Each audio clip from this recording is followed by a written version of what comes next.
Broad production work ಯಾವ ರೀತಿ ತಗೊಳ್ಬೇಕು ಅನ್ನೋದನ್ನ ನಾವು ಸೂಚನೆ ಅಂಜಲಿ ಸರ್ ಅವರು ಫಸ್ಟ್ ಉತ್ತರ ಹೇಳುವಾಗ ನಮ್ ಡಿಪಾರ್ಟ್ಮೆಂಟ್ ಸಂಬಂಧಪಟ್ಟ ಬರಲ್ಲ ಅಂತ ಹೇಳ್ತಾ ಇದ್ದಾರೆ ಸರ್. ಅಲ್ಲ ರಸ್ತೆ ರೋಡ್ಸ್ ನೇ ಮೇಜರ್ ಇರಿಗೇಷನ್ ರಿವರ್ ಬೇಸಿನ್ ಅಕ್ಕಪಕ್ಕ ಇರ್ತಕ್ಕಂತ ರಸ್ತೆ ಸೇತುವೆ ಮೇಜರ್ ಇರಿಗೇಷನ್ ಡಿಪಾರ್ಟ್ಮೆಂಟ್ಗೆ ಬರ್ತದೆ ಸರ್. ಅವರು ಅನುಭವ ಜಾಸ್ತಿ ಇದೆ. ನಾನು ಫಸ್ಟ್ ಟೈಮ್ MLA ಆಗಿದ್ದೀನಿ. ನನ್ನ ಮಾಹಿತಿ ಪ್ರಕಾರ ಅವರು ಡಿಪಾರ್ಟ್ಮೆಂಟ್ಗೆ ಸೇರ್ತಾರೆ ಅಂತ. ಅದಕ್ಕೆ ಅವರು ನನ್ನ ವಿನಂತಿ ಅಂದ್ರೆ ಏನು ಅಂದ್ರೆ ನನ್ನ ಖಾನಾಪುರ್ ಜನರ ಮೇಲೆ ತಮ್ದು ಏನ್ ಕೋಪ ಇದೆ ಅದು ಸ್ವಲ್ಪ ಬಿಡಿ ಸರ್. ಯಾಕೆಂದ್ರೆ ಕಳೆದು 2 ವರ್ಷದಿಂದ ಫ್ಲಡ್ಸ್ ಬಹಳ ಸಿಕ್ಕಾಪಟ್ಟೆ ಅನುಭವ ಆಗಿದೆ. ಮುನ್ನೆ ತಾನೇ ಅವರಿಗೆ ಆಹ್ವಾನ ಕೊಟ್ಟಾಗ ಯಾವ್ದು ಒಂದು ಸಂದರ್ಭದಲ್ಲಿ ಆಮ್ಟೆ ರೆಸಿಡೆನ್ಷಿಯಲ್ ಸ್ಕೂಲ್ ಸಂದರ್ಭದಲ್ಲಿ ಅವರು ಬಂದು ನೋಡ್ತಾರೆ ಅಂತ ನಾನು ವೇಟ್ ಮಾಡ್ತಾ ಇದ್ದೆ, ಕಾಯ್ತಾ ಇದ್ದೆ. ಬಟ್ ಅವರು ಯಾವ ಕಾರಣದಿಂದ ಬಂದಿಲ್ಲ. ಆದ್ರೆ ಕೂಡ ನಿಮ್ ಪ್ರೀತಿ ಸ್ವಲ್ಪ ಈಗ 1 ತಿಂಗಳ ಅಷ್ಟೇ ಸರ್. ನನ್ನ ಜನರ ಮೇಲೆ ನನ್ನ ಮೇಲೆ ಬಹಳ ಅನ್ಯಾಯ ಆಗಿದೆ. ಆ ದೇವರಿಂದ ಕೂಡ ಆಗಿದೆ, ಸರ್ಕಾರದಿಂದ ಕೂಡ ಆಗಿದೆ. ಅದರ ಬಗ್ಗೆ ನಾನು ಏನು ಇಲ್ಲಿ ಇಡೀ ಸದನಗೆ ನಿಮ್ ಮುಖಾಂತರ ಎಲ್ಲರಿಗೆ ಹೇಳಲಿಕ್ಕೆ ಬಯಸ್ತೀನಿ. ಮುಖ್ಯವಾಗಿ ನಮ್ಮ ಜಿಲ್ಲಾ ಮಂತ್ರಿ ಕೂಡ ಅವರು ಆಗಿದ್ದಾರೆ. ನಮ್ಮ ಜಿಲ್ಲೆ ಬಗ್ಗೆ ಖಾನಾಪುರ ಬಗ್ಗೆ ಅವರಿಗೆ ಗೊತ್ತು ಸರ್. ಅವರು ರೋಡ್ಸ್ 4 ವರ್ಷದಿಂದ 1 ರೂಪಾಯಿ ಕೂಡ ಬಿಡುಗಡೆ ಆಗಿಲ್ಲ ಸರ್ ಆ ಡಿಪಾರ್ಟ್ಮೆಂಟ್ ಇಂದ.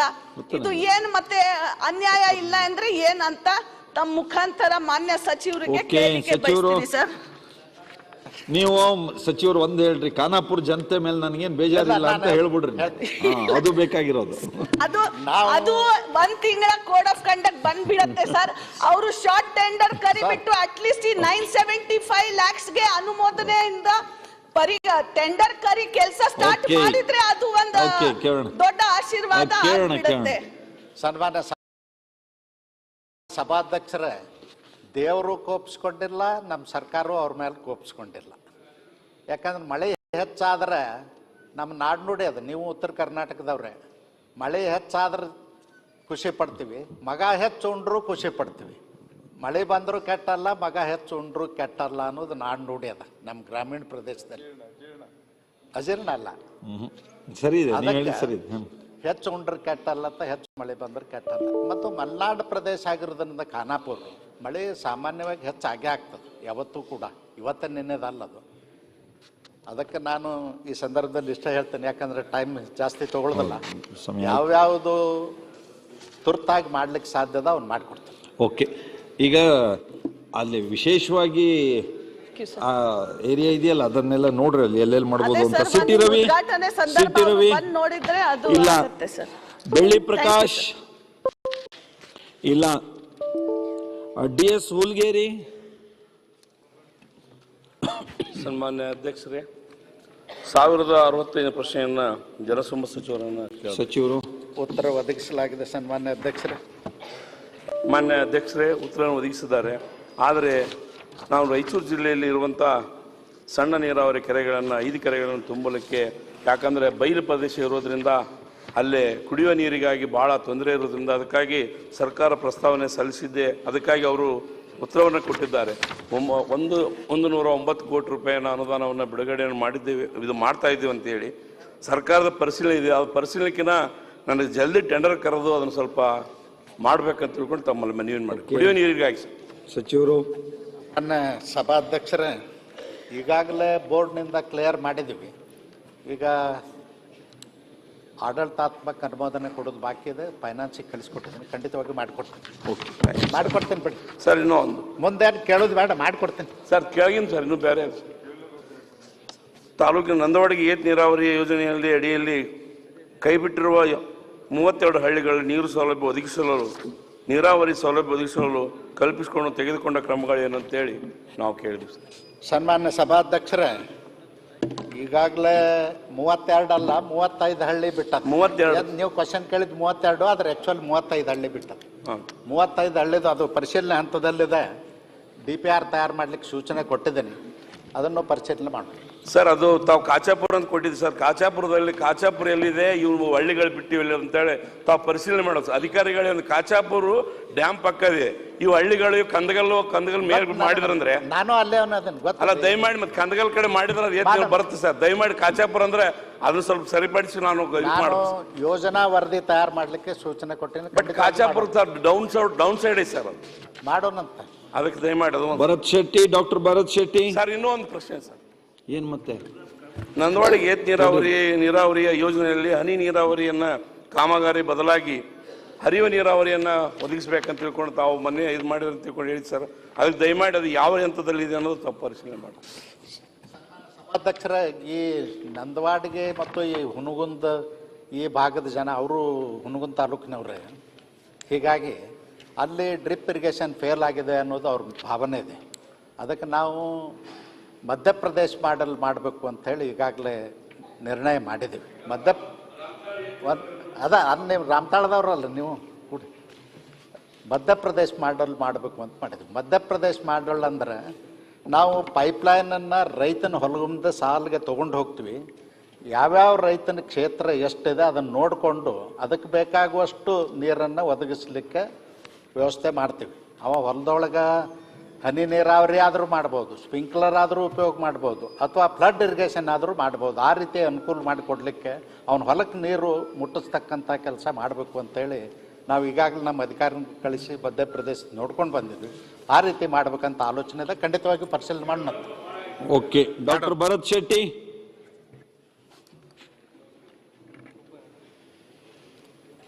ಪ್ರಶ್ನೆ ಸಂಖ್ಯೆ 455 ಮುಖ್ಯಮಂತ್ರಿಗಳ ಹತ್ರ ಮುಖ್ಯಮಂತ್ರಿಗಳ ಪರವಾಗಿ ಒದಗಿಸಲಾಗಿದೆ. ಮಾಧುಸ್ವಾಮಿ ಅವರು ಉತ್ತರ ಕೊಟ್ಟಿದ್ದಾರೆ, ಏನು ಕೇಳ್ರಿ ಸರ್. ಉತ್ತರ ಕೊಟ್ಟಿದೆ ಸರ್, ಸಣ್ಣ ಸೈಂಟಿಫಿಕ್ ಕ್ಲಾರಿಫಿಕೇಶನ್ ಸರ್. ಅದರಲ್ಲಿ ಅದರ ಬಗ್ಗೆ ಸಂಶೋಧನೆ ಮಾಡಲಿಲ್ಲ ಅನ್ನುವಂಥ ಉತ್ತರವನ್ನು ಕೊಟ್ಟಿರ್ತಾರೆ.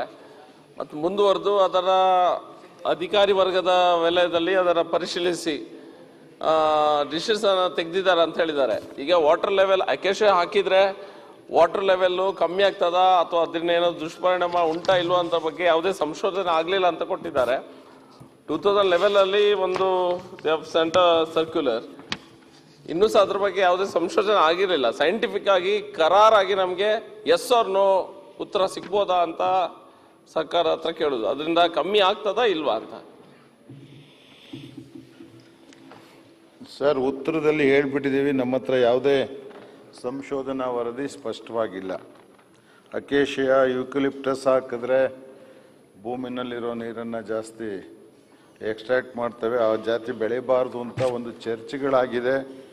ಅದನ್ನು ಜಾಸ್ತಿ ಎನ್ಕರೇಜ್ ಮಾಡಬಾರ್ದು ಅಂತ ಸರ್ಕಾರ ಮಟ್ಟದಲ್ಲಾಗಿ ಎಲ್ಲೆಲ್ಲಿ ಸಾಧ್ಯ ಇತ್ತು ಅದನ್ನೆಲ್ಲ ಕಟಾವು ಮಾಡಿಕೊಂಡು ಫ್ರೆಶ್ ಆಗಿ ಹಾಕಬಾರ್ದು ಅಂತ ಆಕ್ಟ್ ಏನೋ ಪಾಸ್ ಮಾಡಿದ್ದೀವಿ. ಅಕೇಶಿಯಾದಲ್ಲಿ ಏನಾಗಿದೆ ಅಧ್ಯಕ್ಷರೇ, 3 ಕೆಟಗರಿ ಆಫ್ ಅಕೇಶಿಯಾ ಇದೆ, ನಾಟ್ 1 ಕೆಟಗರಿ. ಮತ್ತು ರೈತರು ಬೆಳೀತಾರೆ, ಅರ್ಕುಲಸ್ ಅಂತ ಒಂದು ಜಾತಿ ಗಿಡ ಬರುತ್ತೆ. ನಮ್ಮಲ್ಲೆಲ್ಲ it is almost to the level of teak timber ಏನು ಬರುತ್ತೆ, ಮತ್ತು ಭಾಳ ಫಾಸ್ಟಾಗಿ ಬೆಳೆಯುತ್ತೆ, ಭಾಳ ಬೇಗ ಸೀಸನ್ ಆಗುತ್ತೆ ಅಂತ ಕೆಲವರು ಸ್ವಂತನೂ ಅಕೇಶಿಯಾ ಆ ಜಾತಿ ಬೆಳೆಯೋರು ಇದ್ದಾರೆ. ಹಾಗಾಗಿ 3 ಜಾತಿ ಗಿಡಗಳನ್ನ ಏನು ಮಾಡಬೇಕು ಅಂತ ಈವರೆಗೂ ಸ್ಪಷ್ಟವಾದ ನಿರ್ಧಾರ ಮಾಡೋಕ್ಕೆ ಯಾಕಾಗಿಲ್ಲ ಅಂದರೆ, ಖಾಸಗಿಯವರು ಬೆಳೆಯೋರನ್ನ ನಾವ್ಯಾರು ಬೇಡ ಅಂತ ಹೇಳಕ್ಕೆ ಅನ್ನೋದೊಂದು ಚರ್ಚೆ ನಮ್ಮ ಮುಂದಿದೆ. ಅವ್ರು ಏನು ಕೇಳಿದ್ದಾರೆ, ಈಗ ಸೈಂಟಿಫಿಕ್ ಆಗಿ ನಿರ್ಧಾರ ಆಗಿದೆಯಾ ಅದು ವಾಟರ್ನ ಎಕ್ಸ್ಟ್ರಾಕ್ಟ್ ಮಾಡಿ ಆ ಲ್ಯಾಂಡನ್ನು ಬ್ಯಾರನ್ ಲ್ಯಾಂಡ್ ಮಾಡುತ್ತೆ ಅಂತೇಳಿ ಅಂತ ಕೇಳಿದ್ದಾರೆ. ಸರ್, ನಮಗೆ ಸ್ಪಷ್ಟವಾದ ವರದಿ ಈವರೆಗೆ ಇಲ್ಲ ಬರ್ಸಿಟ್ರೆ. ಯು ಆರ್ ರೈಟ್, ನಾವು ಆನ್ಸರು ಕೊಟ್ಟಿದ್ದೀವಿ, ಯಾವುದೇ ಸಂಶೋಧನಾ ವರದಿ ಇಲ್ಲ. ಮುಂಬರುವ ದಿನಗಳಲ್ಲಿ ಏನಾದರೂ ವರದಿ ಬಂದರೆ ಅದನ್ನು ಅನುಸರಿಸಿ ಕಾರ್ಯಕ್ರಮ ರೂಪಿಸ್ತೀವಿ. ಓಕೆ, ಈ ಬೋಪಯ್ಯ ಕೆಜಿ ಬೋಪಯ್ಯ. ಸನ್ಮಾನ್ಯ ಅಧ್ಯಕ್ಷರೇ, ಪ್ರಶ್ನೆ ಸಂಖ್ಯೆ 1139 ಮಾನ್ಯ ಉತ್ತರವನ್ನು ಒದಗಿಸಲಾಗಿದೆ. ವ್ಯವಹಾರಗಳು ಸಣ್ಣ ಉತ್ತರ ಕೊಟ್ಟಿದ್ದಾರೆ ಸರ್, ಸಮರ್ಪಕವಾದ ಉತ್ತರ ಕೊಟ್ಟಿದೆ. ಧನ್ಯವಾದ. Okay, very good. Doctor Devanand Phool Singh Chauhan. ಸನ್ಮಾನ್ಯ ಅಧ್ಯಕ್ಷರೇ, ಚುಕ್ಕೆ ಗುರುತಿನ ಪ್ರಶ್ನೆ ಸಂಖ್ಯೆ 1126 ತೋಟಗಾರಿಕೆ ಹಾಗೂ ಯೋಜನಾ ಕಾರ್ಯಕ್ರಮ ಸಂಯೋಜನೆ ಮತ್ತು ಸಾಂಖ್ಯಿಕ ಸಚಿವರನ್ನು ಕೇಳಲು ಬಯಸ್ತೇನೆ. ಸಭಾಧ್ಯಕ್ಷರ, ಉತ್ತರ ಒದಗಿಸಲಾಗಿದೆ. ಸನ್ಮಾನ್ಯ ಅಧ್ಯಕ್ಷರೇ, ಉತ್ತರವನ್ನು ಒದಗಿಸಿದ್ದಾರೆ. ಯಾಕಂದ್ರೆ ರಾಜ್ಯದಲ್ಲಿಯೇ ಬಿಜಾಪುರ ಜಿಲ್ಲೆ ಶೇಕಡ 73% ದ್ರಾಕ್ಷಿ ಬೆಳೆಗಾರರು ಇದ್ದಾರೆ. ಈಗ ಅಲ್ಲಿ ದ್ರಾಕ್ಷಿ ಬೆಳೆಗಾರರ ಪರಿಸ್ಥಿತಿ ಏನಿದೆ ಅಂದ್ರೆ ಸನ್ಮಾನ್ಯ ಅಧ್ಯಕ್ಷರೇ, ಅವರು ಏನಾದರೂ ಕೋಲ್ಡ್ ಸ್ಟೋರೇಜ್ ಹೋಗ್ಬೇಕಾದ್ರೆ 150 ಕಿಲೋಮೀಟರ್ ಮಹಾರಾಷ್ಟ್ರದ ತಾಸ್ಗಾಂವಕ್ಕೆ ಹೋಗ್ಬೇಕಾಗ್ತಿರೋದನ್ನು. ಹೀಗಾಗಿ ಅಲ್ಲಿ ದ್ರಾಕ್ಷಿ ಬೆಳೆಗಾರರು ಬಹಳಷ್ಟು ಸಮಸ್ಯೆಗಳು ಇದೆ ಬಿಜಾಪುರ ಜಿಲ್ಲೆ. ಹೀಗಾಗಿ ಇದನ್ನ 69ರ ಅಡಿಯಲ್ಲಿ ಸ್ವಲ್ಪ ತಾವು ಅವಕಾಶ ಮಾಡಿಕೊಡ್ಬೇಕಂತೇಳಿ. ಎಲ್ಲಿ 69? ನಾಳೆ ನಾಡ್ದು 2 ದಿನ ಇರೋದು, ಏನಾದ್ರು ಇದ್ರೆ ಕೇಳ್ಕೊಬಿಡಿ ಈಗಲೇ. ಸರಿ ಸನ್ಮಾನ್ಯ ಅಧ್ಯಕ್ಷರೇ, ಅದರ ಸಲುವಾಗಿ ಸರ್ಕಾರ ಹೆಚ್ಚಿನ ಗಮನ ಹರಿಸಬೇಕಂತ ಕೇಳೋಣ. ಸಚಿವರು. ಮಾನ್ಯ ಸಭಾಧ್ಯಕ್ಷರೇ, ಈ ಪ್ರಶ್ನೆಗೆ ಸಂಬಂಧಪಟ್ಟಂತೆ ಈಗಾಗಲೇ ನಬಾರ್ಡ್ಗೆ ನಾವು ಸುಮಾರು 40 ಕೋಟಿ ರೂಪಾಯಿನ ಇಲ್ಲಿ ಕೋಲ್ಡ್ ಸ್ಟೋರೇಜ್ ನಿರ್ಮಾಣ ಮಾಡೋದಕ್ಕೆ ಒಂದು DPRನೂ ರೆಡಿ ಮಾಡಿ ನಬಾರ್ಡ್ಗೆ ಸಲ್ಲಿಸಿದ್ವಿ. ಸುಮಾರು ಅದು 40 ಕೋಟಿ ರೂಪಾಯಿ ನಮಗೆ ಬಿಡುಗಡೆ ಆಗೋ ಹಂತದಲ್ಲಿದೆ. ಮಹಾರಾಷ್ಟ್ರಕ್ಕೆ ಸುಮಾರು 78% ದ್ರಾಕ್ಷಿ ಬೆಳೆಗಾರರ ಬೆಳೆ ಅಲ್ಲಿಗೆ ಹೋಗ್ತಾ ಇರೋದು ನಿಜ. ಅದನ್ನು ತಡೆಗಟ್ಟೋದಕ್ಕೋಸ್ಕರ ಈಗಾಗಲೇ ನಮ್ಮ ಸರ್ಕಾರ, ನಮ್ಮ ಮುಖ್ಯಮಂತ್ರಿಗಳು ಈ ಬಡ್ಜೆಟಲ್ಲಿ 100 ಕೋಟಿ ರೂಪಾಯಿ ಘೋಷಣೆನೂ ಮಾಡಿದ್ದಾರೆ. ಒಟ್ಟು 141 ಕೋಟಿ ರೂಪಾಯಿ ಆಗುತ್ತೆ. ಇದರಲ್ಲಿ ಸುಮಾರು ನಾವು ಒಂದು 35,000ದಿಂದ 40,000 ಟನ್ನ ಕೋಲ್ಡ್ ಸ್ಟೋರೇಜನ್ನ ನಿರ್ಮಾಣ ಮಾಡೋಂಥದ್ದಕ್ಕೆ ಚಾಲನೆ ಕೊಡೋದಕ್ಕೆ ಈಗಾಗಲೇ ಮಾಡ್ತಾ ಇದ್ದೀವಿ. ಇದಾಗೋದ್ರಿಂದ ಸುಮಾರು ನಮ್ಮ ರೈತರು ಮಹಾರಾಷ್ಟ್ರಕ್ಕೆ ಹೋಗೋದು ಸುಮಾರು 3,500-4,000 ಕೋಟಿ ವಹಿವಾಟು ಮಹಾರಾಷ್ಟ್ರಕ್ಕೆ ಅನುಕೂಲ ಆಗ್ತಾ ಇದೆ. 150 ಕಿಲೋಮೀಟರ್ ಹೋಗೋಂಥದ್ದು ನಿಜ. 78% ಬೆಳೆಗಾರರು ನಮ್ಮಲ್ಲಿ ಇರೋವಂಥದ್ದು ನಿಜ. ಇದರಿಂದ ವಿಜಾಪುರ ಮತ್ತು ಬಾಗಲಕೋಟು ಮತ್ತು ಬೆಳಗಾಂ ಈ ಭಾಗದ ರೈತರಿಗೆ ಅನುಕೂಲ ಆಗೋದಕ್ಕೆ ಕೋಲ್ಡ್ ಸ್ಟೋರೇಜ್ ನಿರ್ಮಾಣ ಮಾಡ್ತೇವೆ. ಮತ್ತು ಈಗ ಏನು ಟೆಂಡರ್ ಕರೆದಿದ್ದೀರೋ ಕೋಲ್ಡ್ ಸ್ಟೋರೇಜ್ ನಿರ್ಮಾಣ ಮಾಡಲಿಕ್ಕೆ? ಏನು ಇಲ್ಲ, ಈಗ ನಾವು 100 ಕೋಟಿ ಘೋಷಣೆ ಮಾಡಿದ್ದೀವಿ. ಈಗ ಅದರಲ್ಲಿ ಈ ಬಜೆಟಲ್ಲಿದೆ. ಮತ್ತು 41 ಕೋಟಿ ನಬಾರ್ಡಿಂದ ಈಗ ಅದು ಮಂಜೂರಾತಿ ಹಂತದಲ್ಲಿದೆ. ಹಾಗಾಗಿ ಈ ಸಮಸ್ಯೆನ ಬಗೆಹರಿಸೋದಕ್ಕೆ ನಾವು ಹೆಚ್ಚು ಗಮನ ಕೊಟ್ಟಿದ್ವಿ. ಕೋಲ್ಡ್ ಸ್ಟೋರೇಜ್ ನಿರ್ಮಾಣ ಮಾಡ್ತೇವೆ. ಇದರಿಂದ ಈ ಭಾಗದ ರೈತರಿಗೆ ಬಹಳಷ್ಟು ಅನುಕೂಲನೂ ಆಗುತ್ತೆ. ಓಕೆ. ಏನ್ ದೇವನ್? ಈಗ ನಾನು ಸರ್ಕಾರಕ್ಕೆ ಮನವಿ ಮಾಡ್ಕೊಳ್ಳೋದು ಏನದಂದ್ರೆ, ಈ ಬಿಜಾಪುರ ಜಿಲ್ಲೆಯಲ್ಲಿನೇ 73% ದ್ರಾಕ್ಷಿ ಬೆಳೆಗಾರರು ಇದ್ದಾರೆ ಸನ್ಮಾನ್ಯ ಅಧ್ಯಕ್ಷರೇ. ಈಗ ಅದರದೇ ಆಗಿರ್ತಕ್ಕಂಥ ಒಂದು ಬ್ರ್ಯಾಂಡ್, ಈಗ ಜೈಮಿನಿ ಬ್ರ್ಯಾಂಡ್ ಹೆಂಗದ್ರೆ ಹಂಗೆ ಬಿಜಾಪುರದೇ ಬ್ರ್ಯಾಂಡ್ ತಯಾರಾಗುವಂಗ ಅದನ್ನ ಏನಾದರೂ ತಾವು ಯೋಜನೆ ಮಾಡಿದ್ರೆ ಅದು ಪ್ರಸಿದ್ಧ ಆಗ್ತದೆ ಅಂತೇಳಿ. ಯಾಕಂದ್ರೆ ವಿದೇಶಗಳಲ್ಲಿ ಸಹಿತ ಬಿಜಾಪುರ ದ್ರಾಕ್ಷಿಗೆ ಅಷ್ಟೊಂದು ಬೇಡಿಕೆ ಇದೆ. ಹೀಗಾಗಿ ಅಲ್ಲಿ ರೈಲ್ವೆ ನಿಲ್ದಾಣ ಇದೆ, ಈಗ ವಿಮಾನ ಇದನ್ನು ಸಹಿತ ಆಗಿದ್ದಾರೆ. ಈ ರೀತಿಯಾಗಿರ್ತಕ್ಕಂಥ ಒಂದು ಮೂಲಭೂತ ಸೌಕರ್ಯ ಹೊಂದಿರತಕ್ಕಂಥ ಜಿಲ್ಲೆಯಲ್ಲಿ ದೇವಾನಂದ್, ನೀವು ಬಸವನಗೌಡರು ಎಲ್ಲ ಕುಳಿತು ಚರ್ಚೆ ಮಾಡಿಲ್ಲ ಏನೋ ಕಾರಜೋಳ ಅವ್ರ ಜೊತೆಗೆ? ಸರಿ, ಎಲ್ಲ ಸೇರಿ ಏನಾದ್ರು ಮಾಡ್ಬಿಡೋದು ನೀವೇ ಎಲ್ಲ. ಇಲ್ಲ ಅಧ್ಯಕ್ಷರು, ಹೋದ ಸಲನೇ ಮಾನ್ಯ ಮುಖ್ಯಮಂತ್ರಿಗಳು 35 ಕೋಟಿ ಕೊಟ್ಟಿದ್ರು. ಅದು ಈಗ 41 ಕೋಟಿಗೆ DPR ರೆಡಿ ಆಗಿದೆ. ಮತ್ತು ಈ ಬಜೆಟ್ನಲ್ಲಿ 100 ಕೋಟಿ ರೂಪಾಯಿ ಕೊಟ್ಟಿದ್ದಾರೆ. 141 ಕೋಟಿಯಲ್ಲಿ ವೈನ್ ನಾವು ಇದನ್ನು ಟೂರಿಸಮ್ ಮಾಡ್ತಾ ಇದ್ದೀವಿ, ಕೋಲ್ಡ್ ಸ್ಟೋರೇಜ್ ಚೈನ್ ಮಾಡ್ತಾ ಇದ್ದೀವಿ. ವರ್ಲ್ಡ್ ಮಾರ್ಕೆಟಿಂದ ಮಾಡಿದ್ರೆ ನಮ್ಮ ಮಾನ್ಯ ಸಚಿವರು ಹೇಳ್ದಂಗೆ ಸುಮಾರು 4,000 ಕೋಟಿ ರೂಪಾಯಿ ಅದು ಮಹಾರಾಷ್ಟ್ರಕ್ಕೆ ನಮ್ಮ ಬಿಸ್ನೆಸ್ ಹೋಗ್ತದೆ. ಅದು ನಮ್ಮಲ್ಲಿ ಉಳಿತಂದ್ರೆ ಅಷ್ಟು ಟ್ಯಾಕ್ಸ್ ಕಲೆಕ್ಷನ್ ಆಗ್ತದೆ, ನಮ್ಮಲ್ಲಿ ಎಲ್ಲ ಉದ್ಯೋಗಗಳಿಗೆ ಅನುಕೂಲ ಆಗ್ತದೆ. ಅದಕ್ಕೆ ನಮ್ಮ ಸರ್ಕಾರ ಮಾನ್ಯ ಮುಖ್ಯಮಂತ್ರಿಗಳು ಗೌಡ್ರೆ ನಾನೇನ್ ಕೇಳಿದೆ ಅಂದ್ರೆ ಪ್ರೈವೇಟ್ ಸೆಕ್ಟರ್ದವ್ರು ಯಾಕೆ ಮುಂದೆ ಬರ್ತಿಲ್ಲ ಅಂತ. ಅಂದ್ರೆ ಪ್ರೈವೇಟ್ ಸೆಕ್ಟರ್ದವರು ಯಾರಾದ್ರೂ ಇನಿಷಿಯೇಟಿವ್ ತಗೊಳ್ಬೋದಿತ್ತಲ್ಲ, ಯಾಕೆ ತಗೊಂಡಿಲ್ಲ ಸರ್ಕಾರ? ಅದೇ ಅದು PPP ಮಾಡೆಲ್ನೇ ಐತ್ರಿ. ಅದಕ್ಕೆ ಬರ್ತಾರೆ.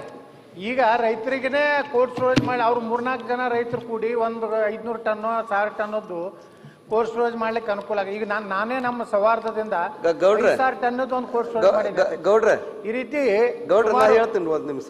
1 ಲಕ್ಷ ಟನ್ ಇವತ್ತು ಅಲ್ಲಿ ಉತ್ಪಾದನೆ ಆಗ್ತದ್ರಿ ಇದು ಒಣ ದ್ರಾಕ್ಷಿ. ಸನ್ಮಾನ್ಯ ಅಧ್ಯಕ್ಷರೇ, ಅದನ್ನು ನೀವು 2 ದಿವಸದಿಂದ ದ್ರಾಕ್ಷಿ ತಿಂದಿರ ಅನಿಸ್ತದೆ. ಮತ್ತೆ ಅದಕ್ಕೆ ಇಷ್ಟು ಆಸಕ್ತಿಯಿಂದ ಕೇಳ್ತಿರೋದು. ಸನ್ಮಾನ್ಯ ಅಧ್ಯಕ್ಷರೇ, ಮಾನ್ಯ ಯತ್ನಾಳ್ ಸಾಹೇಬರು ದೊಡ್ಡ ಕೆಲಸ ಮಾಡಿದ್ರಿ ಅಲ್ಲಿ. ಯಾಕಂದ್ರೆ ಮನುಕುಗಳನ್ನ ಅಲ್ಲಿ ಏನು ಬಾಗವಾನ್ರು ಅಕಸ್ಮಾತ್ ಬೇರೆ ಬೇರೆ 2ನೇ ಹಂತದ ಏನು ಏಜೆನ್ಸಿ ಹೋಗ್ತಿತ್ತು ಅದನ್ನ ತಡೆಗಟ್ಟು ಸ್ವಂತ ಆಗಿರ್ತಕ್ಕಂಥ ಒಂದು ಅವ್ರದೇ ಆಗಿರ್ತಕ್ಕ ಬ್ಯಾಂಕದ ಮುಖಾಂತರ ರೈತರಿಗೆ ಕೊಡುವ ಮುಖಾಂತರ ಬಹಳಷ್ಟು ಒಳ್ಳೆ ಕೆಲಸ ರೈತರಿಗೆ ಮಾಡಿದಾರೆ. ಈಗೇನೋ ಮಾಡ್ತಾರೆ ಅಂತ ಅದಲ್ಲ ಮುನ್ನಗತ್ನವರು. ಈಗ ಇದೆಲ್ಲ ಬೇಗ ಜಾರಿಗೆ ಬರುವಂಗೆ ಮಾಡ್ತಾರೆ. ಸಭಾಧ್ಯಕ್ಷರೇ, ಈಗೇನು ಬಿಜಾಪುರದಲ್ಲಿ ನಮ್ಮದೇ ಆದ ಒಂದು ಬ್ರಾಂಡ್ ಕ್ರಿಯೇಟ್ ಮಾಡಬೇಕು ಅಂತ ಹೇಳಿದ್ದಾರೆ. ಇದಕ್ಕೆ ಸಂಬಂಧಪಟ್ಟಂತೆ ಸುಮಾರು 141 ಎಕರೆಯಲ್ಲಿ ನಾವು ಒಂದು ವೈನ್ ಪಾರ್ಕ್ ಮಾಡ್ತಾ ಇದ್ದೀವಿ. ಆ ವೈನ್ ಪಾರ್ಕ್ ಮಾಡೋದ್ರಿಂದ 5% ಅಷ್ಟು ದ್ರಾಕ್ಷಿನ ನಾವೇ ಉಪಯೋಗಿಸಿ ನಮ್ಮದೇ ಆದ ಒಂದು ಬ್ರ್ಯಾಂಡ್ ಮಾಡೋದಕ್ಕೆ ನಾವೆಲ್ಲ ಪ್ರಯತ್ನ ಮಾಡ್ತೀವಿ. ಯಾವುದು ವೈನಲ್ಲಿ? ಯಾವುದು ವೈನಿಂದ ಬ್ರ್ಯಾಂಡ್? ನೀವು ವೈನ್ ಪಾರ್ಕ್ ಮಾಡ್ತಾ ಇದೀವಿ ನಾವು. ಅಲ್ಲ, ಬ್ರ್ಯಾಂಡ್ ಯಾವ್ದ್ರದ್ದು ಅಲ್ಲ, ಇವ್ರು ಏನ್ ಕೇಳಿದಾರೆ, ಯಾವ್ದೋ ವೈನ್ ಬ್ರ್ಯಾಂಡ್ ವಿದೇಶದಿಂದ ಬರುವಂತದ್ದು ಮಾಡಬೇಕು ಅಂತದಲ್ಲ, ಅದನ್ನ ಯಾವ್ದು ಅನ್ನೋದು ನಾನು ಅವ್ರ ಜೊತೆ ಚರ್ಚೆ ಮಾಡಿ ಮಾಡ್ತೀನಿ. ಓಕೆ. ಇದು ಹುಡುಗರ ನೇಮಕಾತಿ ಎಲ್ಲ ಇತ್ತಲ್ಲ, ಒರಿಜಿನಲ್ ಮಾರ್ಕ್ಸ್ ಕಾರ್ಡ್ ಕೊಟ್ಟರು ಇಲ್ಲೋ ಇನ್ನು? ಯಾವುದು? ಆ ನೇಮಕಾತಿ ಪ್ರಕ್ರಿಯೆಗೆ ಒರಿಜಿನಲ್ ಮಾರ್ಕ್ಸ್ ಕಾರ್ಡ್ ತಗೊಂಡಿದ್ರಿ ನೀವು, ಆ ಒರಿಜಿನಲ್ ಮಾರ್ಕ್ಸ್ ಕಾರ್ಡ್ ವಾಪಸ್ ಕೊಡ್ಬೇಕಿಲ್ಲ? ಅವಾಗ ಲಾಸ್ಟ್ ಸಭೆನಲ್ಲಿ ತಾವೇನ್ ಹೇಳಿದ್ರೆ ಅದನ್ನ ಕ್ರಮ ಕೈಗೊಂಡಿದ್ದೆ. ಆಗಿದೆ ತಾನೆ? ಹೌದು. ಓಕೆ. ಬಸವನಗೌಡ ದದ್ದಲ್.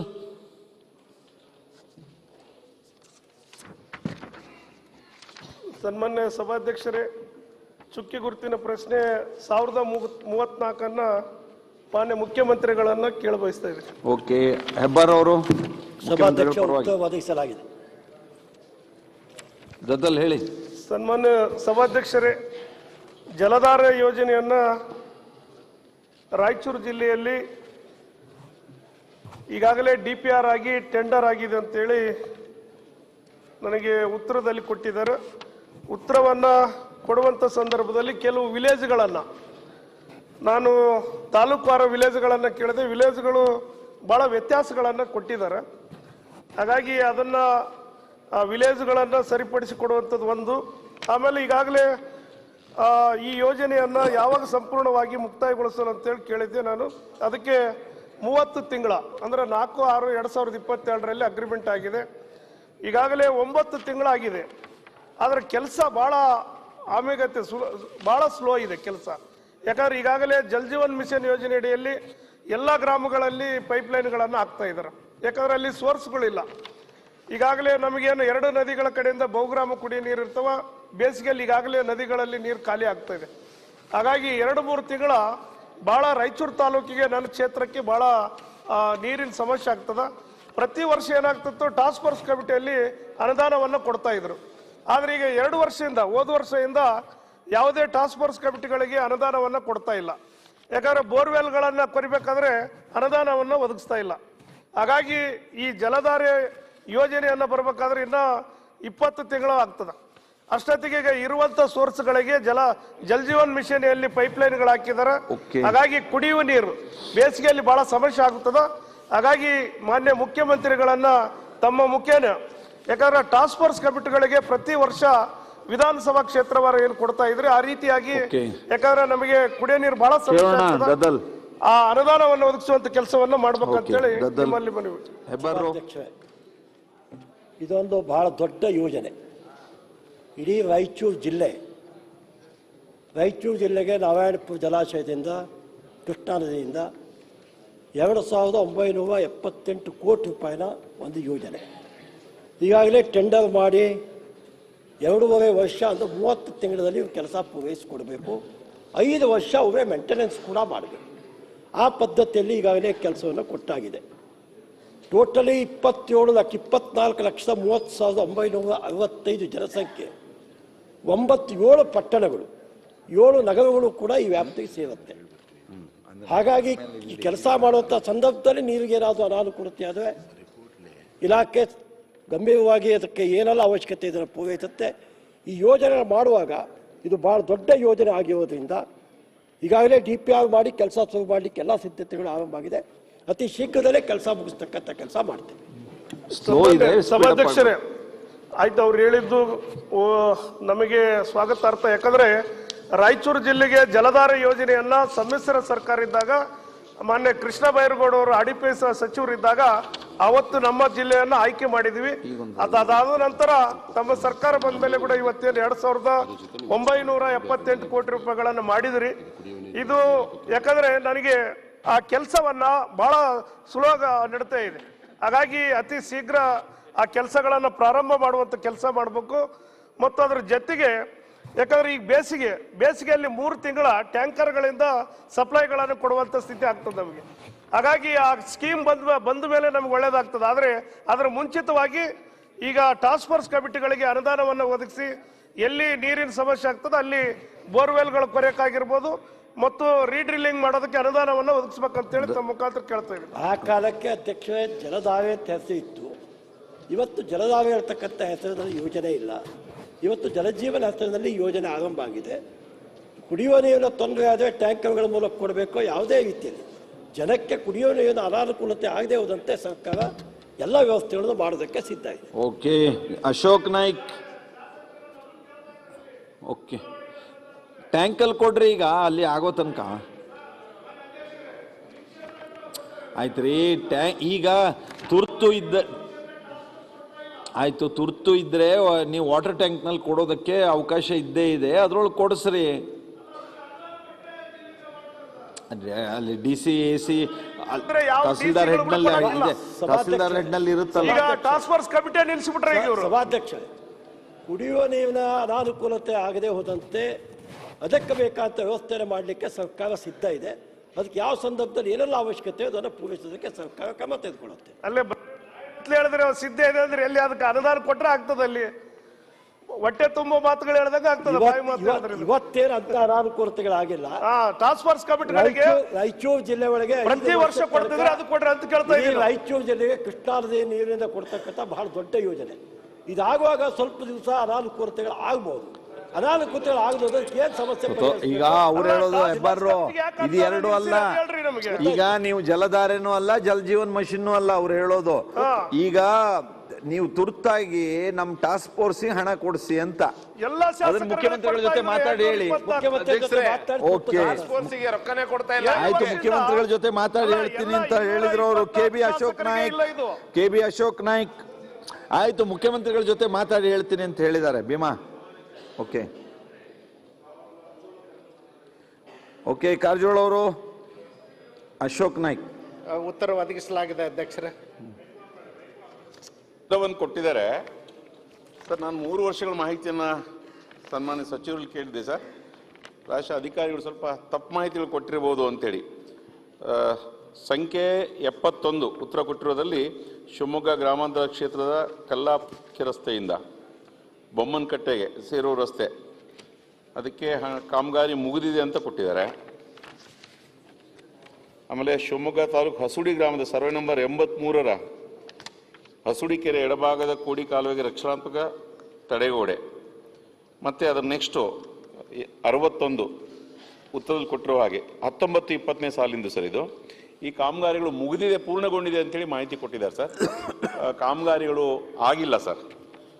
ಹಾಗೆ ಅರ್ಧ ಆಗಿದೆಯೋ ಹಾಗೆ ಇಲ್ಲೋ? ಆಗಿಲ್ಲ ಸರ್, ಕಾಮಗಾರಿಗಳು ಆಗಿಲ್ಲ ಸರ್. ಏನೂ ಆಗಿಲ್ಲ ಸರ್. ಇನ್ನು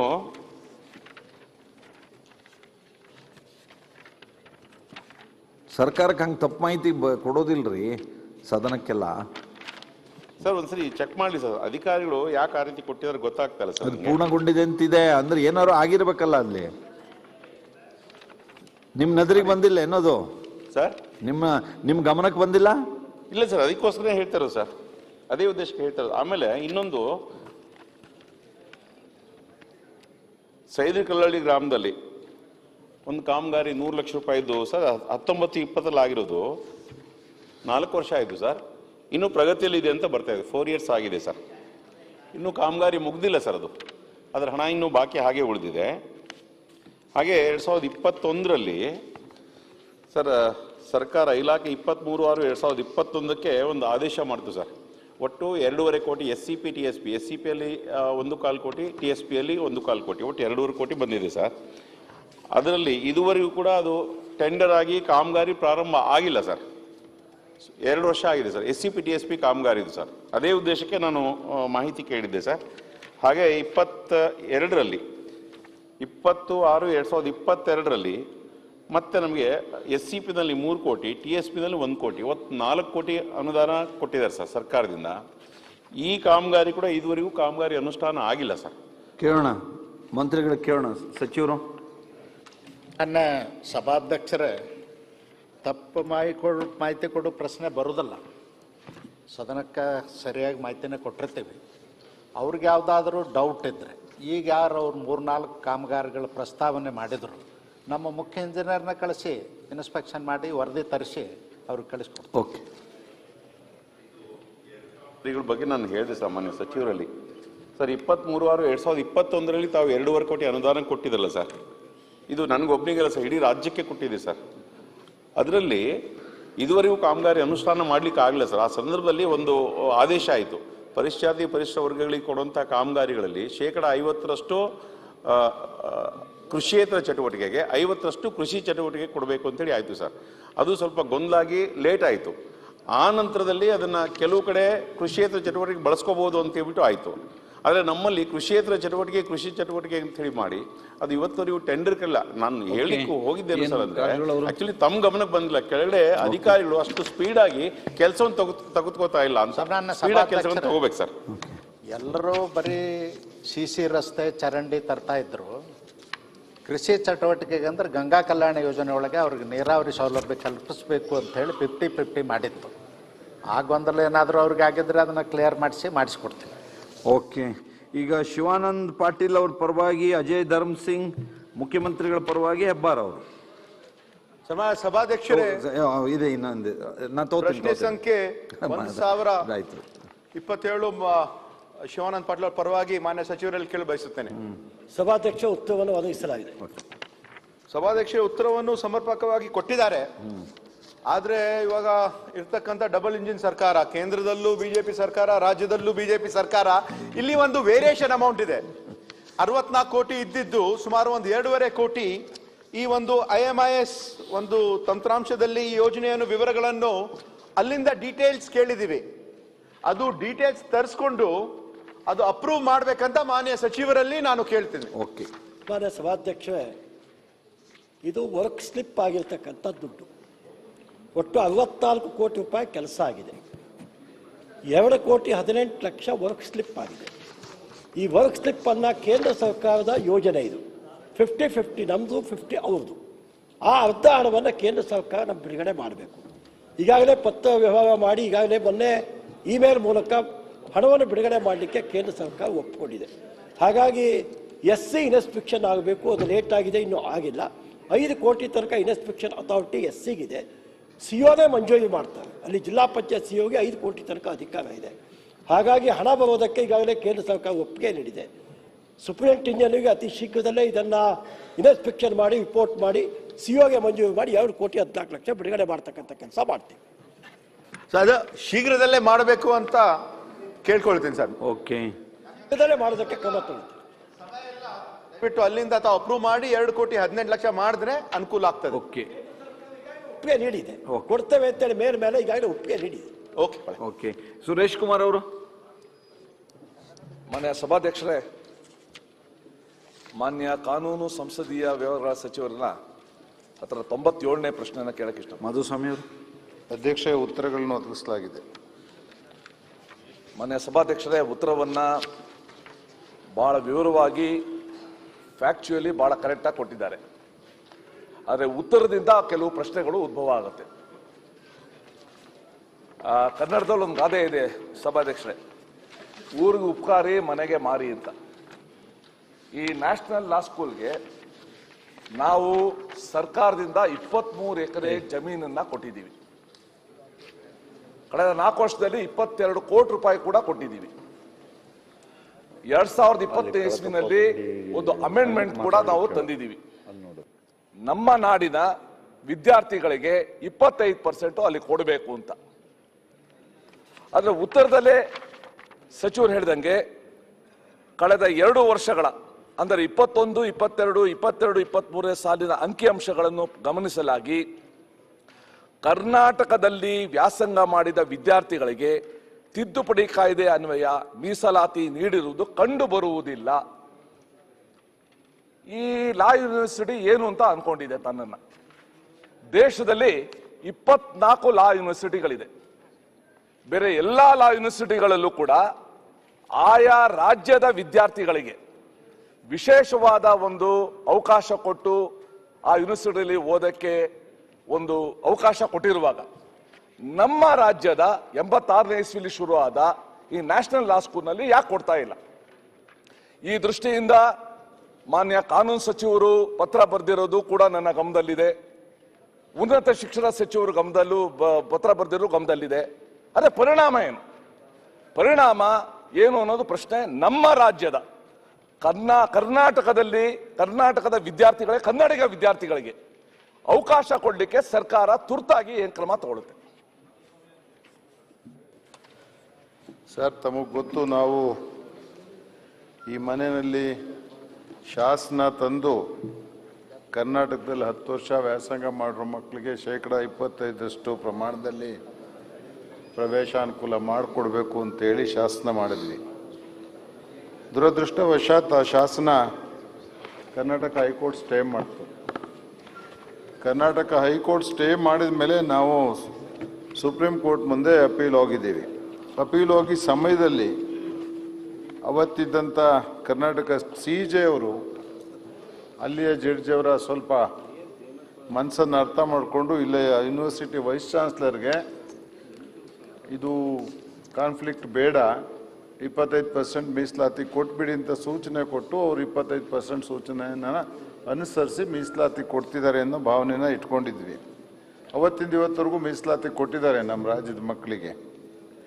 ಇದು ಈಗ ನನ್ನ ಗಮನಕ್ಕೆ ಬಂತು. ನಾನು ಬೆಳಗಾವಿ ಸೆಷನ್ನಲ್ಲಿರುವಾಗ ಮತ್ತು ಆ ಟೈಮಲ್ಲಿ ಅವ್ರಿಗೆ ಕಾಗದ ಬರೆದೆ, ನೀವೇನು ಮೀಸಲಾತಿ ಕೊಟ್ಟಿದ್ದೀರಿ ಇದರಲ್ಲಿ ಓಪನ್ ಕ್ಯಾಟಗರಿ ಅಂದರೆ ಜನರಲ್ ಮೆರಿಟಲ್ಲಿ ಬಂದಿರೋ ಮಕ್ಕಳನ್ನು ಸೇರಿಸ್ಕೊಂಡು 25%ಗೆ ಕಂಪಾರ್ಟ್ಮೆಂಟಲೈಸ್ ಮಾಡಿದಿರಿ, ಇದು ತಪ್ಪು.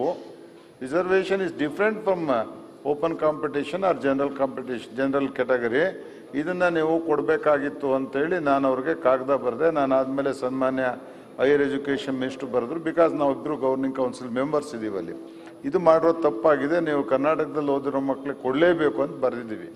ಆತ ಹೇಳಿಕೆ ಕೊಟ್ಟರು, ಕೋರ್ಟ್ ಸ್ಟೇ ಇದ್ರೂ ನಾನು ಉದಾರವಾಗಿ ಮಾಡಿದ್ದೆ ಅಂತೇಳಿ ಸ್ವಲ್ಪ ನಮ್ಗೆ ಇರಿಟೇಟ್ ಆಯಿತು. ಹಾಗಾಗಿ ನಾವು ಸುಮ್ಮನಾಗಿದ್ವಿ ಸರ್, ಆನೆಸ್ಟ್ಲಿ ಸ್ಪೀಕಿಂಗ್, ಮುಗ್ದೋಯ್ತಲ್ಲ ಅಂತ. ಬಟ್ ಈಗ ನಮ್ಮ ಅಪೀಲನ್ನು ನಾವು ಪ್ರೆಸ್ ಮಾಡಿದ್ದೀವಿ. ಬಹುಶಃ 24th ಸುಪ್ರೀಂ ಕೋರ್ಟ್ ಮುಂದೆ ಅಪೀಲ್ ಇದೆ. ಅತ್ಯಂತ ಒಳ್ಳೆ ಸಮರ್ಥ ಲಾಯರ್ನ ಇಟ್ಬಿಟ್ಟು ನಾವೀಗ ಆ ಕೇಸನ್ನು ನಡೆಸ್ತಾ ಇದ್ದೀವಿ. This has to be vertical reservation only. ಆಕಸ್ಮಿಕವಾಗಿರೋ ಯಾವುದೋ ಸಣ್ಣ ಪುಟ್ಟ ದೋಷ ಇಟ್ಕೊಂಡು ಆತ ಮಾತಾಡಿದ್ದಾರೆ, ನಮ್ಮ ಮಕ್ಕಳಿಗೆ ಕೊಡ್ತಾರೆ ಅವರು. ಅಂದರೆ ಟೋಟಲ್ ಸ್ಟ್ರೆಂತಲ್ಲಿ ಎಷ್ಟಿದ್ಬಿಟ್ರೆ ಮುಗಿದೋಯ್ತು ಅಂತ ಆ ಥರ ಅವ್ರ ವಾದ. ನಾವಿಲ್ಲ, ಅದನ್ನು ಓಪನ್ ಬಿಟ್ಬಿಡಿ, ಜನರಲ್ ಮೆರಿಟ್ ಬಿಟ್ಟು ಕನ್ಸಿಡರ್ ಮಾಡಿ. ಆ reservations are always calculated like that ಅಂತ ಅವರೇ ಮಾಡ್ತಾರೆ. ವುಮನ್ ರಿಸರ್ವೇಷನ್ ಮಾಡ್ಬೇಕಾದ್ರೆ ನೀವೇನು ಮಾಡ್ತೀರಿ? ಎಷ್ಟು ವುಮನ್ ಎಲೆಕ್ಟ್ ಆಗ್ತಾರೆ, ಎಷ್ಟು ವುಮನ್ ಸೆಲೆಕ್ಟ್ ಆಗ್ತಾರೆ, ಅವ್ರು ಇಷ್ಟು % ಇದ್ದರೆ ಸಾಕು ಅಂತ ಮಾಡಿದಾರಲ್ಲ. ಹಾಗಾಗಿ I go with that category ಅಂತ ಹೇಳಿದರೆ V hope we will win the case sir. ಅಲ್ಲಿ ನಮ್ಗೆ ಒಳ್ಳೆ ಕೇಸ್ ಇದೆ, ನಾವು ಒಳ್ಳೆ ಲಾಯರ್ ಇಟ್ಟಿದ್ದೀವಿ. ನಾವು ಕೂತಿಲ್ಲ ಸರ್, ನಾವು ಇದನ್ನು ಅವತ್ತಿಂದಲೂ ಸೀರಿಯಸ್ ಆಗಿ ಸುಪ್ರೀಂ ಕೋರ್ಟ್ ಮುಂದೆ ತಗೊಂಡೋಗಿ, ಯಾಕೆಂದರೆ ಈ ರಾಜ್ಯದಲ್ಲಿ ಒಂದೇ ಅಲ್ಲ, ರಾಷ್ಟ್ರದಲ್ಲಿ ನ್ಯಾಷನಲ್ ಲಾ ಸ್ಕೂಲ್ಸಲ್ಲಿದೆ, ಎಲ್ಲ ಕಡೆ ಸ್ಟೇಟ್ ರಿಸರ್ವೇಷನ್ ಇದೆ, IITಗಿದೆ, IASಗಿದೆ, ಎಲ್ಲದಕ್ಕಿದೆ, ಏನು ವಿಶೇಷ ಅಲ್ಲ. ಇದು ನಮ್ಮ ಆ್ಯಕ್ಟಲ್ಲಿ ಆಗಿರೋದು. This is not an institution formed out of government of India act, it is A state act. ನಾವೇ ನೆಲ ಕೊಡ್ತೀವಿ, ನಾವೇ ಜಲ ಕೊಡ್ತೀವಿ, ನಾವೇ ಪವರ್ ಕೊಡ್ತೀವಿ, ನಮ್ಮ ಮಕ್ಕಳಿಗೆ ಸೀಟೇ ಕೊಡೋಲ್ಲ ಅನ್ನೋದು ಸಹಿಸೋಕ್ಕಾಗಲ್ಲ. ನಾನು ಲಾ ಮಿನಿಸ್ಟರ್ ಆದಮೇಲೆ ಇದನ್ನು ಸೀರಿಯಸ್ ತೊಗೊಂಡು 25% ಕೊಡೋ ಸ್ಥಿತಿನ ನಿರ್ಮಾಣ ಮಾಡಿದ್ದೀನಿ ಸರ್. ಇನ್ನೂ ಏನು ನಮಗೆ 5 ಸೀಟು 6 ಸೀಟು 7 ಸೀಟು ಜನರಲ್ ಪೋಲಲ್ಲಿ ಬಂದವ್ರನ್ನ ಆತ ಆ ಕೆಟಗರಿ ಅಂತ ಹೇಳಿದಾನೆ, ಅದಕ್ಕೆ ವಿರುದ್ಧವಾದ ಹೋರಾಟನ ನಾವು ಮುಂದುವರಿಸಿದ್ದೀವಿ. ನಾವು ಶಕ್ತಿ ಮೀರಿ ಪ್ರಯತ್ನ ಮಾಡಿ ಮಕ್ಕಳಿಗೆ ಏನಾದರೂ ಓಪನ್ ಕೋಟ ಅಂದರೆ ಜನರಲಲ್ಲಿ ಬರದೇ 25% ಕೊಡಲಿಕ್ಕೆ ಒಂದು ಪ್ರಯತ್ನ ಮಾಡ್ತೀವಿ. ಸುರೇಶ್ ಕುಮಾರ್. ಮನೆಯ ಸಭಾಧ್ಯಕ್ಷರೇ, ಕಾನೂನು ಸಚಿವರದು ಉತ್ತರ ಸರಿಯಾದ ದಾರಿಯಲ್ಲಿದೆ. ಒಂದು ಪ್ರಶ್ನೆ ಬರೋದು, ಈ ಕ್ಲಾಟ್ ಅಂತ ಇದೆ, ಈ ಕ್ಲಾಟ್ ಅಡಿನೇ ಇವೆಲ್ಲನೂ ಕೂಡ ಬರೋದು.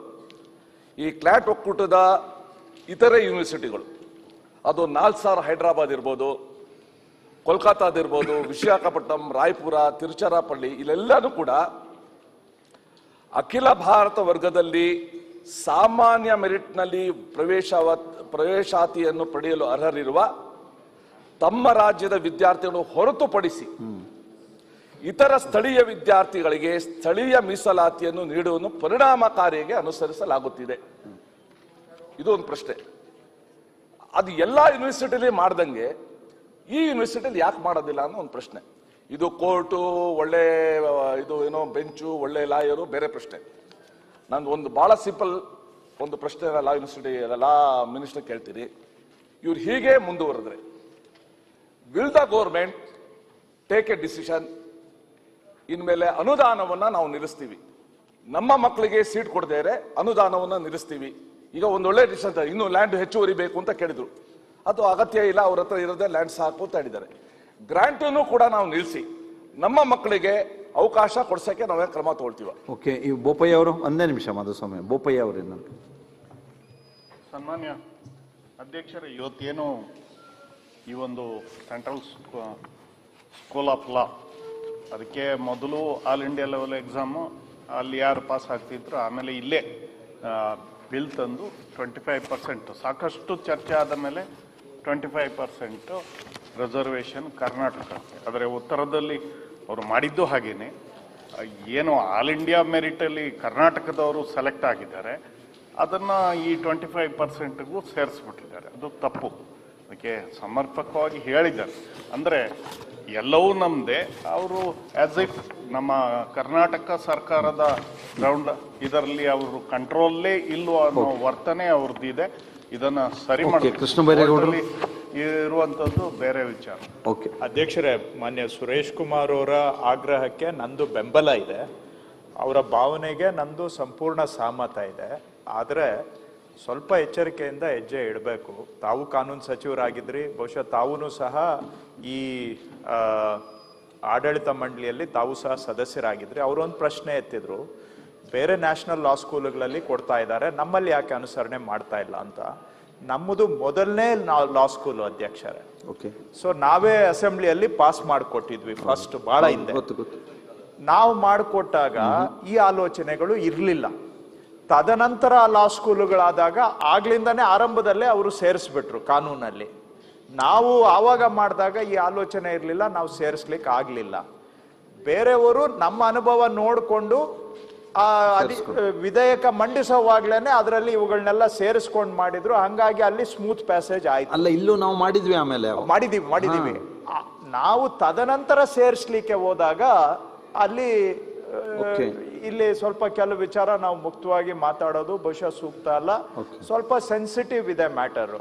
ಇದು ಬೋರ್ಡ್ ಆಫ್ ಏನು ಮ್ಯಾನೇಜ್ಮೆಂಟಿಗೆ ಮುಖ್ಯಸ್ಥರು ಯಾರಂದ್ರೆ chief justice of India. So ಸ್ವಲ್ಪ ಈಗ ಬಹುಶಃ ಸರ್ಕಾರ ತಗೊಂಡಿರೋ ಹೆಜ್ಜೆ ಸರಿ ಇದೆ.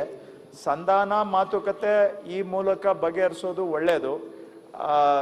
ನಾವು ಎಲ್ಲೋ ಒಂದು ಕಡೆ ಅನುದಾನ ತಡೆ ಹಿಡಿತೀವಿ ಅಂತ ಹೇಳಿದ್ರೆ ಬಹುಶಃ ಇನ್ನೊಂದು ರೀತಿ ಹೋಗುತ್ತೆ. ಆದ್ರೆ ನಮ್ಮ ಮಕ್ಕಳಿಗೆ ಸಿಗ್ಬೇಕು. ಸುರೇಶ್ ಕುಮಾರ್ ಅವರ ಆಗ್ರಹ 100% ನಮ್ಮ ಅದಕ್ಕೆ ಬೆಂಬಲ ಇದೆ.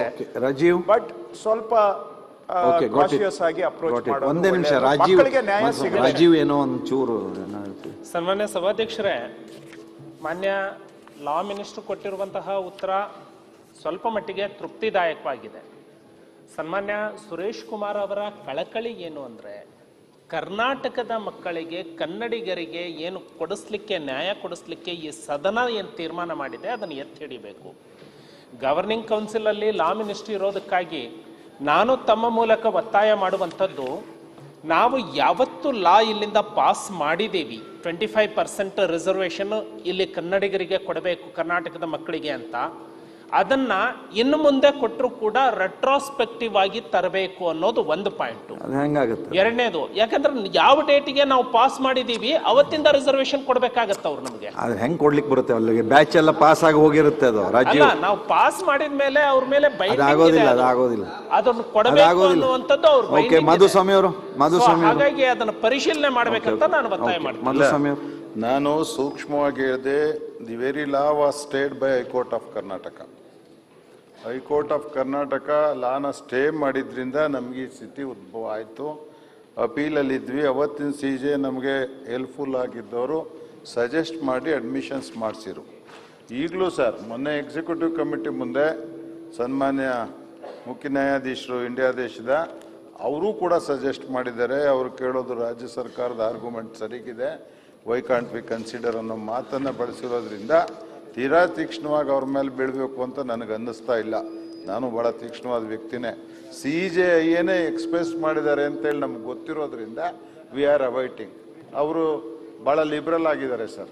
ಮತ್ತು ಸುಪ್ರೀಂ ಕೋರ್ಟ್ ಮುಂದೆ ಇದು ಆರ್ಗ್ಯುಮೆಂಟಿಗೆ ಬಂದಾಗ ಭಾಳ ಲಿಬ್ರಲ್ ಆಗಿ ಜಡ್ಜಿ ಅವಳೇ ಎಕ್ಸ್ಪ್ರೆಸ್ ಮಾಡಿದ್ರೆ, why not in Karnataka when other states have reservation ಅಂತ ಹೇಳಿದ್ರಿಂದ we hope we score some marks there ಅಂತ ಹಾಗಾಗಿ ವಿ ಆರ್ ಅವೈಟಿಂಗ್. ಎಷ್ಟು ಹೇಳ್ಬೇಕಂದ್ರೆ ಸನ್ಮಾನ್ಯ ತುಷಾರ್ ಮೆಹ್ತಾ ಅವ್ರನ್ನೇ ನಾವು ಇದಕ್ಕೆ ಅಡ್ವೊಕೇಟ್ ಆಗಿ ನೇಮಕ ಮಾಡ್ಕೊಂಡಿದ್ದೀವಿ.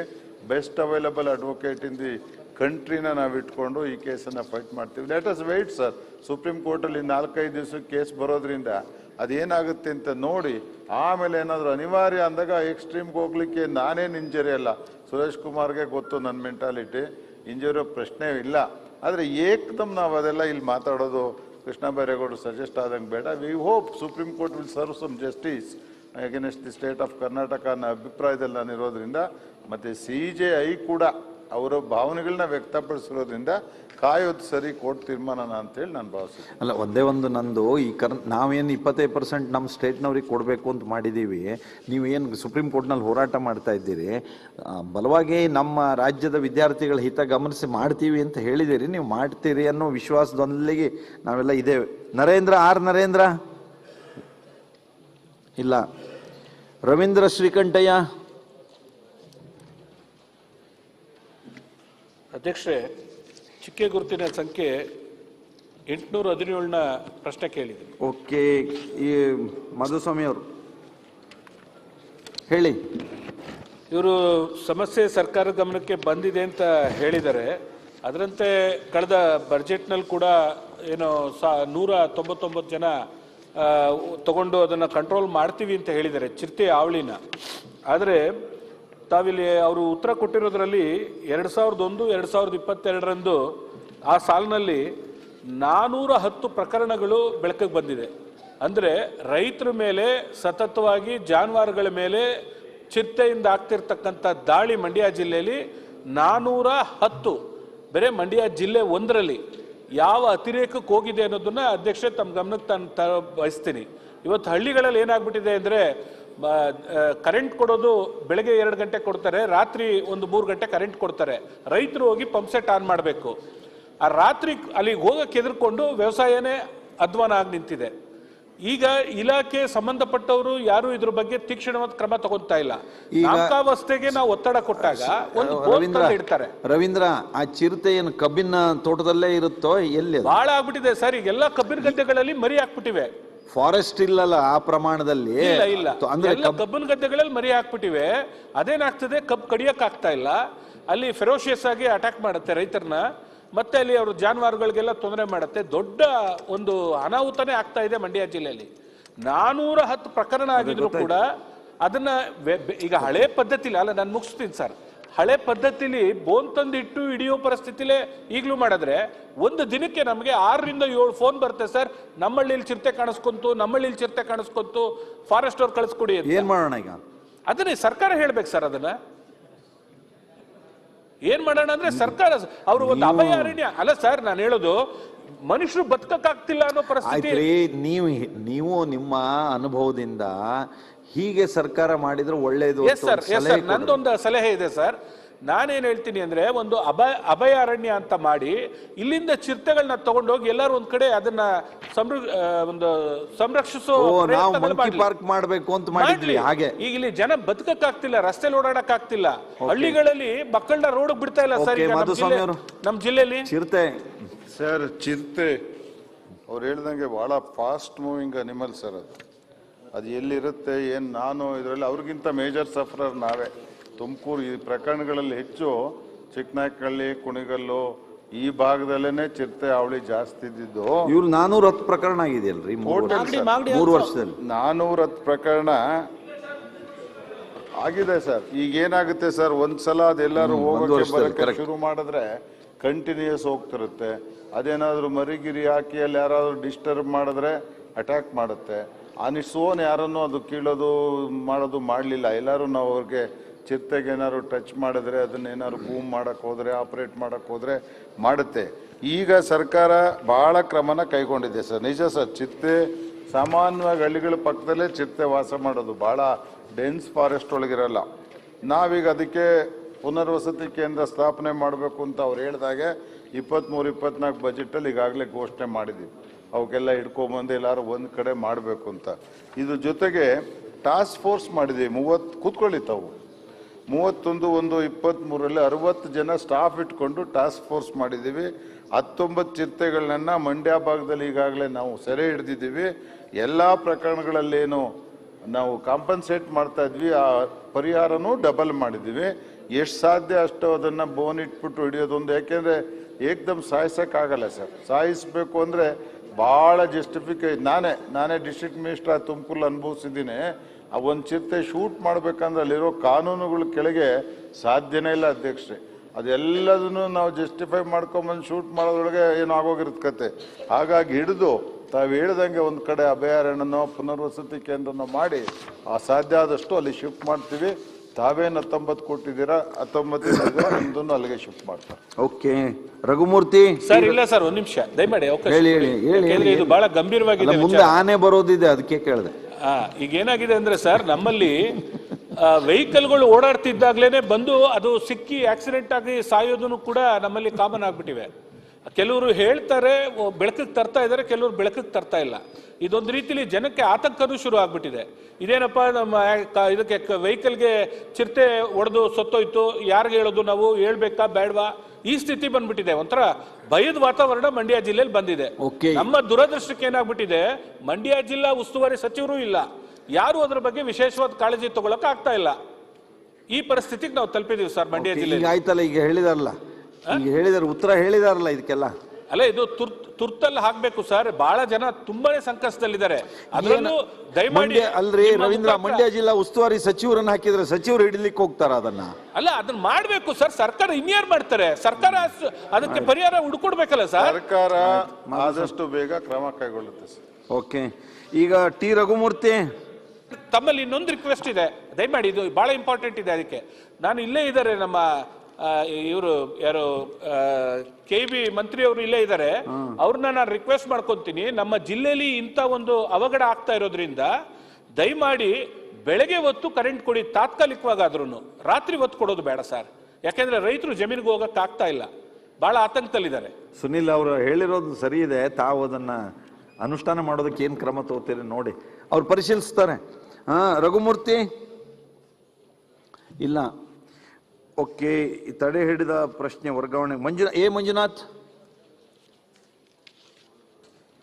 ಸನ್ಮಾನ್ಯ ಅಧ್ಯಕ್ಷರೇ, ಚುಕ್ಕೆ ಗುರುತಿನ ಪ್ರಶ್ನೆ ಸಂಖ್ಯೆ 447 ಮಾನ್ಯ ಜಲಸಂಪನ್ಮೂಲ ಸಚಿವರಲ್ಲಿ ಕೇಳಬಯಸ್ತೇನೆ. ಉತ್ತರ ಒದಗಿಸಲಾಗಿದೆ. ಓಕೆ, ಸನ್ಮಾನ್ಯ ಅಧ್ಯಕ್ಷರೇ ಉತ್ತರವನ್ನು ಕೊಟ್ಟಿದ್ದಾರೆ. ಈ ಹಿಂದೆ 2018-19ನೇ ಸಾಲಿನ ಆಯವ್ಯಯದಲ್ಲಿ ಮೊನ್ನೆ ಮುಖ್ಯಮಂತ್ರಿಗಳಾಗಿದ್ದಂಥ HD ಕುಮಾರಸ್ವಾಮಿ ಅವರು 125 ಕೋಟಿ ಹಣವನ್ನು ಮಂಚನಬೆಲೆ ಜಲಾಶಯದ ಕೆಳಭಾಗದಲ್ಲಿ ಒಂದು ಅಮ್ಯೂಸ್ಮೆಂಟ್ ಪಾರ್ಕ್ ಮಾಡಬೇಕು, ಬ್ಯೂಟಿಫಿಕೇಶನ್ ಮಾಡಬೇಕು. ಇದು ಜಲಸಂಪನ್ಮೂಲ ಇಲಾಖೆಯಿಂದನೇ ಕೈಗೆತ್ತಿಕೊಂಡು ಮಿನಿ KRS ರೀತಿಯಲ್ಲಿ ಇದನ್ನು ಮಾಡಬೇಕು. ಇಲ್ಲಿ ಜಾಗ ಕೂಡ ಲಭ್ಯತೆ ಇದೆ. ವಿಶೇಷವಾಗಿ ಬೆಂಗಳೂರಿಗೆ ಬಹಳ ಹತ್ತಿರವಾಗಿರ್ತಕ್ಕಂಥ ಈ ಸುಂದರವಾದಂಥ ಜಲಾಶಯದ ಕೆಳಗೆ ಬೆಂಗಳೂರು ಪ್ರವಾಸಿಗರಿಗೆ ಏನು ಸಾವಿರಾರು ಜನ ಪ್ರವಾಸಿಗರು ಬರ್ತಾರೆ, ಅದಕ್ಕೆ ಆಕರ್ಷಣೀಯವಾದಂಥ ಒಂದು ಪ್ರದೇಶವಾಗಿರೋದ್ರಿಂದ ಇದನ್ನು ಮಾಡಬೇಕು ಅಂತೇಳಿ ಅವತ್ತೇನು ಹಣವನ್ನು ಮೀಸಲಿಟ್ಟಿದ್ರು. ತದನಂತರ ಸರ್ಕಾರ ಬಹಳ ಸುಮಾರು 3 ವರ್ಷ, ನಾವು 4 ವರ್ಷ ಹತ್ರ ಆದ್ರೂ ಇದ್ರ ಬಗ್ಗೆ ಗಮನ ಹರಿಸಿಲ್ಲ. ಈಗ ಉತ್ತರದಲ್ಲಿ ಹೇಳಿದ್ದಾರೆ, ಇದು 72 ಎಕರೆ ಪ್ರದೇಶದಲ್ಲಿ DPR ಮಾಡಿ ಅದ್ರ ಜೊತೆಲಿ ಸಿಂಗಲ್ ವಿಂಡೋ ಕ್ಲಿಯರೆನ್ಸ್ ಮಾಡಿದ್ದೀವಿ, ಬೋರ್ಡ್ ಮೀಟಿಂಗ್ಗಳನ್ನು ಮಾಡಾಗಿದೆ, PPP ಮಾಡಲಲ್ಲಿ ಮಾಡ್ತೀವಿ ಅಂತ ಮಾಡಲಿಕ್ಕೆ ಹೊರಟಿದ್ದಾರೆ. ನಾನು ಸಚಿವರಲ್ಲಿ ಕೇಳೋದು, ಇದರಿಂದ ನಿಮ್ಮ ಇಲಾಖೆಗೇನೋ ನಷ್ಟ ಆಗ್ತಿರ್ಲಿಲ್ಲ. ಇಲಾಖೆನೇ ಇದನ್ನು ಮಾಡಿದರೆ, ಜಲಸಂಪನ್ಮೂಲ ಇಲಾಖೆ ಇದನ್ನು ಮಾಡಿದರೆ, ಯಾರು ಪ್ರವಾಸಿಗರು ಇದರಿಂದ ಬರ್ತಿದ್ರು ಅವರು ಎಲ್ಲ ಟಿಕೆಟ್ಗಳನ್ನು ತೆಗೆದುಕೊಂಡು ಅದಕ್ಕೆ ಎಂಟ್ರಿ ಕೊಟ್ಟು ಅಲ್ಲಿ ಒಂದು ಪ್ರವಾಸೋದ್ಯಮ ಬೆಳೀತಿತ್ತು. ಸೊ ಇದನ್ನು ನೀವು ಯಾಕೆ ಕೈ ಚೆಲ್ಲಿ PPP ಮಾಡಲಲ್ಲಿ ಮಾಡ್ಲಿಕ್ಕೆ ಕೊಟ್ಟಿದ್ದೀರಿ ಅಂತ ನಮ್ಗೆ ಗೊತ್ತಾಗ್ತಾ ಇಲ್ಲ. ಅದ್ರ ಜೊತೆಯಲ್ಲಿ ಈ ಜಲಾಶಯದ ಹೊಂದ್ಕೊಂಡಂಗೆ ನಮಗೆ ಸಾವಂದುರ್ಗ ಬೆಟ್ಟ ಇದೆ, ಅದನ್ನ ಒಳಗೊಂಡಂತೆ ನೀವೊಂದು ಪ್ರವಾಸಿ ತಾಣ ಇದನ್ನು ಮಾಡಿದ್ರೆ ಒಳ್ಳೇದಾಗ್ತಿರ್ತಿತ್ತು. ನೀವು PPP ಮಾಡಲಲ್ಲಿ ಮಾಡಿರ್ತಕ್ಕಂಥದ್ದು ಏಜೆನ್ಸಿ ಯಾರು ಅಂತ ದಯಮಾಡಿ ತಾವಿಗೆ ತಿಳಿಸ್ಕೊಡ್ಬೇಕು ಅಂತ ಕೇಳ್ತೀನಿ. ಸನ್ಮಾನ್ಯ ಸಭಾಧ್ಯಕ್ಷರೇ, 2019-20ನೇ ಸಾಲಿನಲ್ಲಿ ಅಂದಿನ ಮುಖ್ಯಮಂತ್ರಿಗಳು ಆಯವ್ಯಯ ಭಾಷಣದಲ್ಲಿ ಘೋಷಣೆ ಮಾಡಿದ್ರು 125 ಕೋಟಿ ರೂಪಾಯಿ ವೆಚ್ಚದಲ್ಲಿ ಇದನ್ನು ಕೈಗೆತ್ತಿಕೊಳ್ತೀವಿ ಅಂತೇಳಿ. ಆ್ಯಕ್ಷನ್ ಪ್ಲ್ಯಾನ್ನಲ್ಲಿಟ್ಟು ಅನುಮೋದನೆ ಕೊಟ್ಟು ಆಡಳಿತಾತ್ಮಕ ಮಂಜೂರಾತಿಯನ್ನು ನೀಡಿದಾಗ ಮಾತ್ರ ಅದು ಮಂಜೂರಾಗ್ತದೆ. ಮಂಜೂರಾಗಿಲ್ಲ, ಅದು ಕೇವಲ ಭಾಷಣದಲ್ಲಿ ಪ್ರಸ್ತಾವನೆ ಆಗಿರ್ತಕ್ಕಂಥದ್ದು. ಇವತ್ತು ನಾವು ಅದನ್ನು 79ನೇ ನಿಗಮದ ಸಭೆಯಲ್ಲಿ 9/1/2023 ಅದನ್ನು ಕ್ಲಿಯರ್ ಮಾಡಿದ್ವಿ. ಈಗ ಆಡಳಿತಾತ್ಮಕ ಮಂಜೂರಾತಿಗಾಗಿ ಅದನ್ನು ಕಳಿಸ್ಕೊಡ್ತಾ ಇದ್ದೀವಿ. ಸಂಪುಟದ ಸಭೆಗೆ ಬರ್ತದ, ಬಂದ ನಂತರ ಅದನ್ನು PPP ಮಾಡಲ್ ಒಳಗೆ ತಗೊಳ್ತೀವಿ. ಓಕೆ, ಆಯಿತು. ಈಗ ನಿರಂಜನ್ ಕುಮಾರ್ ಇಲ್ಲ, CT ರವಿ ಇಲ್ಲ, ಬೆಳ್ಳಿ ಪ್ರಕಾಶ್ ಇಲ್ಲ, ನರೇಂದ್ರ ಹನೂರ್ ಇಲ್ಲ, ಟಿ ರಘುಮೂರ್ತಿ ಇಲ್ಲ. ಪ್ರಶ್ನೋತ್ತರ ಮುಕ್ತಾಯ ಆಯಿತು. ಲಿಖಿತ ಮೂಲಕ ಉತ್ತರಿಸುವ ಪ್ರಶ್ನೆಯನ್ನು ಮಂಡಿಸೋದು. ಮಾನ್ಯ ಅಧ್ಯಕ್ಷರೇ, 21/2/23 6ನೇ ಪಟ್ಟಿಯಿಂದ ಸದನದಲ್ಲಿ ಲಿಖಿತ ಮೂಲಕ ಉತ್ತರಿಸುವ 129 ಪ್ರಶ್ನೆಗಳ ಪೈಕಿ 70 ಪ್ರಶ್ನೆಗಳ ಉತ್ತರವನ್ನು ಸದನದಲ್ಲಿ ಮಂಡಿಸುತ್ತಿದ್ದೇನೆ. ಓಕೆ, ವರದಿಯನ್ನು ಒಪ್ಪಿಸುವುದು. ಕೃಷ್ಣ ಬೈರೇಗೌಡರು, ಶೂನ್ಯ ವೇಳೆ ಇದಾದ ತಕ್ಷಣ. ಮಾನ್ಯ ಅಧ್ಯಕ್ಷರೇ, 2022-23ನೇ ಸಾಲಿನ ಸಾರ್ವಜನಿಕ ಲೆಕ್ಕಪತ್ರಗಳ ಸಮಿತಿಯ ಅಧ್ಯಕ್ಷನಾದ ನಾನು ಆರ್ಥಿಕ ಇಲಾಖೆಗೆ ಸಂಬಂಧಿಸಿದ ಸಮಿತಿಯ 10ನೇ ವರದಿ ಹಾಗೂ ವಾಣಿಜ್ಯ ಮತ್ತು ಕೈಗಾರಿಕೆ, ಅದರಲ್ಲಿ ಗಣಿ ಮತ್ತು ಭೂವಿಜ್ಞಾನ ಇಲಾಖೆಗೆ ಸಂಬಂಧಿಸಿದ 11ನೇ ವರದಿಯನ್ನು ಸದನದಲ್ಲಿ ಮಂಡಿಸುತ್ತಿದ್ದೇನೆ. ಓಕೆ, ಮಂಡಿಸಲಾಯಿತು. ಈಗ ಉಮಾನಾಥ್ ಕೋಟ್ಯಾನ್, ಶೂನ್ಯ ವೇಳೆ. ಸ್ವಲ್ಪ ಬೇಗ ಮಾಡಬೇಕು. 55 ಇದೆ ಸಭಾಧ್ಯಕ್ಷರೇ, 8 ಇದೆ. ಮೂಡುಬಿದ್ರೆ ಸಮುದಾಯ ಆರೋಗ್ಯ ಕೇಂದ್ರ ಮತ್ತು ಮುಲ್ಕಿ ಸಮುದಾಯ ಆರೋಗ್ಯ ಕೇಂದ್ರಗಳಿಗೆ ನಾನು MRPL CSR ಫಂಡ್ ಅಲ್ಲಿ 2 ಡಯಾಲಿಸಿಸ್ ಯಂತ್ರಗಳನ್ನು ಅಳವಡಿಸಿದ್ದೇನೆ. ಅದಕ್ಕೆ ಬೇಕಾದಂತ ಎಲ್ಲ ವ್ಯವಸ್ಥೆಗಳನ್ನು ಮಾಡಿದ್ದೇವೆ. ಸುಮಾರು 2 ವರ್ಷಗಳು ಕಳೆಯಿತು. ಅದಕ್ಕೆ ಉತ್ತರ ಕೊಟ್ಟಿದ್ದಾರಲ್ಲ, ಉತ್ತರ ಕೊಟ್ಟಿದ್ದಾರೆ. 2 ವರ್ಷ ಕಳೆಯಿತು, ಟೆಕ್ನಿಷಿಯನ್ ಅದಕ್ಕೆ ಇಲ್ಲ ಅಂತ ಹೇಳಿಕೊಂಡು ಹಾಗೆ ಅದು ತುಕ್ಕಿಡಿತಾ ಇದೆ. CSR ಫಂಡ್ ಅಲ್ಲಿ ಅದನ್ನು ತಂದಿದ್ದೇನೆ. ಬಹಳ ಅಲ್ಲಿ ಮೂಡುಬಿದ್ರೆ ಮತ್ತು ಮುಲ್ಕಿ ಅಲ್ಲಿ ಯಾರಿಗಾದ್ರೂ ಕಿಡ್ನಿಯ ತಾಪತ್ರೆ ಇದ್ರೆ ಅವರು ಮಂಗಳೂರಿಗೆ ಅಥವಾ ಬೇರೆ ಕಾರ್ಕಳ, ಉಡುಪಿ ಈ ಭಾಗಕ್ಕೆ ಹೋಗ್ಬೇಕು. ಹೋದ್ರೆ ಒಂದು ಇಡೀ ದಿನ ಅವರದ್ದು, ಯಾಕೆಂತ ಹೇಳಿದ್ರೆ ಮಧ್ಯಾಹ್ನದವರೆಗೆ ಅಲ್ಲಿ ಕೂರ್ಬೇಕಾಗ್ತದೆ. ಆದ್ದರಿಂದ ಇದಕ್ಕೆ ಟೆಕ್ನಿಷಿಯನ್ ಅನ್ನು ಯಾವಾಗ ಒದಗಿಸಿ ಕೊಡ್ತಾರೆ? ಓಕೆ, 2 ವರ್ಷಗಳಿಂದ ತುಕ್ಕಿಡಿತಾ ಇದೆ. ಕೇಳೋಣ. ಶೂನ್ಯ ವೇಳೆ. ಸರ್, ಕೋಟ್ಯಾನವರಿಗೆ ನಾವು ಉತ್ತರದಲ್ಲಿ ಹೇಳಿದೀವಿ 21/2/23ಕ್ಕೆ ಟೆಂಡರ್ ಫೈನಲೈಸ್ ಆಗುತ್ತೆ. ಅಲ್ಲಿವರೆಗೆ ಡೇಟ್ ಕೊಟ್ಟು ಟೆಂಡರ್ ಕಾಲ್ ಮಾಡಿದ್ದೀವಿ. 2+2 4 ಡಯಾಲಿಸಿಸ್ ಯೂನಿಟ್ಗೆ ಇದನ್ನು ಅರೇಂಜ್ ಮಾಡಲಿಕ್ಕೆ ಅಂತ. 27ನೇ ತಾರೀಕು ಟೆಂಡರ್ ಫೈನಲ್ ಆದ ತಕ್ಷಣ ಈ ಕ್ರಮನ ಕೈಗೊಳ್ಳಲಿಕ್ಕೆ ಆದೇಶ ಮಾಡಿ. ಓಕೆ, ಗುಳಿಹಟ್ಟಿ ಶೇಖರ್. ಮಾನ್ಯ ಅಧ್ಯಕ್ಷರೇ, ನಮ್ಮ ಹೊಸದುರ್ಗ ತಾಲೂಕಿನಲ್ಲಿ ರಾಜ್ಯದಲ್ಲಿ ಅತ್ಯಂತ ಹೆಚ್ಚು ರಾಗಿಯನ್ನು ಬೆಳೀತಾರೆ ಅಧ್ಯಕ್ಷರೇ. ಅದರಲ್ಲಿ ರಾಗಿ ಖರೀದಿ ಕೇಂದ್ರ ಬೆಂಬಲ ಬೆಲೆಯಲ್ಲಿ ಮಾಡ್ತಾರೆ. ನಮ್ಮ ಸರ್ಕಾರ ಅತಿ ಹೆಚ್ಚಿನದಾಗಿ ಪ್ರೋತ್ಸಾಹ ನೀಡಿ ದುಡ್ಡು ಕೊಟ್ಟು ಹೆಚ್ಚಿನದಾಗಿ ಖರೀದಿ ಮಾಡ್ತಾ ಇದ್ದಾರೆ. ಅದರಲ್ಲಿ ನಕಲಿ FID ಕಾರ್ಡ್ಗಳನ್ನು ಒಬ್ಬೊಬ್ಬ ದಲ್ಲಾಳಿಗಳು 300-400 ನಕಲಿ FIDಗಳು ಮಾಡಿಕೊಂಡು ದಲ್ಲಾಳಿಗಳು ಸುಮಾರು ಕೋಟಿಗಟ್ಟಲೆ ಹಣವನ್ನು, ಬೋಗಸ್ ಹಣವನ್ನು ಈ ಬೋಗಸ್ ಕಾರ್ಡ್ಗಳ ಮುಖಾಂತರ ತಗೊಳ್ತಾರೆ ಅಧ್ಯಕ್ಷ. ನಿಜವಾದ ರೈತರಿಗೆ ಅಲ್ಲಿ ಸರಬರಾಜು ಆಗ್ತಾ ಇಲ್ಲ. ಒಬ್ಬೊಬ್ಬರು ರೈತರು ವಾರಗಟ್ಟಲೆ ಟ್ಯಾಕ್ಟ್ರುಗಳು ಒಂದೊಂದು ದಿನ 300-400 ಟ್ಯಾಕ್ಟ್ರುಗಳಲ್ಲಿ ಸಂಪರ್ಕ ಖರೀದಿ ಕೇಂದ್ರ ನಿಂತ್ಕೊಳ್ತಾ ಇದೆ ಅಧ್ಯಕ್ಷ. ದಯಮಾಡಿ ಹೋದ ವರ್ಷ ನಂಗೆ ಆಯ್ತು, ಈ ವರ್ಷ ನಂಗೆ ಆಯ್ತು. ಸರ್ಕಾರ ದುಡ್ಡು ಹಣ ಪೋಲಾಗ್ತಾ ಇದೆ. ದಯಮಾಡಿ ಯಾರ ನಕಲಿ APMC ಅವ್ರು ಮಾಡಬೇಕು, ಯಾರು ಸರ್ಕಾರ ಬೆಂಬಲ ಬೇಕು, ರಾಗಿ ಖರೀದಿ ಬೆಂಬಲ ಮಾಡಬೇಕು. ಅದನ್ನ ಇವರು ಆಹಾರ ಮತ್ತು ಸರಬರಾಜು ಇಲಾಖೆಯವರು ಖರೀದಿ ಮಾಡ್ತಾರೆ ಅಧ್ಯಕ್ಷ. ನಕಲಿ ಕಾರ್ಡ್ಗಳನ್ನ FID ಕಾರ್ಡ್ಗಳು ಮಾಡ್ಕೊಂಡು ಮಾಡ್ತಾ ಇದಾರೆ ಅಧ್ಯಕ್ಷ. ಯಾರು ಮಾಡ್ಕೊಡ್ತಾ ಇರೋರು? ಅದು ಅಗ್ರಿಕಲ್ಚರ್ ಆಫೀಸ್ ಇಂದ ಮಾಡ್ಕೊಡ್ತಾರೆ, ಬೇರೆ ಬೇರೆ ಇಲಾಖೆಗಳಿಂದ ಮಾಡ್ತಾರೆ ಅಧ್ಯಕ್ಷ. ದಯಮಾಡಿ ಹಣ ಬಿಡುಗಡೆ ಮಾಡಬಾರ್ದು. ಅಂತವ್ರಿಗೆ ಹಣ ಪರಿಶೀಲನೆ ಮಾಡಿ ಹಣವನ್ನ ಬಿಡುಗಡೆ ಮಾಡಬೇಕು. ನಿಜವಾದ ರೈತರಿಗೆ ಕೊಡಬೇಕು. ಅಂತವ್ರು ಯಾರನ್ನ ಹೋದ ವರ್ಷ ಈ ವರ್ಷ ಯಾರ್ಯಾರು ತಗೊಂಡಿದ್ದಾರೆ ಬಹಳಷ್ಟು ಚೆಕ್ ಮಾಡಕ್ಕೆ ಈಸಿ ಆಗುತ್ತೆ ಅಧ್ಯಕ್ಷ. ಹಣ ಯಾವುದೇ ಕಾರಣಕ್ಕೂ ಅದು ಚೆಕ್ ಮಾಡೋರ್ಗೆ ಹಣ ಬಿಡುಗಡೆ ಮಾಡಬೇಕಾದಂತ ಆದೇಶ ಮಾಡ್ಬೇಕು. ಆಮೇಲೆ ಕಲ್ಲು ಮುಳ್ಳು ನಾವೆಲ್ಲ ಫೇರ್ ಪ್ರೈಸ್ ಡಿಪೋ ಕೊಡ್ತೀವಿ ಅಧ್ಯಕ್ಷ. ರಾಗಿ ನ್ಯಾಯಬೆಲೆ ಅಂಗಡಿ ಕೊಡ್ತೀವಿ. ನಿಜಕ್ಕೂ ಕಲ್ಲು ಮಣ್ಣನ್ನ ತುಂಬಿ ದಲ್ಲಾಳಿಗಳು ಮಾರಾಟ ಮಾಡ್ತಾರೆ ಅಧ್ಯಕ್ಷ. ಅದಕ್ಕೆ ಕಡಿವಾಣ ಆಗ್ಬೇಕು. ಅಂತವ್ರ ಮೇಲೆ ಸೂಕ್ತ ಕ್ರಮ ಆಗ್ಬೇಕು ಅಧ್ಯಕ್ಷ. ಸರ್, ಈಗ ಈ ರಾಗಿ ಕೊಳ್ಳಿಕ್ಕೆ 1 ಮಂತ್ ಮೊದಲೇ ರೈತರ ಹತ್ರ ರಿಜಿಸ್ಟ್ರೇಷನ್ ಅನ್ನ ಮಾಡ್ತೇವೆ. 5 ಎಕರೆ ಒಳಗಿರಬೇಕು, 28 ಕ್ವಿಂಟಾಲ್ ಮಾತ್ರ ಸಪ್ಲೈ ಮಾಡಬೇಕು ಅಂತೇಳಿ ಯಾರು ನೋಂದಣಿ ಮಾಡ್ತಾರೆ ಅವ್ರದ್ದು ಮಾತ್ರ APMCಗೆ ಡೇಟ್ ಕೊಟ್ಟು ಆ ದಿವಸ ರಾಗಿ ತೊಗೊಂಬರ್ಬೇಕು ಅಂತ ನಿರ್ದಿಷ್ಟವಾದ ಸೂಚನೆ ಕೊಡ್ತೀವಿ. ಅದ್ರ ಜೊತೆಗೆ APMCನಲ್ಲಿ ಗ್ರೇಡ್ ಮಾಡ್ಲಿಕ್ಕೆ ಕೂಡ ನಾವು ಅಧಿಕಾರಿಗಳನ್ನ ಈಗಾಗಲೇ ನೇಮಕ ಮಾಡಿದ್ದೀವಿ. ರಾಗಿನ ಗ್ರೇಡ್ ಮಾಡ್ತಾರೆ ಅಧ್ಯಕ್ಷೆ, ಹಳೆದ ಕೆಟ್ಟದ, ಕಲ್ಲು ಮಣ್ಣು ಮಿಶ್ರ ಇದೆಯಾ, ಸ್ವಚ್ಛ ಆಗಿದೆಯಾ ಅಂತೇಳಿ. ಗ್ರೇಡಲ್ಲಿ ಹೆಚ್ಚು ಕಡಿಮೆ ಆಗಿರೋನ ಯಾವುದನ್ನು ಅವ್ರು ತಗೋತಾ ಇಲ್ಲ.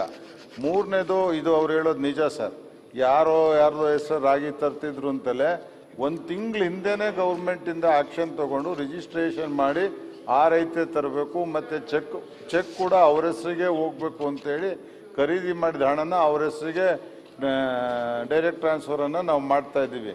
ಈ ಮಧ್ಯನೂ ಕೂಡ ಏನಾರು ಇಂಥ ಅನ್ಯಾಯಗಳಾಗಿದ್ದರೆ, ಕಾರ್ಡೇ ಫೇಕ್ ಇದ್ದರೆ, ರಿಜಿಸ್ಟ್ರೇಷನ್ ಲೆವೆಲಿಂದ ಹಿಡಿದು ಇಲ್ಲಿವರೆಗೆ ಹೇಗೆ ಫೇಕ್ ಆಗುತ್ತೆ ಅನ್ನೋದನ್ನು ನಾವು ಪತ್ತೆ ಮಾಡ್ತೀವಿ, ಕ್ರಮ ಜರುಗಿಸ್ತೀವಿ. ಯಾಕೆಂದ್ರೆ ರಿಜಿಸ್ಟ್ರೇಷನ್ ಮಾಡೋದು ರೆವಿನ್ಯೂ ಅಥಾರಿಟೀಸು, ಕೊಡೋದು ನಮ್ಮ ಮಾರ್ಕೆಟ್ ಅಥಾರಿಟೀಸು, ಮತ್ತು ಅಕಸ್ಮಾತ್ ಬೇರೆ ವಿಷಯದಲ್ಲಿ ಏನಾದ್ರು ನಫೈಡ್ ಇದ್ದರೆ ಅವ್ರು ಬಂದಿರ್ತಾರೆ. ಬಿಟ್ಟರೆ ಈ 3 ಹಂತದಲ್ಲಿ ಇದು ಆಗ್ತಿದೆ ಅಂತ ಇನ್ನೂ ಏನಾರ ಶೇಖರ್ ಅವ್ರಿಗೆ ಮಾಹಿತಿ ಇದ್ರೆ ನಮಗೆ ಕೊಡಲಿ, ನಾವು ಸ್ಟ್ರಿಕ್ಟ್ ಆದ ಆಕ್ಷನ್ ತಗೋತೀವಿ.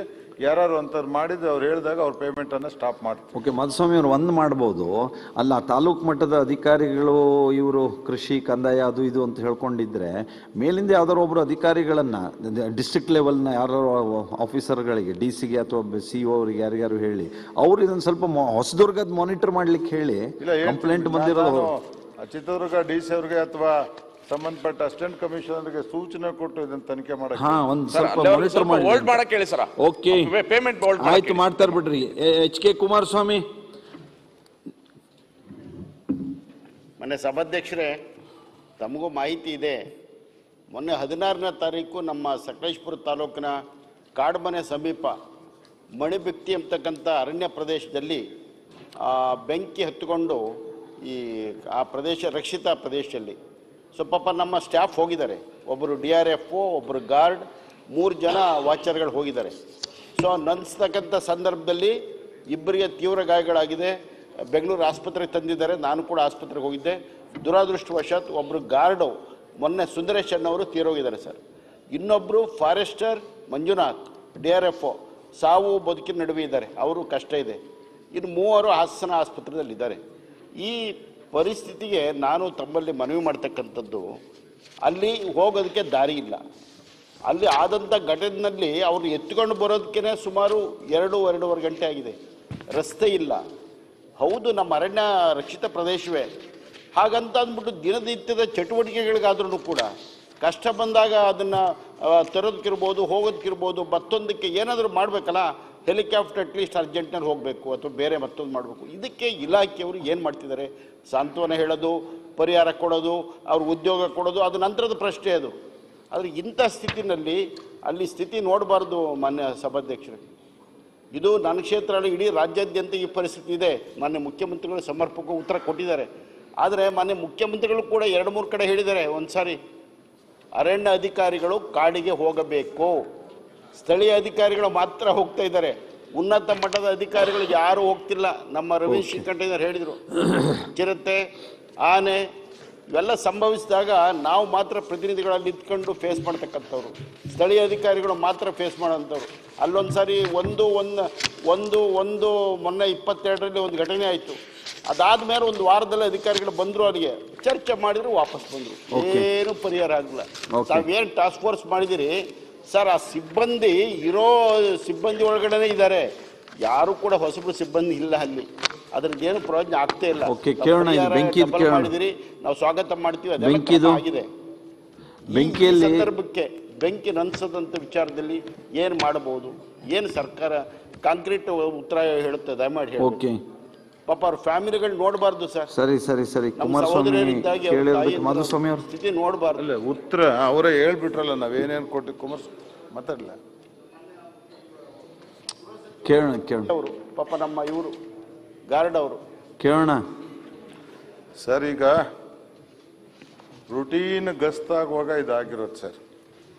ಫಾರೆಸ್ಟ್ ಒಳಗೆ ಅಲ್ಲಿ ಸ್ವಲ್ಪ ಆನೆಗಳ ಅವಳಿನೂ ಇರೋ ಪ್ರದೇಶ ಆದ್ರಿಂದ ಆಫೀಸರ್ಸು ಒಂದು ಗುಂಪಾಗಿ ಗಸ್ತ್ ಮಾಡಕ್ಕೆ ಹೋದ್ರು ಸರ್. ಇವರು ಗಸ್ತ್ ಮಾಡಕ್ಕೆ ಹೋಗಿ ಒಂದು 2-3 ಕಿಲೋಮೀಟರ್ಸ್ ಒಳಗೆ ಹೋದಾಗ ದಿಢೀರಂತ ಎಲ್ಲೋ ಇಂದ ಬೆಂಕಿ ಬಂದ್ಬಿಡ್ತು. 10-15 ಅಡಿಗಿಂತ ದೊಡ್ಡ ಹುಲ್ಲಿರೋ ಪ್ರದೇಶ ಅದು. ಸ್ಪೀಡಾಗಿ ಬಂದ್ಬಿಡ್ತು. ಇವರು ನಿರೀಕ್ಷೆ ಮಾಡಿರಲಿಲ್ಲ, ಇದೇನು ಬೇರೆ ಹೋಗಿದ್ದೆಲ್ಲ ರುಟೀನ್, ಅವರು ಆಕಸ್ಮಿಕವಾಗಿ ಗಸ್ತ್ ಮಾಡುವಾಗ ಆಯಿತು. ಬಂತಲ್ಲ ಅಂತ ಹೇಳಿದಾಗ ಏನು ಮಾಡಿದ್ರು ಇವರು, ಕೆಲವರು ಜಂಪ್ ಮಾಡಿ ವಾಪಸ್ ಹೊರಟೋದ್ರು, ಅವ್ರು ಬಚಾವಾಗ್ಬಿಟ್ರು. ಇವ್ರು ಹಿಂದಕ್ಕೆ ಓಡೋಕೆ ಹೋಗೋರ್ಗಿಂತ ಸ್ಪೀಡಾಗಿ ಬೆಂಕಿ ಬಂದ್ಬಿಡ್ತು. ಹಿಂದಕ್ಕೆ ವಾಪಸ್ ಓಡೋಕೆ ಹೋಗೋರು ಸಿಗಾಕೊಂಡ್ಬಿಟ್ಟವ್ರೆ. ಬೆಂಕಿನ ದಾಟಿ ಆಚೆ ಬಂದವ್ರು ಬದುಕೊಂಡ್ಬಿಟ್ಟಿದ್ದಾರೆ, ಸೇಫ್ ಆಗಿದ್ದಾರೆ. ಇವ್ರಿಗಿಂತ ಸ್ಪೀಡಾಗಿ ಆ ಹುಲ್ಲಲ್ಲಿ ಬೆಂಕಿ ಬಂದಿದ್ರಿಂದ 5 ಜನಕ್ಕೆ ಇವತ್ತು ಫೈರ್ ಆಕ್ಸಿಡೆಂಟ್ ಆಗಿದೆ. ಅದರಲ್ಲಿ ಕುಮಾರಸ್ವಾಮಿ ಅವ್ರು ಹೇಳ್ದಂಗೆ ಸೀರಿಯಸ್ ಆಗಿ ಇಬ್ಬರಿಗಾಗಿತ್ತು. ಒಬ್ರು ಈಸ್ ನೋ ಮೋರ್ ಇನ್, ಅವರು ಇಲ್ಲಿ ಉಸಿರು ಹೇಳಿದ್ರು, ಕೊನೆ ಉಸಿರು ಸೆಂಟ್ ಜಾನ್ಸ್ ಅಲ್ಲಿ. ಅದಾದ ತಂತ್ರ ನಿಜ, ಅದು ಅಂತ ಡೆನ್ಸ್ ಫಾರೆಸ್ಟ್ ಇಂದ ಶಿಫ್ಟ್ ಮಾಡ್ಬೇಕಾದ್ರೆ ಇಟ್ ಟೇಕ್ಸ್ ಟೈಮ್. ಬಹುಶಃ ಫಾರೆಸ್ಟ್ ಒಳಗೆ ಎಲ್ಲ ಕಡೆ ಕುಮಾರಸ್ವಾಮಿ ಅವ್ರಿಗೆ ರೋಡ್ ಮಾಡೋಕ್ಕಾಗಲ್ಲ. ಫಾರೆಸ್ಟ್ ಗಾರ್ಡ್ಗಳು, ರೇಂಜ್ ಫಾರೆಸ್ಟ್ ಆಫೀಸರ್ಗಳು ಗಸ್ತ್ ಮಾಡಲೇಬೇಕಾದ ಅನಿವಾರ್ಯ ಆಗುತ್ತೆ. ಆನೆ ಬೇರೆ ಬರ್ತಿದ್ರಿಂದ ಗನ್ಗಿನ್ನೆಲ್ಲ ತಗೊಂಡು ಹೋಗಿದ್ರು ಇವರು. ಆನೆಗಿನ್ನೇನಾದ್ರು ಬರುತ್ತಾ ಅದನ್ನ ಸ್ವಲ್ಪ ಅವಾಯ್ಡ್ ಮಾಡಬೇಕು ಅಂತ ಹೋಗಿದ್ದಾಗ ಇಂಥ ಒಂದು ಬಹಳ ಕೆಟ್ಟ ಪರಿಸ್ಥಿತಿ ನಿರ್ಮಾಣ ಆಗಿದೆ. ಸರ್ಕಾರಕ್ಕೂ ಕೂಡ ಎಲ್ಲ ರೀತಿಯ ಅನುಕಂಪ ಅದಕ್ಕಿದೆ. ಬಟ್ ಇನ್ಎವಿಟಬಲ್ ಸರ್, ಇದು ಯಾರೇನೂ ಮಾಡೋಕ್ಕಾಗ್ತಿರ್ಲಿಲ್ಲ. ಬಟ್ ಅವ್ರು ಹೇಳಿದ್ರು. ಆದರೂ ನಾನು ಹೇಳಬೇಕಾಗಿದೆ, ನಾವೀಗ ಅಂತ ಮೃತರ ಕುಟುಂಬರಿಗೆ 30 ಲಕ್ಷ ಕೊಡ್ತೀವಿ ಅಂತಿದ್ದ ಪರಿಹಾರನ 50 ಲಕ್ಷ ಕೊಟ್ಟಿದ್ದೀವಿ ಕುಮಾರಸ್ವಾಮಿ ಅವರೇ. This is the first case we have enhanced compensation. ಅವ್ರ ವೈಫ್ಗೆ ಕೆಲಸ ಕೊಡಬೇಕು ಅಂತಲೂ ತೀರ್ಮಾನ ಮಾಡಿದ್ವಿ. ಜಸ್ಟ್ ಅನ್ ಯಂಗ್ ಬಾಯ್, ಪಾಪ ಮಗುವನ್ನ 40 ಏಜ್ ಆಗಿದ್ದಾನೆ, ಒಂದು ಮಗುನೋ ಅಥವಾ ಪ್ರೆಗ್ನೆಂಟೋ ಏನೋ ಇರೋಂಥ ಸ್ಥಿತಿಲಿ ಇದ್ದವನಿಗೆ ಒಳ್ಳೆ ಹುಡುಗ ಸರ್, ಭಾರಿ ಒಳ್ಳೆ ಹುಡುಗ. ಹಂಗಾಗಿ ಇದಾಗಿದೆ. ಅವ್ರ ಕುಟುಂಬದ ಜೊತೆ ಸರ್ಕಾರ ಇದೆ, ಪರಿಹಾರ ಕೂಡ ಆಗಲೇ ರಿಲೀಸ್ ಮಾಡಿದ್ದೀವಿ, ಜಾಬು ಕೊಡ್ತೀವಿ. ಇನ್ನೊಬ್ರಿಗೂ ಸೆಂಟ್ ಜಾನ್ಸ್ ಅಲ್ಲಿ ಎಲ್ಲ ಜವಾಬ್ದಾರಿ ತಗೊಂಡು ಟ್ರೀಟ್ಮೆಂಟ್ ಕೊಡಿಸ್ತೀವಿ. ಕ್ರಿಟಿಕಲ್ ಇದ್ದಾರೆ, ಅವರು ಕ್ರಿಟಿಕಲ್ ಇದ್ದಾರೆ. ಇನ್ನಿದ್ದವ್ರು ಸೇಫ್ ಅವರೇ. We have taken all care, but it was inevitable. Okay, P Rajeev. ನಾನೇನ್ ಹೇಳೋದು ಅಂದ್ರೆ, ರಾಜೀವ್ ಸರಿ, ಉತ್ತರ ಸರಿ ಇದೆ, ನಾನು ಸ್ವಾಗತ ಮಾಡ್ತೀನಿ ತಮ್ಮ ತೀರ್ಮಾನ. ಪ್ರಿವೆನ್ಷನ್ ಏನಾದ್ರೂ ಮಾರ್ಗ ಆಗಬೇಕು. ಓಕೆ ರಾಜೀವ್, ರಾಜೀವ್. ಸನ್ಮಾನ್ಯ ಸಭಾಧ್ಯಕ್ಷರೇ, ನನ್ನ ಮತಕ್ಷೇತ್ರದ ಅಲಕನೂರು ಗ್ರಾಮ, ಅಲ್ಲಿ ರಮೇಶ್ ದತ್ತು ಚೌಗ್ಲಾ ಅನ್ನುವಂಥವರ ಗುಡಿಸ್ಲಿಗೆ, ಅಂದರೆ ದನದ ಕೊಟ್ಟಿಗೆಗೆ ಆಕಸ್ಮಿಕವಾಗಿ ವಿದ್ಯುತ್ ತಗಲಿ 2 ಎಮ್ಮೆಗಳು, 2 ಕರು ಸಂಪೂರ್ಣ ಸುಟ್ಟು ಅವು 4 ಕೂಡ ಮೃತ ಹೊಂದಿದ್ದಾವೆ. ಅವುಗಳನ್ನು ರಕ್ಷಣೆ ಮಾಡಲಿಕ್ಕೆ ಹೋದಂಥ ರಮೇಶ್ ದತ್ತು ಚೌಗ್ಲಾ ಅವರು ಕೂಡ ಭಾಳಷ್ಟು ಸುಟ್ಕೊಂಡಿದ್ದಾರೆ. ನಿಯರ್ಲಿ 20% ಅಷ್ಟು ಬರ್ನ್ ಆಗಿದೆ ಅವ್ರ ಬಾಡಿ. ಒಟ್ಟು ನಷ್ಟ 2,59,000 ಅದರಲ್ಲಿ ಅರಿಶಿಣದ ಬೀಜ ಸುಮಾರು 3.5 ಟನ್ನಷ್ಟು ಅರಿಶಿಣ ಬೀಜ ಸುಟ್ಟು ಹೋಗಿದೆ, ಮೇವು ಸುಟ್ಟು ಹೋಗಿದೆ. ಹಾಗಾಗಿ ಭಾಳಷ್ಟು ನಷ್ಟ ಆಗಿದೆ. ಈಗಾಗಲೇ ಎಮ್ಮೆಗಳಿಗೆ ಪರಿಹಾರ ಕೊಟ್ಟಿದ್ದಾರೆ ಅಂತ ಹೇಳಿ ಉತ್ತರವನ್ನು ಕೊಟ್ಟಿದ್ದಾರೆ. ಸೊ ಉಳಿದಂತೆ ಆಗಿರುವಂತಹ ನಷ್ಟಕ್ಕೆ ಪರಿಹಾರವನ್ನ ಮಾನವೀಯತೆ ಆಧಾರದ ಮೇಲೆ ಕೊಡಬೇಕು. ಸಚಿವರು ಮಾನ್ಯ ಅಧ್ಯಕ್ಷರೇ, ಗೌರವಾನ್ವಿತ ಸಚಿವರಾದಂತಹ ರಾಜೀವ್ ಅವರು ತಮ್ಮ ವಿಧಾನಸಭಾ ಕ್ಷೇತ್ರದಲ್ಲಿ ಆಗಿರುವಂತಹ ಅವಘಡದ ಬಗ್ಗೆ ಸದನದ ಗಮನವನ್ನ ಸೆಳೆದಿದ್ದಾರೆ. ಅವರೇ ಉಲ್ಲೇಖ ಮಾಡಿರುವಂತೆ 2,59,000 ರೂಪಾಯಿ ನಷ್ಟ ಆಗಿದೆ ಅಂತ ಹೇಳಿದ್ದಾರೆ. ಘಟನೆ ಆದ ತಕ್ಷಣನೇ ನಮ್ಮ ಹಿರಿಯ ಅಧಿಕಾರಿಗಳು ಸ್ಥಳಕ್ಕೆ ಭೇಟಿ ಕೊಟ್ಟು ಆ ಕುಟುಂಬದ ಜೊತೆಗೆ ಮಾತುಕತೆಯನ್ನು ಮಾಡಿ ಸಾಂತ್ವನವನ್ನು ಹೇಳಿ, ಏನು ಜಾನುವಾರು ಸಾವಿಗೀಡಾಗಿತ್ತು ಅದಕ್ಕೆ ಸಂಬಂಧಪಟ್ಟಂತೆ 1,25,000 ರೂಪಾಯಿ ಪರಿಹಾರವನ್ನು ಕೊಟ್ಟಿದ್ದಾರೆ. ಇನ್ನು ಹೆಚ್ಚುವರಿ ಮೊತ್ತವನ್ನು ಪರಿಹಾರದ ರೂಪದಲ್ಲಿ ಕೊಡಬೇಕು ಅಂತೇಳಿ ಅವರು ಸದನದ ಗಮನಕ್ಕೆ ತಂದಿದ್ದಾರೆ. ನಾನು ಅವ್ರ ಜೊತೆ ಚರ್ಚೆ ಮಾಡಿ ನಿಯಮಾನುಸಾರ ಎಷ್ಟು ಕೊಡಲಿಕ್ಕೆ ಸಾಧ್ಯ ಆಗುತ್ತೋ ಅದನ್ನು ಕೊಡುವಂತ ಪ್ರಯತ್ನ. ಓಕೆ, ಮಹಾಂತೇಶ್ ಕೌಜಲ್ಗಿ ಇಲ್ಲ. ಹಾಲಪ್ಪ, ನಿಮ್ದು 2 ಇದೆ, 2 ಕೂಡ್ಸೇ ಹೇಳ್ಬಿಡ್ರಿ. ಫಾರೆಸ್ಟೇ 2. ಮಾನ್ಯ ಅಧ್ಯಕ್ಷರೇ, ಹಾಲಪ್ಪ ಆದ್ಮೇಲೆ ಕುಮಾರ್ ಬಂಗಾರಪ್ಪ. ಶರಾವತಿ ಮುಳುಗಡೆ ರೈತರದ್ದು ಬಗ್ಗೆ ಈ ಹಿಂದೆ ಕೂಡ ಈ ಸದನದಲ್ಲಿ ಚರ್ಚೆ ಆಗಿತ್ತು. ಸರ್ಕಾರ ಆದಷ್ಟು ಬೇಗ ಅವ್ರ ಸಮಸ್ಯೆಯನ್ನು ಬಗೆಹರಿಸ್ತೇವೆ ಮತ್ತು ಈ ಸಮಸ್ಯೆಯನ್ನು ಕೇಂದ್ರ ಸರ್ಕಾರಕ್ಕೆ ತೆಗೆದುಕೊಂಡು ಹೋಗಿ ಅಲ್ಲಿ ಪರಿಹಾರವನ್ನು ಪಡಿತೇವೆ ಅಂತ ಹೇಳಿದರು. ಆದರೆ ಈಗ 2 ತಿಂಗಳಾಯಿತು, ಎಲ್ಲರೂ ಸೇರಿ ಪ್ರಯತ್ನ ಮಾಡಿದೆ ಸರ್ಕಾರ. ಆದರೆ ಅದರ ಪರಿಣಾಮ ಏನೂ ಆಗಿಲ್ಲ. ಇದ್ದಕ್ಕಿದ್ದಾಗೆ ಆ ಡಿನೋಟಿಫಿಕೇಷನ್ ಏನಾಗಿತ್ತು, ಆ ನೋಟಿಫಿಕೇಷನ್ನ ಕೋರ್ಟ್ ವಜಾ ಮಾಡ್ತು. ಕೋರ್ಟ್ ವಜಾ ಮಾಡಿದ ಮೇಲೆ ಇಲ್ಲ, ನಾವು ಅದನ್ನು ಸರಿ ಮಾಡಿಕೊಡ್ತೇವೆ ಅಂತ ನಾವು ಹೇಳ್ತಾನೆ ಇದ್ವಿ. ಆದರೆ ಇದ್ದಕ್ಕಿದ್ದಾಗ 16ನೇ ತಾರೀಕು ಕರ್ನಾಟಕ ರಾಜ್ಯ ಪತ್ರದಲ್ಲಿ ಪ್ರಕಟ ಮಾಡಿ ಅವರ ಪೂರ್ಣ ಹಕ್ಕನ್ನು ನಾವು ಕಸ್ಕೊಂಡಿದ್ದೇವೆ. ಸರ್ಕಾರದವರು ರೈತರು ಆತಂಕಕ್ಕೊಳಗಾಗಿದ್ದಾರೆ. ಶರಾವತಿ ಮುಳುಗಡೆ ರೈತರು ಭಯಭೀತರಾಗಿದ್ದಾರೆ. ಅವರು ಈ ರಾಜ್ಯಕ್ಕೆ ರಾಜ್ಯಕ್ಕಲ್ಲ ಅವತ್ತು ದೇಶಕ್ಕೆ ಕೊಟ್ಟಿದ್ದಾರೆ. ಮಹಾರಾಷ್ಟ್ರಕ್ಕೂ ಕೊಟ್ಟಿದ್ರು ಅಂತ ಕೇಳ್ಪಟ್ಟಿದ್ದೇವೆ ಡ್ಯಾಮ್ ಕಟ್ಟಿದಾಗ. 60 ವರ್ಷದ ಹಿಂದೆ ನಿರಾಶ್ರಿತರಾದವರು ಅವ್ರಿಗೆ ಇವತ್ತಿನವರೆಗೆ ನಾವು ಹಕ್ಕು ಕೊಡೋಕ್ಕಾಗಿಲ್ಲ ಮತ್ತು ಡಿಲೇ ಮಾಡ್ತಾನೆ ಇದೆ, ಮುಂದೆ ಹೋಗ್ತಾನೆ ಇದೆ. ಈಗ ಈ ಸ್ಥಿತಿಲಿ ಏನು ಮಾಡಬೇಕು? ಇಂಡೀಕರಣ ನಾಳೆ ನಾಡ್ದು ಮಾಡ್ತಾರೆ. ಇಂಡೀಕರಣ ಮಾಡಿ ಇವ್ರನ್ನ ವಜಾ ಇವ್ರ ಪಾಣೆ ಖಾತೆ ಎಲ್ಲ ವಜಾ ಆಗ್ತವೆ. ಏನು ಮಾಡಬೇಕು ಮುಂದೆ? ಸರ್ಕಾರ ಇದಕ್ಕೆ ಸೂಕ್ತ ಆದಷ್ಟು ಬೇಗ ಕ್ರಮ ತಗೋಬೇಕು. ಏನಾಗಿದೆ, ನ್ಯಾಯಾಲಯದಲ್ಲಿ ಮಾತಾಡಿದ್ರೆ ನ್ಯಾಯಾಲಯಕ್ಕೆ ಪರಿಸರವಾದಿಗಳು ಹೋದರು ಅಂತ ಹೇಳ್ತಾರೆ. ಅಲ್ಲಿ ನಮ್ಮ ಲಾಯರ್ಗಳು ಯಾರು ಹೋಗ್ತಾರೋ ಏನು, ಪರಿಣಾಮಕಾರಿಯಾಗಿ ಮಾತಾಡ್ತಾರೋ ಇಲ್ಲೋ? ಅರೆ 60 ವರ್ಷದ ಹಿಂದೆ ಕೊಟ್ಟಿರೋದು, ಆಗ ರಾಜ್ಯ ಸರ್ಕಾರಕ್ಕೆ ಅಧಿಕಾರ ಇತ್ತು. ವಿವರಕ್ಕೆ ಹೋಗ್ಬೇಡಿ, ಶೂನ್ಯ ವೇಳೆ ಇದು. ಆಯ್ತು, ನಾವು ವಿವರಗಳನ್ನ ಹೇಳಿ ತಕ್ಷಣ ಏನ್ ಮಾಡ್ಬೇಕು ಅಂತ ಹೇಳಿ ಅಷ್ಟೇ ಹೇಳಿದ್ರಿ. ಈಗ ಅಧ್ಯಕ್ಷರೇ, ತಕ್ಷಣ ಏನ್ ಮಾಡ್ಬೇಕು ಅಂತ ಹೇಳಿ ಶೂನ್ಯ ವೇಳೆ ಇದು ಅಂತ. ಕೇಂದ್ರ ಸರ್ಕಾರಕ್ಕೆ ಈ ಸಮಸ್ಯೆಯನ್ನು ತೆಗೆದುಕೊಂಡು ಹೋಗಿ ಬಗೆಹರಿಸಿ ಕೊಡಬೇಕು. ಆ ರೈತರು 60 ವರ್ಷದಿಂದ ಆತಂಕದಲ್ಲಿದ್ದಾರೆ, ನೆಮ್ಮದಿಯಾಗಿ ಬದುಕೋದಕ್ಕೆ ಅವ್ರ ಭೂಮಿಯನ್ನ ಅವರಿಗೆ, ಈಗೇನು ಅಲ್ಲಿ ಅರಣ್ಯ ಇಲ್ಲ, ಏನು ಇಲ್ಲ, ಭೂಮಿಯನ್ನು ಉಳಿಸ್ಕೊಳ್ಳೋದಕ್ಕೆ ಪ್ರಯತ್ನ ಮಾಡಬೇಕು ಅಂತ ಹೇಳಿ ಹೇಳ್ತಾರೆ. ಇಲ್ಲ, ಇದು ಸುಪ್ರೀಂ ಕೋರ್ಟಿಗೂ ಹೋಗುತ್ತೆ. ಮಂತ್ರಿಗಳೇ, ಪರಿಣಾಮಕಾರಿಯಾಗಿ ಅವತ್ತು ಲಾಯರ್ಗಳನ್ನ ಇಡದೆ ಹೋದ್ರೆ ಆ ರೈತರನ್ನ ರಸ್ತೆ ಮೇಲೆ ಹಾಕ್ತೀವಿ. ಸುಮಾರು 20,000 ಕುಟುಂಬಗಳಿದಾವೆ. ಅದರಿಂದ ಮುಂದೆ ಇದು ಎಚ್ಚರಿಕೆ ಗಂಟೆ. ಅರಣ್ಯ ಇಲಾಖೆ ಅಧಿಕಾರಿಗಳು ಸರಿಯಾದ ಲಾಯರ್ಗಳಿಗೆ ಫೀಡ್ ಮಾಡಿ ಸರಿ ಪರಿಣಾಮಕಾರಿಯಾಗಿ ಎದುರಿಸದೆ ಹೋದ್ರೆ ನೋಡಿ ದೊಡ್ಡ ಸಮಸ್ಯೆ ಆಗುತ್ತೆ. ಇದನ್ನು ಮುಖ್ಯಮಂತ್ರಿಗಳು ಬಂದು ಜಿಲ್ಲೆಯಲ್ಲಿ ಬಂದು ಮಾತು ಕೊಟ್ಟು ಬಂದ್ರು, ನಾವೆಲ್ಲ ಮಾತು ಕೊಟ್ವಿ, ವಿರೋಧ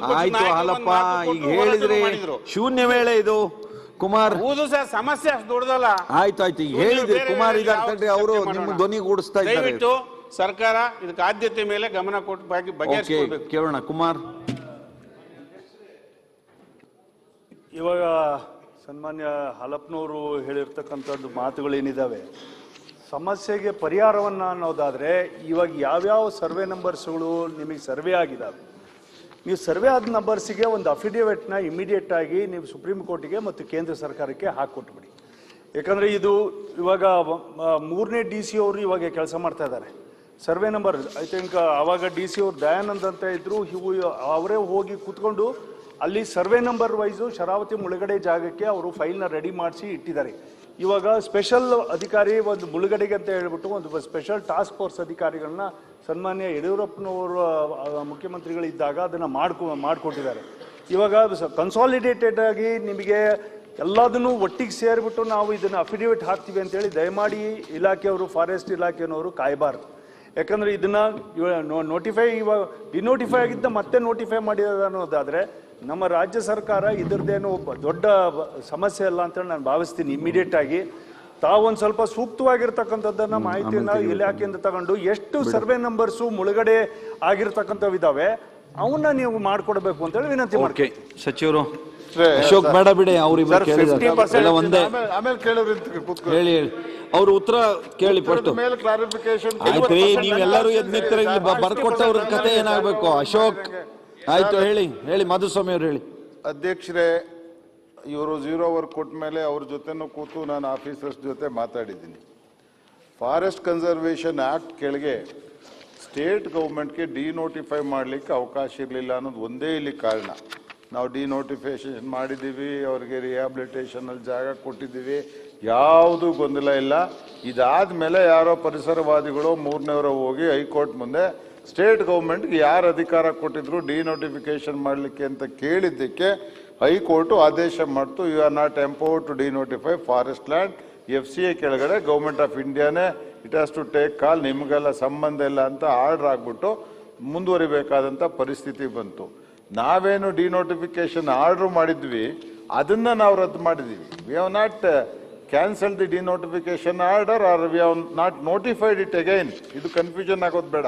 ನಾವು ನೋಟಿಫಿಕೇಶನ್ ಮಾಡಲಿಲ್ಲ, ಅದನ್ನು ಡಿನೋಟಿಫಿಕೇಶನ್ ಮಾಡಲಿಕ್ಕೆ ನಮ್ಗೆ ಅಧಿಕಾರ ಇರಲಿಲ್ಲ ಅನ್ನೋದ ಕಾರಣಕ್ಕೆ ಆ ಡಿನೋಟಿಫಿಕೇಶನ್ ಆರ್ಡರ್ ರದ್ದಾಗಿರೋದು ಸ್ವಲ್ಪ ಬೇರೆ ಬೇರೆ ಆಲೋಚನೆಗಳಿಗೆ ಕಾರಣ ಆಗಿದೆ. ನಾವು we are committed, state government is committed to give this land to those who have lost land for Sharavathi. ಅವ್ರಿಗೆ ಕಳ್ಕೊಂಡಿರೋರಿಗೆ ಪರಿಹಾರಾತ್ಮಕವಾಗಿ ಅವರಿಗೆ ರಿಹ್ಯಾಬಿಲಿಟೇಷನಲ್ಲಿ ಕೊಡಲಿಕ್ಕೆ ಸರ್ಕಾರ ಕಮಿಟ್ ಆಗಿದೆ.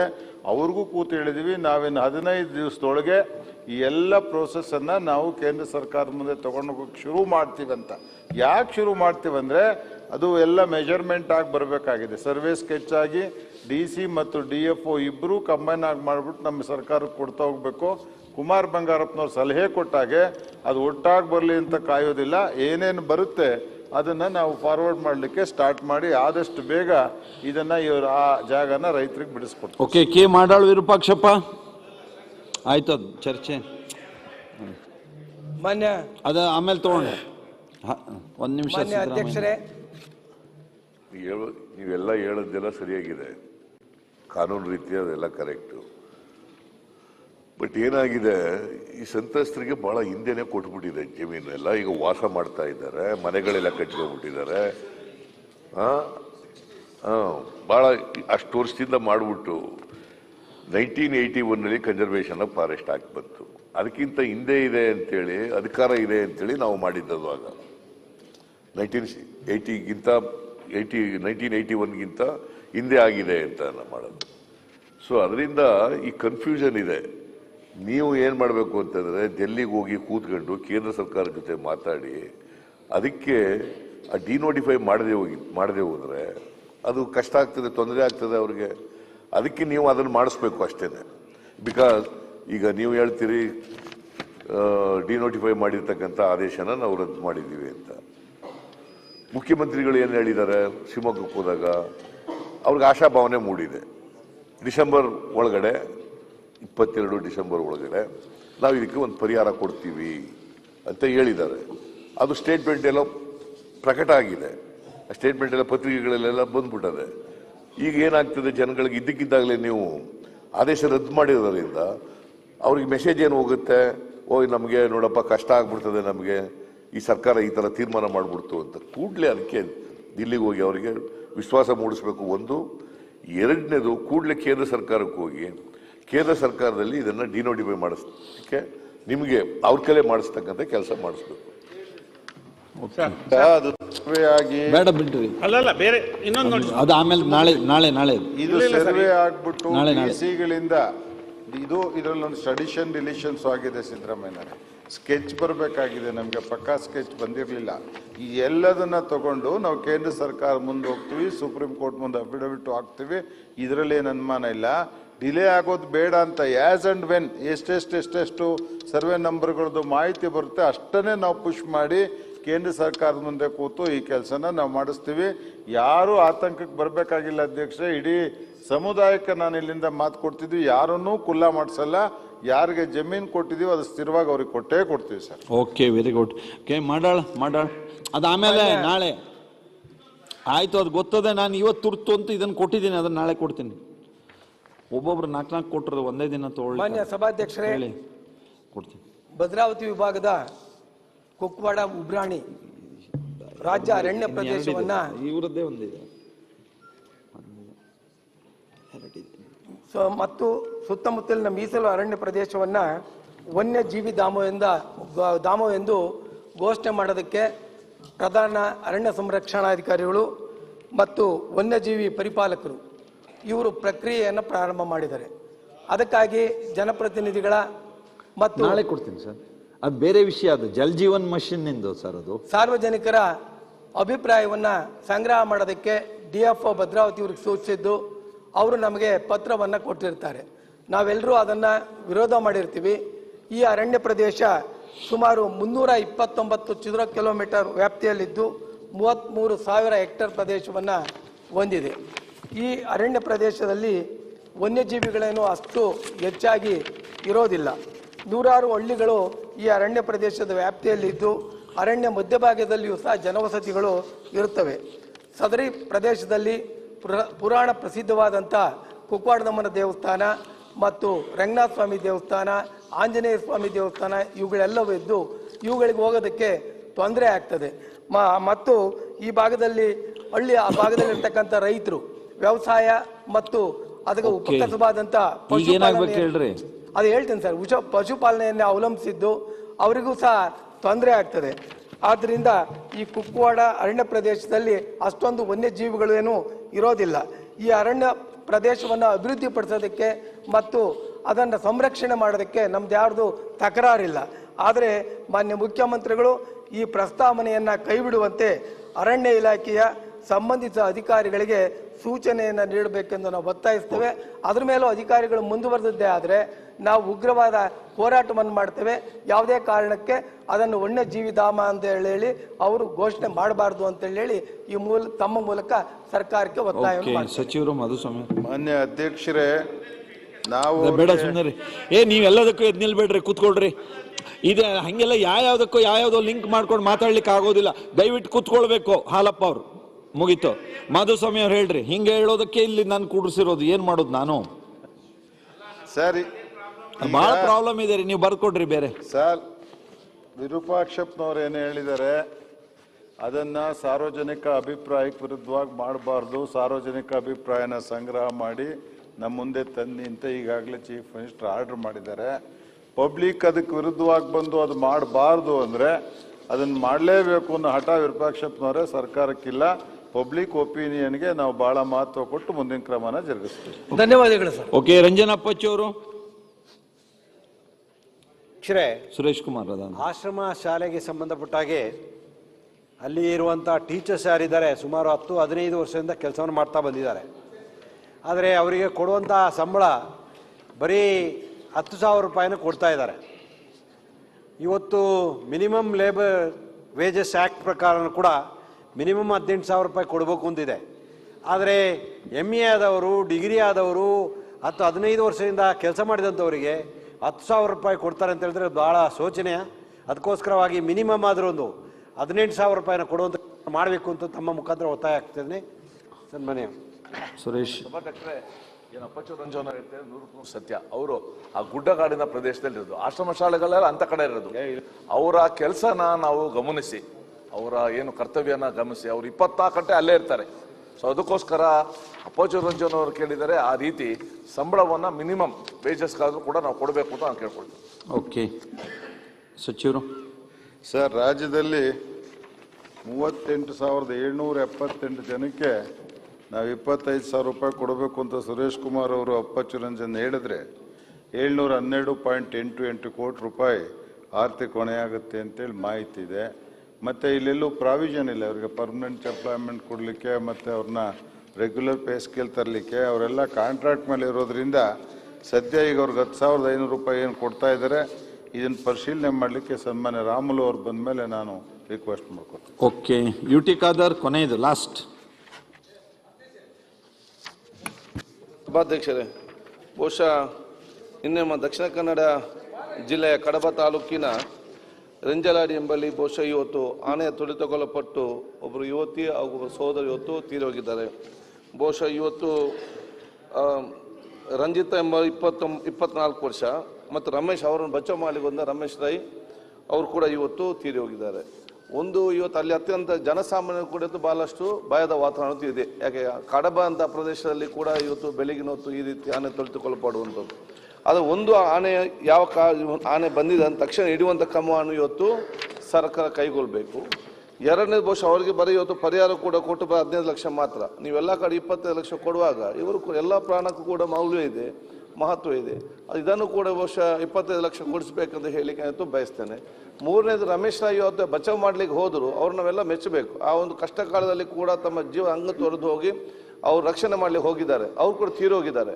ಅವ್ರಿಗೆ ಪರಿಹಾರ ಜೊತೆಯಲ್ಲಿ ಅವರಿಗೆ ಶೌರ್ಯ ಪ್ರಶಸ್ತಿಯನ್ನು ಕೂಡ ಇವತ್ತು ಸರ್ಕಾರ ಘೋಷಿಸಬೇಕು. ಬೇರೆ ಕಡೆ ಇವತ್ತು ಒಂದು ಪ್ರೇರಣೆ ಆಗ್ತದೆ, ಒಂದು ಪ್ರಶಸ್ತಿ ಕೂಡ ಅವರಿಗೆ ಘೋಷಿಸಬೇಕು ಹೇಳಿಕೆ ಅಂತೂ ಬಯಸ್ತೇನೆ. ಓಕೆ,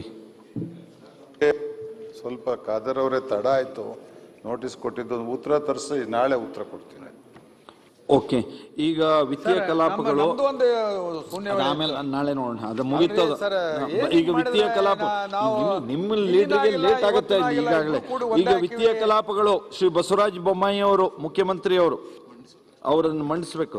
22-23ನೇ ಸಾಲಿನ ಪೂರಕ ಅಂದಾಜುಗಳ 3ನೇ ಹಾಗೂ ಅಂತಿಮ ಕಂತಿನ ಬೇಡಿಕೆಗಳನ್ನು ಸಭೆ ಮುಂದೆ ಮಂಡಿಸುತ್ತಿದ್ದೇನೆ. ಓಕೆ, 2022-23ನೇ ಸಾಲಿನ ಪೂರಕ ಅಂದಾಜುಗಳ 3ನೇ ಹಾಗೂ ಅಂತಿಮ ಕಂತು ಬೇಡಿಕೆಗಳ ಪ್ರಸ್ತಾವವನ್ನು ಸದನದಲ್ಲಿ ಮಂಡಿಸಲಾಯಿತು. ಈಗ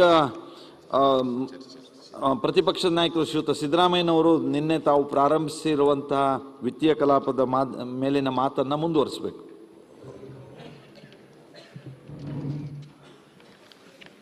ಮಾನ್ಯ ಅಧ್ಯಕ್ಷರೇ,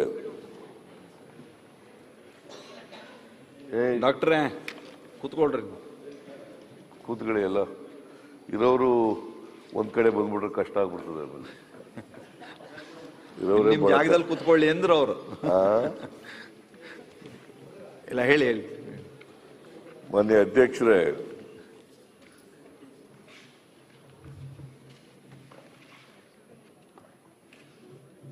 ನಿನ್ನೆ ಮುಂಗಡ ಪತ್ರದ ಮೇಲೆ 2023-24 ಮುಂಗಡ ಪತ್ರದ ಮೇಲೆ ಚರ್ಚೆ ಪ್ರಾರಂಭ ಮಾಡಿದ್ದೆ. ಸಮಯದ ಅಭಾವದಿಂದ ನಾನು ಕೆಲವೇ ನಿಮಿಷಗಳು ಮಾತ್ರ ಮಾತಾಡಿದ್ದೆ. ಆಮೇಲೆ ಫೋಟೋ ಸೆಷನ್ ಇತ್ತು, ಹಾಗಾಗಿ ಮುಂದುವರಿಸಲಿಕ್ಕೆ ಆಗಲಿಲ್ಲ. ಇವತ್ತು ಪ್ರಾರಂಭ ಮಾಡ್ತೀನಿ ಮತ್ತೆ ಮುಗಿಸ್ತೀನಿ. ಇವತ್ತು ಪಾಪ ಮಾಧುಸ್ವಾಮಿ ಯಾವಾಗಲೂ ಹಿಂಗೆ ಮಾತಾಡೋದು, ಇವತ್ತೆಲ್ಲ ಬೇಡ. ಎಷ್ಟು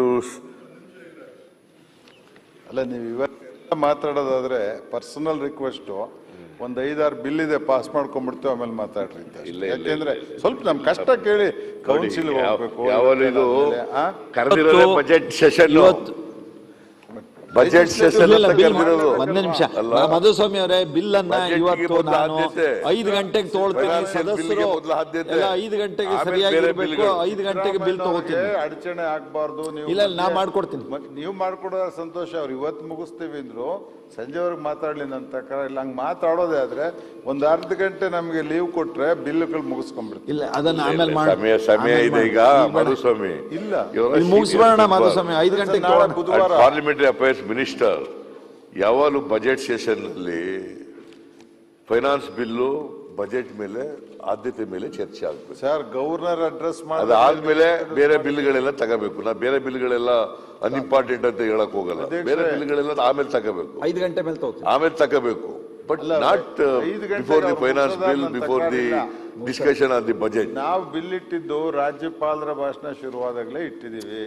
ನಾನು ಬಜೆಟ್ ಸೆಷನ್ ಡಿಸ್ಟರ್ಬ್ ಮಾಡಕ್ ಹೋಗಿಲ್ಲ. ಬರಲೇ ಇಲ್ಲ ಯಾಕೋ ಇಲ್ಲಿ ಕನ್ಸಿಡರೇಷನ್.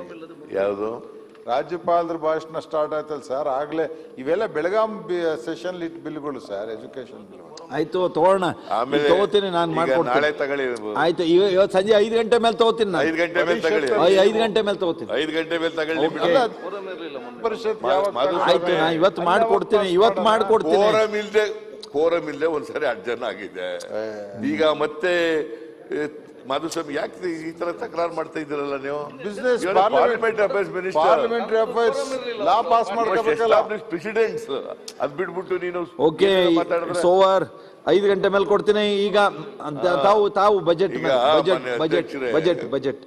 ಬಜೆಟ್ ಮೇಲೆ ಬಜೆಟ್ ಬಗ್ಗೆನೇ ಮಾತಾಡೋದು. ನಾನು ಅದು ಮುಗಿತದ. 5 ಗಂಟೆಗೆ ತಗೋತೀನಿ. ಭ್ರಷ್ಟಾಚಾರ ಬಗ್ಗೆ ಮಾತಾಡಿದ್ರೆ ಬಜೆಟ್ ಬಗ್ಗೆನೇ ಅದುವೇ. ನೀವು ಮಾತಾಡಿ, ಏನ್ ಮಾತಾಡ್ತೀರ? ನಾನಿಲ್ಲಿ ಒಂದು ನಿರ್ಣಯ ಮಾಡಿದ್ದೀನಿ. ಈ ಕಡೆಯಿಂದ ಏನ್ ಕೇಳಿಸ್ಕೊಳ್ತೀನೋ ಈ ಕಡೆಯಿಂದ ಏನ್ ಕೇಳಿಸ್ಕೊಳ್ತೀನೋ ಈ ಕಡೆಗೆ. ಆ ಕಡೆ ಕೇಳಿಸ್ಕೋಬೇಡಿ, ಈ ಕಡೆ ಕೇಳಿಸ್ಕೊಳ್ಳಿ. ಅದೇ ಕೇಳಿಸ್ಕೊತಿದ್ದೀನಿ. ಈ ಕಡೆ ಕಿವಿ ಚೆನ್ನಾಗಿಟ್ಕೊಳ್ಳಿ. ಲೆಫ್ಟ್ ಕಿವಿ, ಲೆಫ್ಟ್ ರೈಟ್ ಇಯರ್ ಸ್ವಲ್ಪ ಮಂದವಾಗಿಟ್ಕೊಳ್ಳಿ. ಹೇಳಿ. ಮಾನ್ಯ ಅಧ್ಯಕ್ಷರೇ, ನಿನ್ನೆ ನಾನು ಮಾತಾಡ್ತಾ ಇದ್ದೆ, ಈ ಲೋಕಾಯುಕ್ತ ಇದೆಯಲ್ಲ, ಲೋಕಾಯುಕ್ತ ಮತ್ತೆ ACB, ಇದು ಇಡೀ ದೇಶದಲ್ಲಿ 16 ರಾಜ್ಯಗಳಲ್ಲಿದೆ. 16 ರಾಜ್ಯಗಳಲ್ಲಿ. ಇದು ನಾನು ಹೇಳೋದಲ್ಲ, ನಮ್ಮ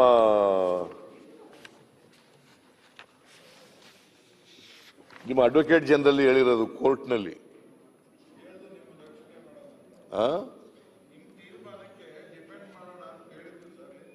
ನೋಡಿ, ನೀವು ಮಾಡಿ ಡಿಪೆಂಡ್ ಮಾಡಕ್ಕೋಸ್ಕರ ಗೌರ್ಮೆಂಟ್ ಆಗಿ ನಾವು ಡಿಪೆಂಡ್ ಮಾಡ್ಲೇಬೇಕಾಗಿತ್ತಲ್ಲ, ಹೇಳಿದೀವಿ. It is a stand of the government ಅಂತ ಹೇಳ್ತಾ ಇರೋದು ನಾನು. ಮಾಡ್ತೀವಿ ಅಂತಲೂ ಹೇಳಿದೀವಿ. It is a stand of the government. Yes, because it was implemented.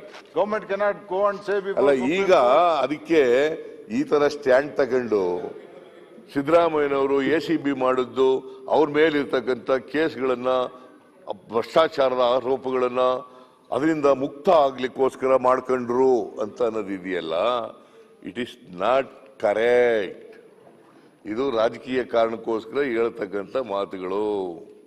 ಇವ್ರು ಏನ್ ಹೇಳಿದ್ದಾರೆ ಓದ್ಬಿಡ್ಲಾ ಸ್ವಲ್ಪ? ಬೇಡವಾ? ಎಲ್ಲ ಒಂದೇ ಒಂದು ಪ್ಯಾರ ಓದ್ತೀನಿ ಅಷ್ಟೇ ಸಾಕು. The learned Advocate General contended that the petitioners are under wrong notion. Petitioners are under wrong notion that by creating ACB, the powers entrusted to Lokayukta has been withdrawn. ಅವ್ರು ಹೇಳಿರೋದು, ಇವರು ಇದು ಯಾವಾಗ ಹೇಳಿರೋದು ಅಂತಂದ್ರೆ 11 ಆಗಸ್ಟ್ 2022 ಅವತ್ತು ಹೇಳಿರೋದು. ಗೌರ್ಮೆಂಟ್ ಅಡ್ವೊಕೇಟ್ ಒಂದು ಗೌರ್ಮೆಂಟ್ ಮಾಡಿರೋ ಕೇಸ್ನ ಡಿಫೆಂಡ್ ಮಾಡಬೇಕಾ ಮಾಡಬಾರ್ದು? ನೀವು ಮಾಡಿರಿ ACBನ, ಮಾಡಿದ ಸರಿಯಾ ತಪ್ಪೋ ಇಲ್ಲಿ ಚರ್ಚೆ ಮಾಡೋಣ.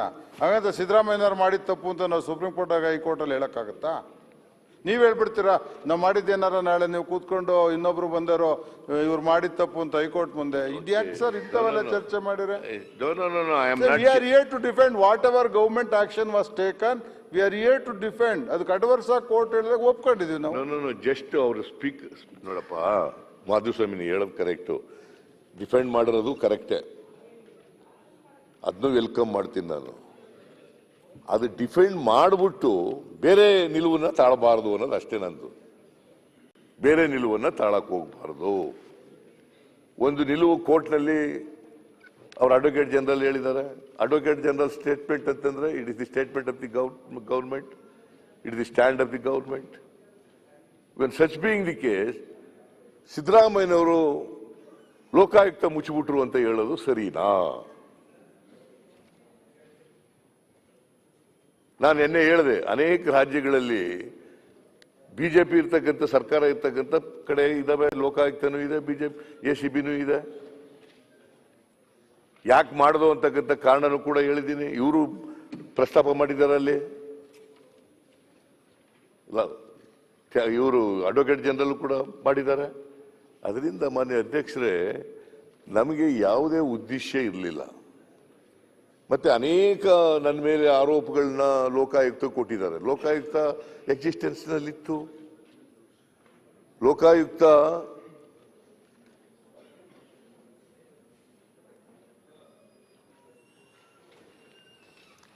ಕೌನ್ಸಿಲ್ ನಲ್ಲಿ ಉತ್ತರ ಹೇಳೋದಿದೆ ಅಂತ, ಅದಕ್ಕೆ ನಂದೇನಿಲ್ಲ. ಯಾರು ಮಿನಿಸ್ಟ್ರಿಗಳೇ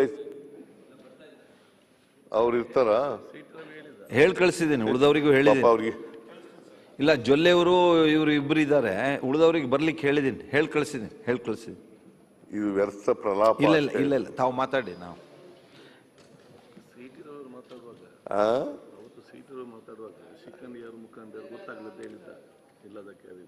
ಏನೀಗ leader of the opposition budget ಮೇಲೆ ಚರ್ಚೆ ಮಾಡುವಾಗ ಚೀಫ್ ಮಿನಿಸ್ಟರ್ ಇರಲ್ಲ ಅಂತಂದ್ರೆ, ಅವರು ಚೀಫ್ ಮಿನಿಸ್ಟರ್ ಇರಲ್ಲ ಅಂತಂದ್ರೆ ಇದು ಯಾಕೆ ಬಜೆಟ್ ಮಂಡಿಸ್ತಾರೆ ಅವರು? ಇಲ್ಲ, ಅವರು ಹಾಸನಕ್ಕೆ ನಮ್ಮ ಅದಕ್ಕೆ ನಾನು ಹೇಳದ್ದು, ರಾಷ್ಟ್ರೀಯ ಅಧ್ಯಕ್ಷರು ಬಂದಿರೋದ್ರಿಂದ ಹೋಗ್ಬೇಕಾಗಿದೆ ಅಂತ ನನಗೆ ಪತ್ರ ಕೊಟ್ಟು ಹೇಳಿ ಎಲ್ಲ ಅವ್ರಿಗೆ ನಾನು I am not questioning is liberty. ಅವರು ನೀವು ಇವತ್ತು ಇರ್ತೀರಿ ಅಂತ ಅನ್ಕೊಂಡಿರ್ಲಿಲ್ಲ, ಅವ್ರು ನಿನ್ನೆನೆ ನೀವು ಮಾತಾಡ್ಬಿಡ್ತೀರಿ ಅಂತ ಆಗಿತ್ತು. ಅದು ಸದನ ನಡೆಯುವಾಗ, ಬಜೆಟ್ ಮಂಡಿಸಿರುವಾಗ, ಚೀಫ್ ಮಿನಿಸ್ಟರೇ ಫೈನಾನ್ಸ್ ಮಿನಿಸ್ಟರ್ ಇರುವಾಗ ನಾನು ಲೀಡರ್ ಆಫ್ ದಿ ಅಪೋಸಿಷನ್ ಅದರ ಮೇಲೆ it is my privilege to initiate the debate on the budget.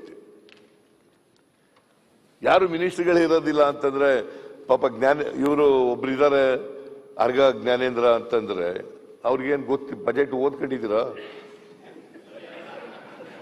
Budget ಪುಸ್ತಕ ಓದಿದ್ರೇನ್ರಿ? ಯಾಕೆ ಸರ್, ಬಜೆಟ್ ಪುಸ್ತಕ ಓದಿದೀವಿ, ಬಜೆಟ್ ಮಾಡುವಾಗ ನಾನು ಭಾಗವಹಿಸಿದ್ದೀನಿ. ಹೌದಾ?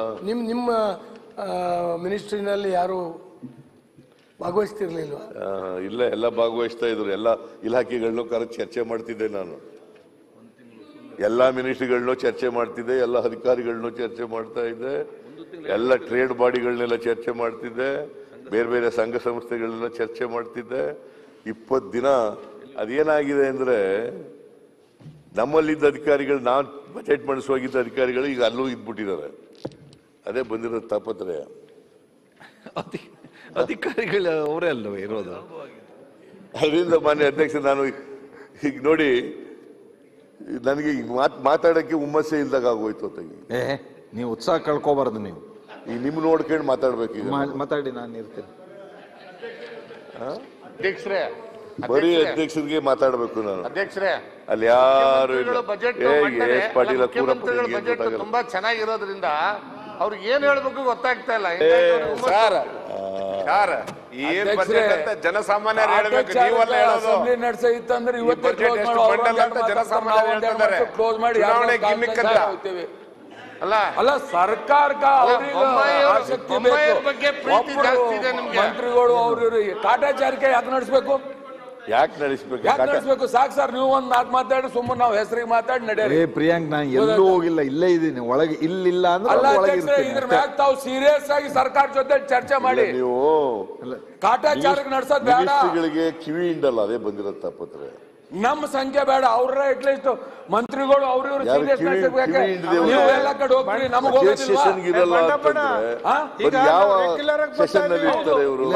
ಇದಾರೆ ಎಲ್ಲೋ ಇದಾರೆ. ಈ ಕರ್ಕೊಬರ್ಲಿಕ್ಕೆ ಹೋಗಿದ್ದಾರೆ, ವಿಪ್ ಅವರು ಕರ್ಕೊಬರ್ಲಿಕ್ಕೆ ಬರ್ತಿದ್ವಿ. ನಾವು ಹೆಸರು ಕೊಟ್ಟರು ಕರೆಯಲ್ಲ.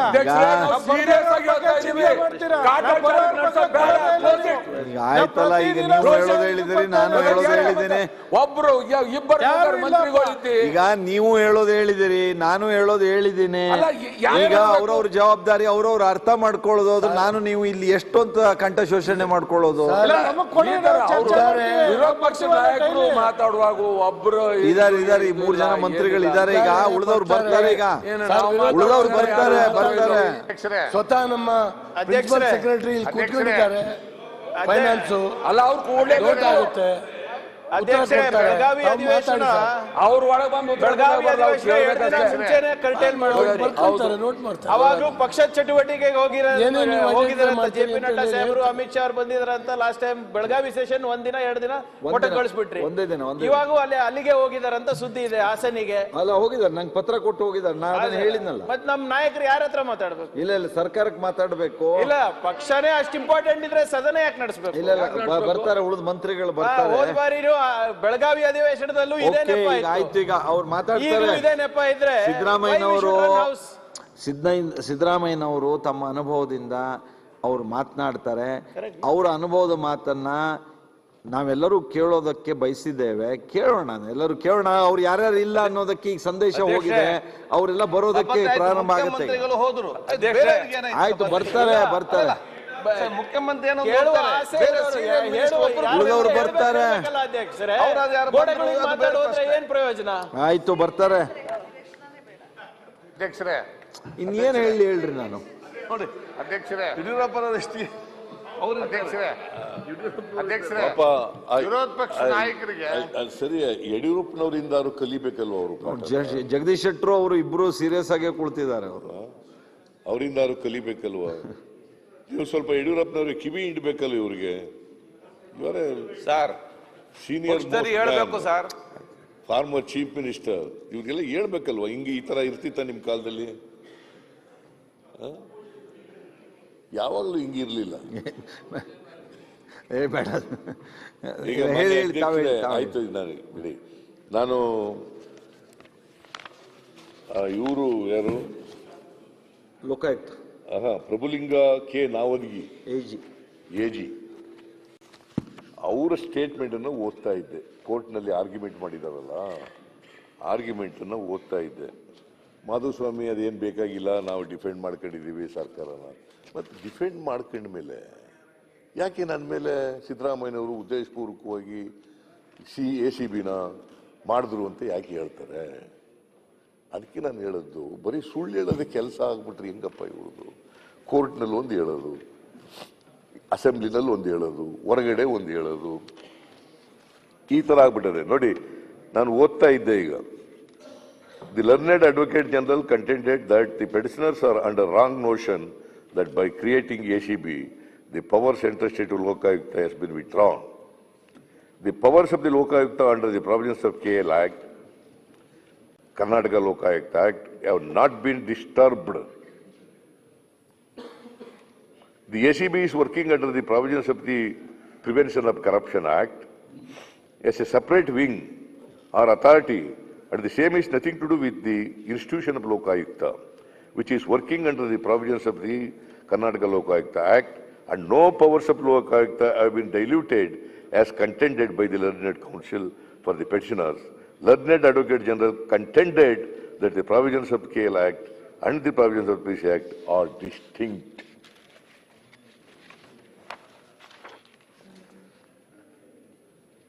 The Learned Advocate General is also contended that the ACB is separate wing under the Karnataka Police Act to discharge the work assigned to it.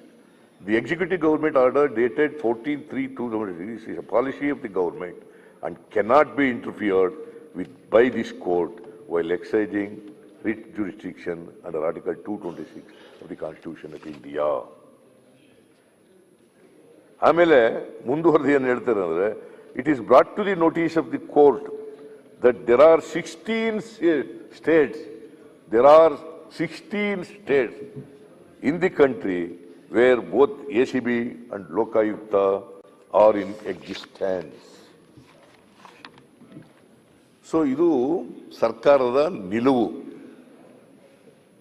ಆದ್ರಿಂದ ಇವರು ಸಿದ್ದರಾಮಯ್ಯನವರ ಮೇಲೆ ಇದ್ದಂಥ ಆರೋಪಗಳನ್ನು ಅವರು ರಕ್ಷಣೆ ಮಾಡ್ಕೊಳ್ಳಿಕ್ಕೋಸ್ಕರವಾಗಿ ಲೋಕಾಯುಕ್ತದ ಅಧಿಕಾರವನ್ನು ಕಿತ್ಕೊಂಡ್ಬಿಟ್ರು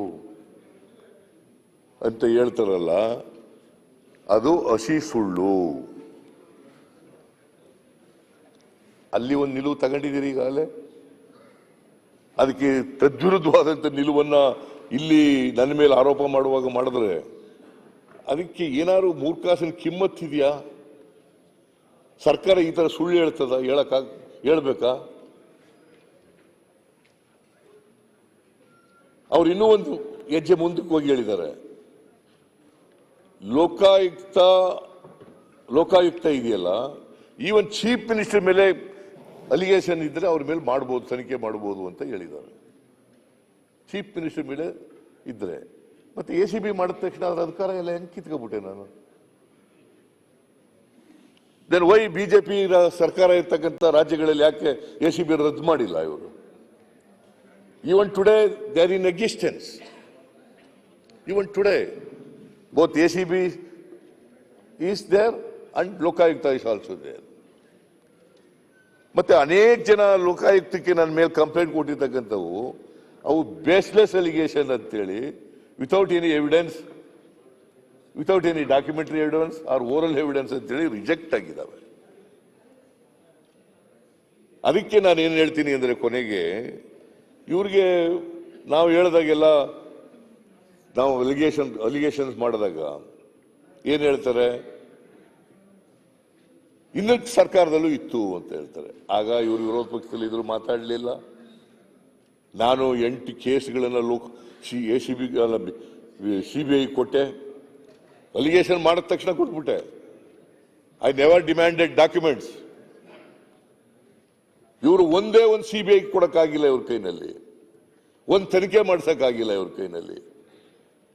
40% ಕಮಿಷನ್ ಇದೆ ಅಂತಂದ್ರೆ ತನಿಖೆ ಮಾಡ್ಸಕ್ ಹೋಗ್ಲಿಲ್ಲ. ಅವನು ಸಂತೋಷ್ ಪಾಟೀಲ್ ಆತ್ಮಹತ್ಯೆ ಮಾಡ್ಕೊಂಡಾಗ ತನಿಖೆ ಮಾಡ್ಸಕ್ ಹೋಗ್ಲಿಲ್ಲ. ಈಗಲೂ ಐ ಡಿಮ್ಯಾಂಡ್, ನಮ್ಮ ಮೇಲಿರ್ತಕ್ಕಂಥ ಅಲಿಗೇಷನ್, ಅವ್ರ ಮೇಲಿರ್ತಕ್ಕಂಥ ಅಲಿಗೇಷನ್ಸ್ ಎಲ್ಲನೂ ಸೇರಿಸಿ ಸುಪ್ರೀಂ ಕೋರ್ಟ್ ಸಿಟ್ಟಿಂಗ್ ಜಡ್ಜ್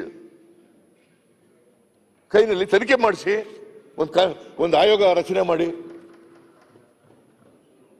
ಅವ್ರು ಏನ್ ಹೇಳ್ತಾರೆ, ನಾವೆಲ್ಲ ಹಿಂದಿನ ಸರ್ಕಾರದ ಮೇಲೆ ಬಂದಿದ್ದಂತ, ಸಿದ್ದರಾಮಯ್ಯನವರ ಸರ್ಕಾರದಲ್ಲಿ ಬಂದಿದ್ದಂತ ಎಲ್ಲ ಅಲಿಗೇಷನ್ ಕೂಡ ಲೋಕಾಯುಕ್ತಗೆ ರೆಫರ್ ಮಾಡಿಬಿಟ್ಟಿದ್ದೀವಿ ಅಂತ. Why you are referring all the allegations to the Lokayukta? You constitute a commission under the chairmanship of the sitting Supreme Court, honourable Supreme Court judge. Let this Supreme Court judge look into the all the allegation. ಮಾಡಲಿ.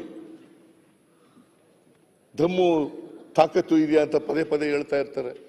ಇವು ಸರ್ಕಾರಕ್ಕೆ ದಮ್ಮಿದ್ರೆ, ತಾಕತ್ತಿದ್ರೆ ಮಾಡಲಿ. ಸುಮ್ಮನೆ ಸುಳ್ಳು ಅಲಿಗೇಷನ್ಸ್ನೆಲ್ಲ ಮಾಡಬಾರ್ದು. ಅವ್ರ ಜನರ ತಪ್ಪುದಾರಿಗಳಿಲಿಕ್ಕೆ ಅಥವಾ ಅವ್ರ ಮೇಲೆ ಇರ್ತಕ್ಕಂಥ ಭ್ರಷ್ಟಾಚಾರದ ಆರೋಪಗಳನ್ನು ಮುಚ್ಚಿಕೊಳ್ಳಲಿಕ್ಕೋಸ್ಕರ ಜನರನ್ನ ಗೊಂದಲದಲ್ಲಿ ಈಡು ಮಾಡಲಿಕ್ಕೋಸ್ಕರವಾಗಿ ಮಾಡಕ್ಕೆ ಹೋಗ್ಬಾರ್ದು. It's not correct. ನಾವು ನಮ್ಮ ಮೇಲೆ ಯಾವುದೇ ಆರೋಪಗಳು ಸುಳ್ಳು ಆರೋಪಗಳು ಅಂತೇಳಿ ಸುಳ್ಳು ಅಂತ ಆಗಿರೋದ್ರಿಂದಲೇ ಧೈರ್ಯವಾಗಿ ಕೇಂದ್ರದಲ್ಲಿ ಬಿಜೆಪಿ ಸರ್ಕಾರ ಇದ್ರೂ ಕೂಡ, ನರೇಂದ್ರ ಮೋದಿ ಅವರು ಪ್ರಧಾನಮಂತ್ರಿ ಆಗಿದ್ರು ಕೂಡ 8 ಸಾರಿ ಅಲಿಗೇಷನ್ಗಳು ಬಂದಾಗ ಸಿಬಿಐ ಕೊಟ್ಟಿದೆ. ತಪ್ಪು ಮಾಡಿದ್ರೆ ಕೊಡಕ್ಕಾಯ್ತಿತ್ತ? ನಮ್ಗೆ ಯಾವುದೇ ಭಯ ಇಲ್ಲ.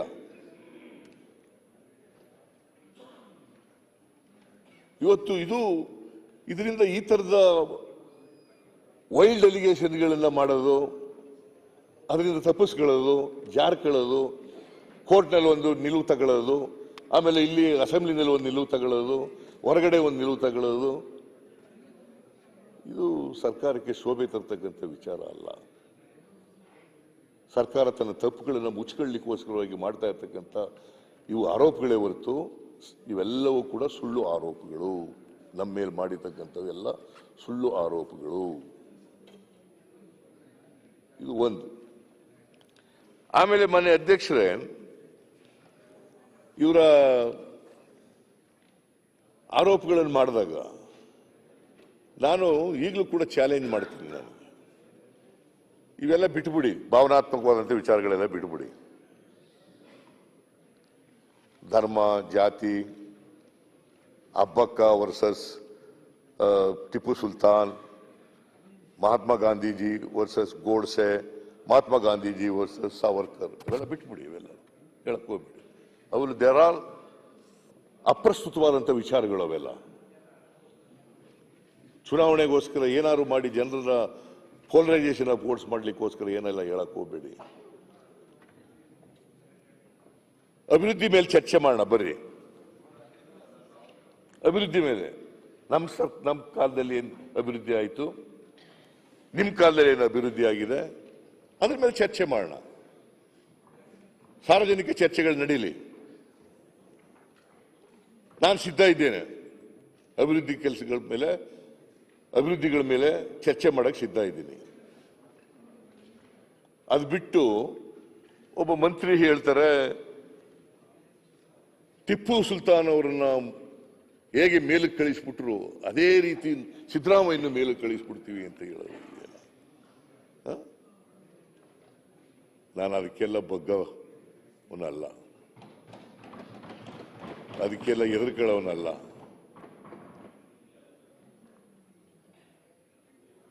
ಸಿದ್ದರಾಮಯ್ಯನವ್ರನ್ನು ಕೂಡ ಮೇಲಕ್ಕೆ ಕಳಿಸ್ಬಿಡ್ರಿ ಸಿದ್ದರಾಮಯ್ಯನ, ಮುಗಿಸ್ಬಿಡ್ರಿ ಸಿದ್ದರಾಮಯ್ಯನ. ಈ ಒಡಿ ಬಡಿ ಸಂಸ್ಕೃತಿ ಇದೆಯಲ್ಲ, ಒಡಿ ಬಡಿ ಸಂಸ್ಕೃತಿ ಯಾವ ಧರ್ಮನೂ ಕೂಡ ಹೇಳಲ್ಲ. ಕೊಲೆ ಮಾಡುವಂತೆ ಯಾವ್ದಾದ್ರು ಧರ್ಮ ಹೇಳ್ತದ? ಒಡಿ ಬಡಿ ಅಂತ ಯಾವ್ದಾದ್ರು ಧರ್ಮ ಹೇಳ್ತದ? ಸಿದ್ದರಾಮಯ್ಯನವ್ರನ್ನ ಮುಗಿಸ್ಬಿಡಿ ಟಿಪ್ಪು. ಎಂತ ಬೌದ್ಧಿಕ ದಿವಾಳಿ ಇದು, ಬೌದ್ಧಿಕ ದಿವಾಳಿತನ, ಹತಾಶೆ. ಸೋಲ್ತೀವಿ ಅಂತ ಗೊತ್ತಾಗ್ಬಿಡ್ತು ಇವರಿಗೆ. ಅದಕ್ಕೆ ಅಭಿವೃದ್ಧಿ ಬಗ್ಗೆ ಚರ್ಚೆ ಮಾಡಕ್ ತಯಾರಾಗಿಲ್ಲ. ಅಭಿವೃದ್ಧಿ ಮುಂದಿಟ್ಟುಕೊಂಡು ಚುನಾವಣೆ ಓಟ್ ಕೇಳಲಿಕ್ಕೆ ತಯಾರಾಗಿಲ್ಲ. ಮುಗಿಸ್ಬಿಡಿ. ನಾನು ಅದಕ್ಕೆ ಹೇಳಿದೆ, ಕೂತ್ಕೊಳ್ರಿ ಜ್ಞಾನೇಂದ್ರ. ರಾಜ್ಯಪಾಲರ ಭಾಷಣದ ಮೇಲೆ ಸಾಕಷ್ಟು ಮಾತಾಡಿದ್ದಾರೆ ಸಿದ್ದರಾಮಯ್ಯನವರು. ನೀವು ಹೋಮ್ ಮಿನಿಸ್ಟರ್ ಆಗಿ ಕೇಸ್ ರಿಜಿಸ್ಟರ್ ಮಾಡಬೇಕಿತ್ತು. ನೀವು ಅಭಿವೃದ್ಧಿ ಬಗ್ಗೆ ಸರ್ ನೀವು ಕೇಸ್ ರಿಜಿಸ್ಟರ್ ಮಾಡಬೇಕಿತ್ತು. ಮಾತಾಡ್ಬೇಕಲ್ಲ, ಕೇಸ್ ರಿಜಿಸ್ಟರ್ ಮಾಡಬೇಕಿತ್ತು. ನೈತಿಕತೆ ಇದ್ರೆ ಜನ ಇಷ್ಟು ಹೊಗಳಿದ್ದಾರೆ. ನಾವು ತಪ್ಪು ಮಾಡಿದೀವಿ ಹೇಳಿ. ಬಜೆಟ್ ಕೂತ್ಕೊಳ್ಳಿಯಪ್ಪ. ಆರ್ಥಿಕ ಇದು ಎಲ್ಲಿ ತಪ್ಪಾಗಿದೆ ಹೇಳಿ. ಅರ್ಗ ಜ್ಞಾನೇಂದ್ರ ಅವರೇ ಪ್ಲೀಸ್ ಇಡೋ. ನಿಮ್ ಡಿಪಾರ್ಟ್ಮೆಂಟ್ ಸತ್ತೋಗ್ಬಿಟ್ಟದೆ. ನಿಮ್ ಡಿಪಾರ್ಟ್ಮೆಂಟ್ ಸತ್ತೋಗಿದೆ. ಬರೀ ಉಡಾಪೆ ಮಾತಾಡ್ತಾ ಇದ್ದೀನಿ. ನೀವ್ ಹಿಂಗೆಲ್ಲ ಅಲಿಗೇಷನ್ ಮಾಡಿದ್ರೆ ಏನ್ ಅಲಿಗೇಷನ್ ಅಲ್ಲ, ಇಟ್ ಇಸ್ ಅ ಫ್ಯಾಕ್ಟ್. ಚೆನ್ನಾಗಿ ನಿರ್ವಹಿಸ್ತಾ ಇದೆ. ಈಗ ಹಾಗಾಗಿ ಇದು ಪ್ರಚೋದನಕಾರಿ ಸ್ಟೇಟ್ಮೆಂಟ್ ಹೌದಾ ಅಲ್ಲ? ಯಾವುದು? ಈಗ ಅಶ್ವಥ್ ನಾರಾಯಣ ಅವರು ಮಾಡಿರೋದು ಪ್ರಚೋದನಕಾರಿ ಸ್ಟೇಟ್ಮೆಂಟ್ ಅಲ್ವಾ? ಅವರು ವಿಷಾದ ಹೇಳಿ ಮುಗಿಸ್ಬಿಟ್ಟಿದ್ದಾರೆ. ನೀವೇ ಹೇಳಿ. ವಿಷಾದ ಹೇಳಿ ಮುಗಿಸ್ಬಿಟ್ರಿ ಸಿದ್ದರಾಮಯ್ಯ ಅಂತಂದ್ರೆ ಸ್ಟೇಟ್ಮೆಂಟ್ ಅಲ್ವಾ? ನಿಮ್ಮ ಎದುರುಗಡೆ ಹೇಳಿದ್ರು ಅದು ಮುಗಿದಿದೆ ಅಂತ ಹೇಳಿ ನೀವು ಬೇರೆ ವಿಚಾರಕ್ಕೆ ಹೋಗಿದ್ರಿ. ಈಗ ಪುನಃ ಬಜೆಟ್ ಮೇಲೆ ಮಾತಾಡೋದು ಬಿಟ್ಟು ಇದು ಮತ್ತೆ ವಾಪಸ್ ಬರ್ತಾ ಇದ್ದೀರಲ್ಲ. ಕೂತ್ಕೊಳ್ಳಿ, ಮಾತಾಡಿ ಬಜೆಟ್ ಬರ್ತೀನಿ, ಕೂತ್ಕೊಳ್ಳಿ. ಅಧ್ಯಕ್ಷ, ಗೃಹ ಸಚಿವರು ಇಲಾಖೆ ಚೆನ್ನಾಗಿ ನಡೀತಾ ಇದ್ರ ಅಂತ ಅವ್ರು ಹೇಳ್ತಾರೆ. ಅವರೇ ಭಾಷಣದಲ್ಲಿ ಹೇಳಿದ್ರು, ನಮ್ಮ ಕಾರ್ಯಕರ್ತರು ಬಹಳಷ್ಟು ಜನ ಹೇಳ್ತಾರೆ ನಾನು ಬಹಳ ದುರ್ಬಲ ಹೋಮ್ ಮಿನಿಸ್ಟರ್ ಇದ್ದೀನಿ ಅಂತ ಅವರೇ ಭಾಷಣದಲ್ಲಿ ಹೇಳ್ತಾರೆ. ಯತ್ನಾಳ್ ಅವ್ರು ಹೇಳ್ತಾರೆ ಇದು ಖಾತೆ ಯಾಕೋ ಸಾಹೇಬ್ರಿಗೆ ಸೂಟ್ ಆಗಲ್ಲ ಮಾಡಿ ಅಂತ. ಎಬಿವಿಪಿ ಅವರು ಆಫೀಸಿಗೆ ದಾಳಿ ಮಾಡ್ತಾರೆ, ಹೋಮ್ ಮಿನಿಸ್ಟ್ರಿ ಆಫೀಸಿಗೆ ದಾಳಿ ಮಾಡ್ತಾರೆ, ರಕ್ಷಣೆ ಇಲ್ಲ ಅಂತ ಇವರು ತಾವ್ ಹೇಳಿರೋದು. ದಯವಿಟ್ಟು ಕ್ಷಮಿಸಬೇಕು, ನೀವು ಹೇಳಿರೋದು ಮಾತು ನಾನಲ್ಲ.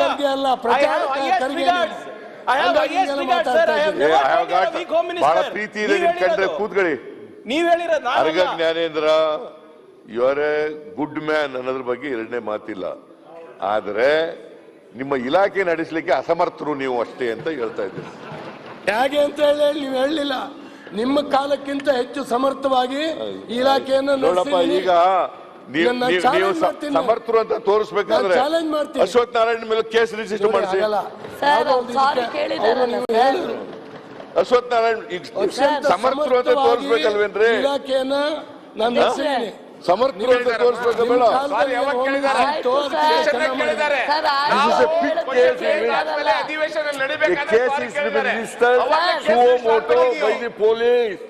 ಪ್ರಚೋದನಕಾರಿ ಭಾಷಣ ಮಾಡಿ, ಪ್ರಚೋದನಕಾರಿ ಭಾಷಣ, ಏಟ್ ಸ್ಪೀಚ್ ಮಾಡಿದ್ರೆ, ಪ್ರಚೋದನಕಾರಿ ಭಾಷಣ ಮಾಡಿದ್ರೆ, ಸಿದ್ದರಾಮಯ್ಯ ಮುಗಿಸ್ಬಿಡಿ ಅಂತ ಹೇಳಿದ್ರೆ ಪ್ರಚೋದನಕಾರಿ ಭಾಷಣ ಪ್ರಚೋದನಕಾರಿ ಅಲ್ವಾ? ಅವರು ಪ್ರಚೋದನಕಾರಿ ಹೌದಾ ಅಲ್ಲ?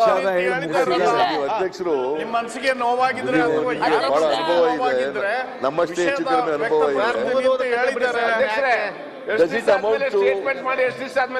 ಪ್ರಚೋದನಕಾರಿನ ಅಲ್ಲ ಹೇಳ್ಬಿಡಿ ನಾವು.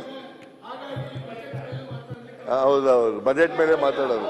ಇದು ಬಜೆಟ್ ಸಂಬಂಧಪಟ್ಟದೆ, ಭ್ರಷ್ಟಾಚಾರನೂ ಕೂಡ ಬಜೆಟ್ ಸಂಬಂಧಪಟ್ಟದೆ.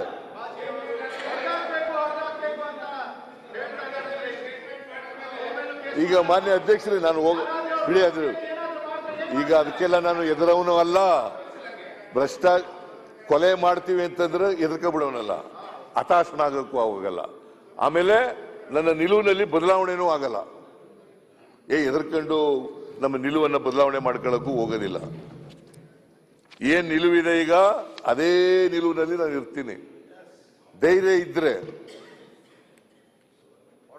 ದಮ್ ಇದ್ರೆ, ತಾಕತ್ತಿದ್ರೆ ಹೊಡೆದಾಕ್ಲಿ ನೋಡೋಣ, ಹೊಡೆದಾಕ್ಲಿ ನೋಡೋಣ. ಇದು ಕೂಡ ಪ್ರಚೋದನೆ ಮಾಡೋದೇ ಅಲ್ವಾ ಸರ್ ಅಧ್ಯಕ್ಷರೇ? ಬಾಯಿನ ಹೇಳ ಸುಲಭ ಅಲ್ಲ ಅದು ಅಧ್ಯಕ್ಷರೇ. ಮುಗಿಸ್ಬಿಡ್ತೀವಿ. I am ready to face any type of threat, any type of consequence. ಅವ್ರು ಹೇಳಿದ್ರು ಆಡು ಭಾಷೆಯಲ್ಲಿ, ನಾನು ಆಕಸ್ಮಿಕ ಹೇಳಿದ್ದೀನಿ. ಆಡು ಭಾಷೆ ಅನ್ನೋದು ಯಾವ್ದ್ರಿ? ನಿಮ್ಮ ಮನಸ್ಸಿಗೆ ಮುಗಿಸ್ಬಿಡಿ ಅನ್ನೋದು ಆಡು ಭಾಷೆನ? ಮುಗಿಸ್ಬಿಡಿ, ಜ್ಞಾನೇಂದ್ರ ಮುಗಿಸ್ಬಿಡಿ ಅಂತ ಹೇಳೋದು ಆಡು ಭಾಷೆ. ನಿಮ್ಗೆ ಇಂಥ ಸಂದರ್ಭಗಳು ಅಲ್ದೇನೆ ಮತ್ತೆ ಯಾವ್ದು ಇಲ್ಲ ನಿಮ್ಮ ಹತ್ರ. ಹಾಗಾಗಿ ಇವತ್ತು ಏನರ್ಥ ಹೇಳಿ? ನಥಿಂಗ್.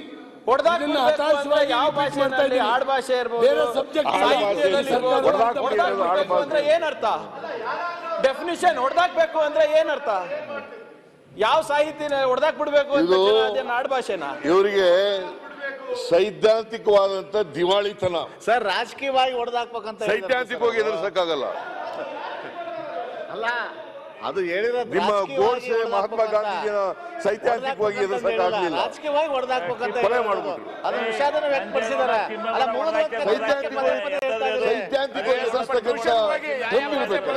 ಗೊತ್ತಾಗುತ್ತೆ ಏನ್ ಮಾತಾಡ್ತೀವಿ. ಟ್ಯೂಷನ್ ದಿನ ಅದರಿಂದ ಮಾನ್ಯ ಅಧ್ಯಕ್ಷರೇ, ನಾನು ಅಲ್ಲಿಗೆ ಬಿಟ್ಟು ಅದು ನನ್ನ ಪ್ರಕಾರ ಆ ಪೊಲೀಸ್ ಡಿಪಾರ್ಟ್ಮೆಂಟ್ ಸತ್ತೋಗಿದೆ, ಸತ್ತೋಗಿದೆ.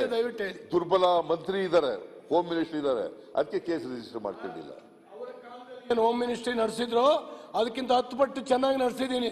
ನೀವು ಚಾಲೆಂಜ್ ನಾನು ಚರ್ಚೆಗೆ ಬರ್ತೀನಿ. ನಾನು ಈಗ ಅವರು ಎಲ್ಲ ಮಾನ್ಯ ಅಧ್ಯಕ್ಷರೇ, ಒಡದಾಕಿ ಅಂತ ಅನ್ನೋದಿದೆಯಲ್ಲ, ದುರ್ಬಲರು, ನಾಲಾಯಕರು ಇದನ್ನ ಹೇಳ್ತಾ ಇರ್ತಾರೆ ಅವರು. ಎಲ್ಲರ ಬಗ್ಗೆ ರೌಡಿಗಳಿದಾರಲ್ಲ ಅವ್ರ ಭಾಷೆ ಇದು. ನೀವು ಸರ್ ಭೂಗತ ರೌಡಿಗಳಿದಾರಲ್ಲ ಅವ್ರ ಭಾಷೆ ಇದು.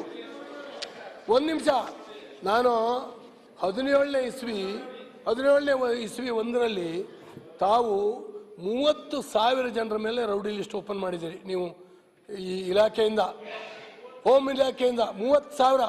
ಹಾಗಾದ್ರೆ ನೀವೇ ಒಪ್ಕೊಂಡಂಗಾಗಿದೆ ರೌಡಿ ರಾಜ್ಯ ಆಗಿತ್ತು 17ನೇ ಇಸ್ವಿ ಅಂತ. ತಾವೇ ಮುಖ್ಯಮಂತ್ರಿ ಆಗಿದ್ರಿ, ತೆಗೆದು ನೋಡಿ ರೌಡಿ ರಾಜ್ಯ ಆಗಿತ್ತು ಅಂತ. ಯಾಕೆ ಸ್ವಾಮಿ ನೀವು 18ನೇ ಇಸ್ವಿ ಚುನಾವಣೆಯಲ್ಲಿ ರೌಡಿಗಳನ್ನ ಮಟ್ಟ ಹಾಕ್ಲಿಕ್ಕೆ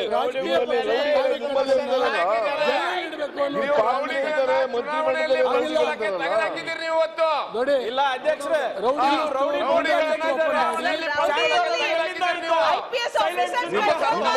ಸರ್ಕಾರದ ಮಂತ್ರಿ ರೌಡಿಗಳಿದಾರಲ್ಲ, ಬಿಜೆಪಿ ಹಿಂದೂ ಕಾರ್ಯಕರ್ತರನ್ನ ರೌಡಿ ಎಲಿಮೆಂಟ್ಗಳು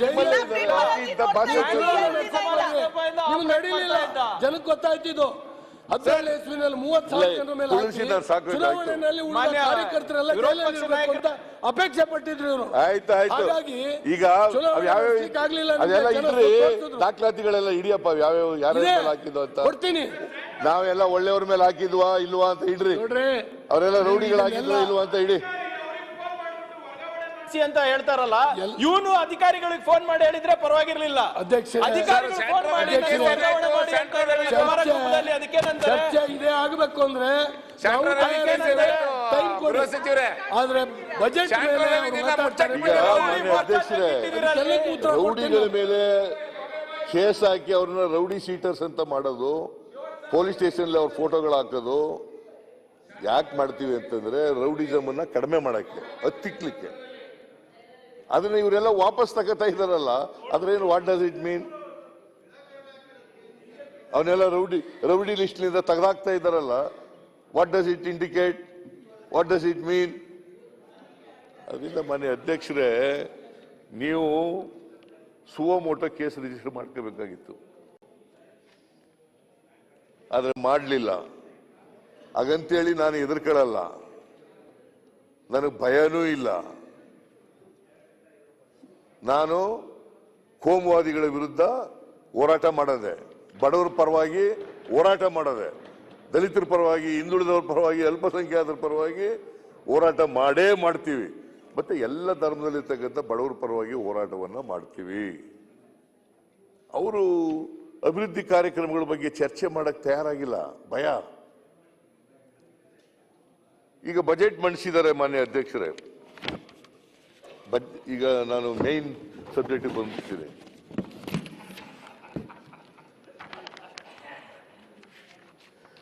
ಬಜೆಟ್ ಮಂಡಿಸಿದ್ದಾರೆ. ಬಜೆಟ್ ನಲ್ಲಿ ಏನ್ ಹೇಳಿದ್ದಾರೆ ಅಂತಂದ್ರೆ, ಬಹಳ ಹಣಕಾಸಿನ ಪರಿಸ್ಥಿತಿ ಬಹಳ ರೋಬಸ್ಟ್ ಆಗಿದೆ ಅಂತ ಹೇಳಿದ್ದಾರೆ. ಹಣಕಾಸಿನ ಪರಿಸ್ಥಿತಿ ಬಹಳ ಚೆನ್ನಾಗಿದೆ, ಸದೃಢವಾಗಿದೆ. ಹಾಗಂತ ಹೇಳಿ ಒಂದ್ ಕಡೆ ಬರೀತಾರೆ, ಫೈನಾನ್ಸ್ ಡಿಪಾರ್ಟ್ಮೆಂಟ್ ಅವ್ರು ಬರೀತಾರೆ, ಈ ಗ್ರಾಂಟ್ ಇನ್ ಏಡ್ಗೆ ಸೇರಿಸ್ಬೇಕಲ್ಲ ಕಾಲೇಜ್ಗಳನ್ನ, ಆ ಫೈಲ್ ಮೇಲೆ ಬರೀತಾರೆ, ನಾವು ಈಗಾಗಲೇ ರೆವಿನ್ಯೂ ಡಿಫಿಸಿಟ್ ನಲ್ಲಿ ಇದ್ದೀವಿ, ಆ ಕಾರಣದಿಂದ ಗ್ರಾಂಟ್ ಇನ್ ಏಡ್ಗೆ ಸೇರ್ಸಕ್ಕಾಗಲ್ಲ, ಹಣಕಾಸಿನ ಪರಿಸ್ಥಿತಿ ಬಹಳ ಕೆಟ್ಟೋಗಿದೆ ಅಂತ ಫೈಲ್ ಮೇಲೆ ಬರೀತಾರೆ.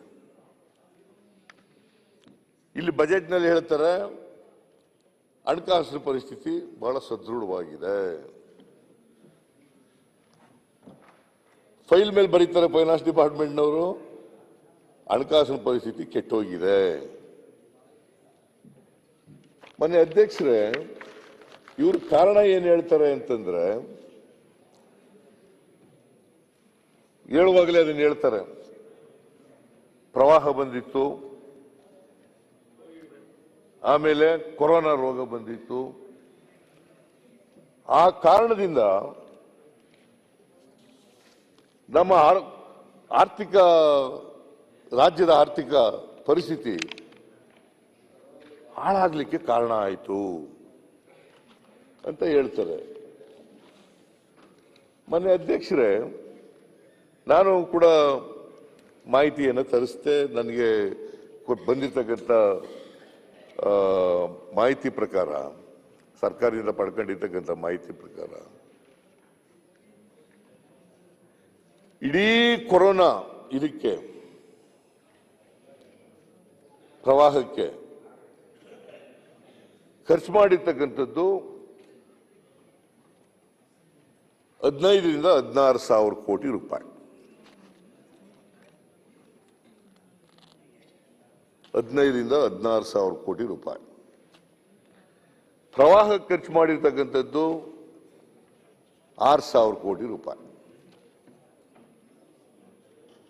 ಇನ್ನು ಆ ಪ್ರವಾಹದ ಬಗ್ಗೆ ಮಾತಾಡಕ್ ಹೋದ್ರೆ ಅದು ಇಟ್ ಟೇಕ್ಸ್ ಟೈಮ್. ಯಾಕಂತಂದ್ರೆ 1 ಲಕ್ಷ ಹೆಕ್ಟೇರ್ ಪ್ರದೇಶದಲ್ಲಿ ಬೆಳೆ ಹಾಳಾಗಿತ್ತು. 1 ಲಕ್ಷ ಹೆಕ್ಟೇರ್ ಪ್ರದೇಶದಲ್ಲಿ ಬೆಳೆ ಹಾಳಾಗಿತ್ತು. ಸುಮಾರು 3 ಲಕ್ಷಕ್ಕೂ ಹೆಚ್ಚು ಮನೆಗಳು ಹಾನಿಗೊಳಗಾಗಿತ್ತು. ಒಂದು ಕಂತು ಕೊಟ್ಟರು, ಎರಡನೇ ಕಂತು ಕೊಡನೇ ಇಲ್ಲ. ಬಹಳ ಜನಕ್ಕೆ ಪರಿಹಾರನೂ ಕೂಡ ಕೊಡಲಿಲ್ಲ. ಆಮೇಲೆ 2022ರಲ್ಲಿ ಪ್ರವಾಹ ಬಂತಲ್ಲ, ಇವರು ಕೇಂದ್ರ ಸರ್ಕಾರಕ್ಕೆ ಮೆಮೊರಾಂಡಮ್ ಕೊಟ್ಟಿದ್ದಾರೆ. ಕೇಂದ್ರ ಸರ್ಕಾರಕ್ಕೆ ಮೆಮೊರಾಂಡಮ್ ಕೊಟ್ಟಿದ್ದಾರೆ.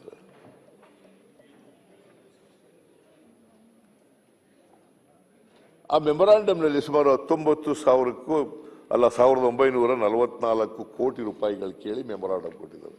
1944 ಕೋಟಿ ರೂಪಾಯಿ ಕೇಳಿ ಮೆಮೊರಾಂಡಮ್ ಕೊಟ್ಟಿದ್ದಾರೆ. ಇವತ್ತಿನವರಿಗೆ ₹1 ಬಂದಿಲ್ಲ ಕೇಂದ್ರ ಸರ್ಕಾರದಿಂದ. ಏನಂತ ಕರೀಬೇಕು? ನಿಮ್ಮನ್ನು ದುರ್ಬಲ ಗೌರ್ಮೆಂಟ್ ಅಂತ ಕರಿಬೇಕು, ಇಲ್ಲ ಸ್ಟ್ರಾಂಗ್ ಗೌರ್ಮೆಂಟ್ ಅಂತ ಕರಿಬೇಕು? ನಿಮಗೆ ದುರ್ಬಲ.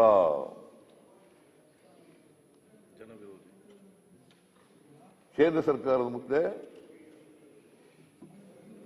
The BJP government in Karnataka is a most weakest government. ನಾನು ಹಿಂದೆನೂ ಕೂಡ ಹೇಳಿದ್ದೆ, ಬಜೆಟ್ನಲ್ಲಿ ಅಲ್ಲ 15th ಫೈನಾನ್ಸ್ ಕಮಿಷನ್ ರಿಪೋರ್ಟ್ನಲ್ಲಿ ಇಂಟ್ರೀಮ್ ರಿಪೋರ್ಟ್ ಕೊಡ್ತಾರೆ. 15th ಫೈನಾನ್ಸ್ ಕಮಿಷನ್ ಅವರು 5,495 ಕೋಟಿ ಕೊಡಿ, ರಾಜ್ಯಕ್ಕೆ ವಿಶೇಷ ಅನುದಾನ ಕೊಡಿ ಅಂತ ಹೇಳ್ತಾರೆ. ಆಮೇಲೆ ಫೈನಲ್ ರಿಪೋರ್ಟ್ ಕೊಡುವಾಗ ಅದನ್ನು ಬಿಟ್ಟುಬಿಡ್ತಾರೆ. ಯಾರು ಫೈನಾನ್ಸ್ ಮಿನಿಸ್ಟ್ರು? ಶ್ರೀಮತಿ ನಿರ್ಮಲಾ ಸೀತಾರಾಮನ್. ಅವ್ರು ಎಲ್ಲಿಂದ ರಾಜ್ಯಸಭೆಗೆ ಹೋಗಿರೋದು? ಯಾವ ರಾಜ್ಯದಿಂದ? C is representing Karnataka. ಅವರು ಫೈನಾನ್ಸ್ ಕಮಿಷನ್ ಅವ್ರಿಗೆ ಹೇಳ್ತಾರೆ ಕೊಡಕ್ಕಾಗಲ್ಲ, ಅದನ್ನು ಬಿಟ್ಬಿಡಿ ಅಂತ ಹೇಳ್ತಾರೆ. ಅವ್ರ ಮಾತು ಕೇಳ್ಕೊಂಡು ಫೈನಲ್ ರಿಪೋರ್ಟ್ ಕೊಡುವಾಗ ಅದನ್ನು ಬಿಟ್ಬಿಡ್ತಾರೆ. ನೀವು ತಗೊಂಡ್ರ? 25 ಜನ ಎಂಪಿಗಳು ಗೆಲ್ಸ್ಕೊಟ್ಟಿದ್ದಾರೆ. ಡಬಲ್ ಇಂಜಿನ್ ಸರ್ಕಾರ ಇದೆ, ಗೆಲ್ಸ್ಕೊಡಿ. ಮುಂದ್ಗಡೆ ಒಂದು ಇಂಜಿನು, ಹಿಂದ್ಗಡೆ ಒಂದು ಇಂಜಿನು. ಯಾರ್ದು ಇಂಜಿನ್ ಯಾವ ಮುಂದ್ಗಡೆನೋ, ಸ್ಟೇಟ್ ಇಂಜಿನ್ ಮುಂದ್ಗಡೆನೋ, ಸೆಂಟ್ರಲ್ ಇಂಜಿನ್ ಹಿಂದ್ಗಡೆನೋ ಮುಂದ್ಗಡೆನೋ ಗೊತ್ತಿಲ್ಲ ನನಗೆ. ಡಬಲ್ ಇಂಜಿನ್ ಸರ್ಕಾರ. 25 ಜನ ಎಂಪಿಗಳು ಗೆಲ್ಸ್ಕೊಟ್ರು.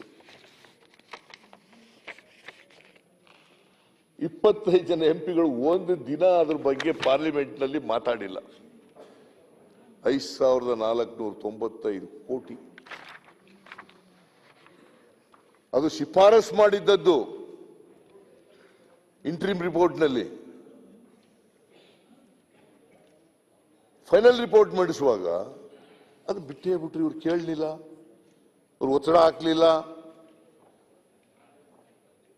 ಪ್ರತಿಭಟಿಸಲಿಲ್ಲ. ಹಂಗಾಗಿ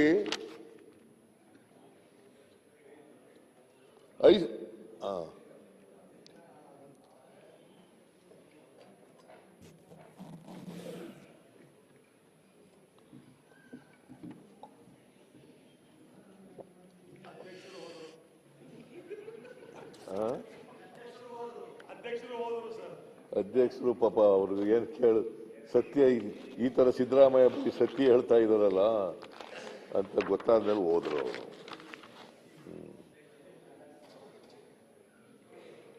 ಮನೆ ಅಧ್ಯಕ್ಷರೇ,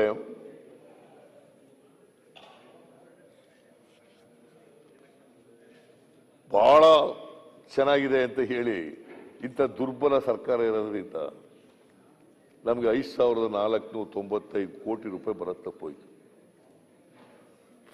ಇಂಟ್ರೀಮ್ ರಿಪೋರ್ಟ್ನಲ್ಲಿ ಶಿಫಾರಸು ಮಾಡಿದ್ದು 15ನೇ ಹಣಕಾಸಿನ ಆಯೋಗ ತಗೊಳ್ಳಿಲ್ಲ. ಅವ್ರೇನ 25 ಜನ MLAಗಳು MP ಗಳು ಏನು ನಿದ್ದೆ ಮಾಡ್ತಾ ಇದ್ದಾರೆ ಏನೋ ಗೊತ್ತಿಲ್ಲ. ಬರೀ ಮೇಟ್ ತಟ್ಟದ ಅಷ್ಟೇ ಕೆಲಸ, ಅವ್ರಿಗೆ ಇನ್ನೇನು ಇಲ್ಲ. ಮೋದಿ ಅನ್ನೋದು ಬೆನ್ ತಪ್ಪಿ ಟೇಬಲ್ ತಟ್ಟೋದು ಅಷ್ಟೇ. ಇದು ಬಿಟ್ಟರೆ ಬೇರೇನು ಕೆಲಸ ಇಲ್ಲ. But it is a fact.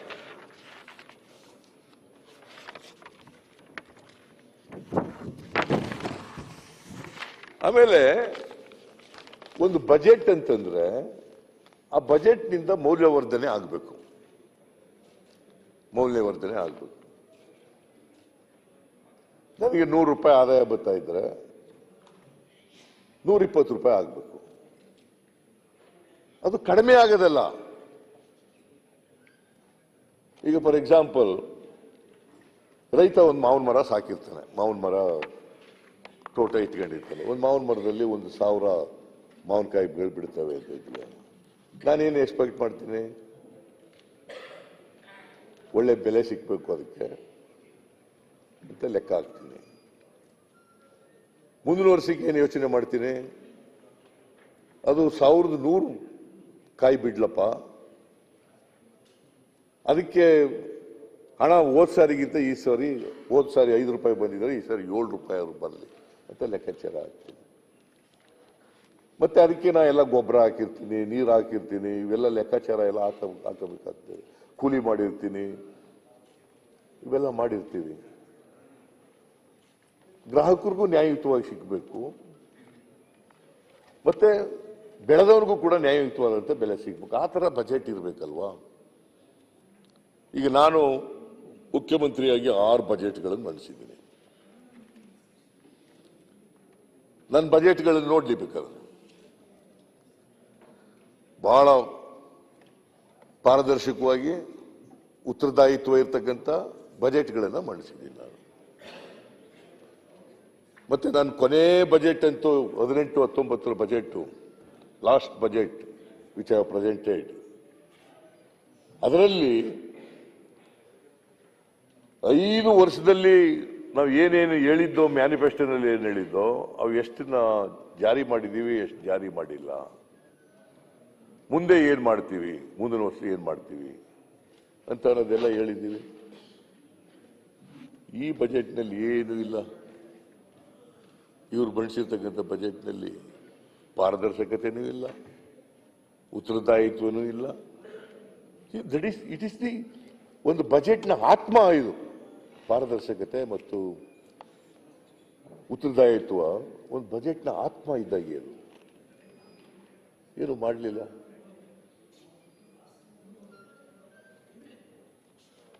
ಆಮೇಲೆ ಒಂದ್ಸಾರಿ ಈಗ ಬಹಳ ಸದೃಢವಾಗಿದೆ ಅಂತ ಹೇಳಿದ್ರು. ನಾನು 7 kg ಅಕ್ಕಿಯನ್ನು ಫ್ರೀಯಾಗಿ ಕೊಡ್ತಿದ್ದೆ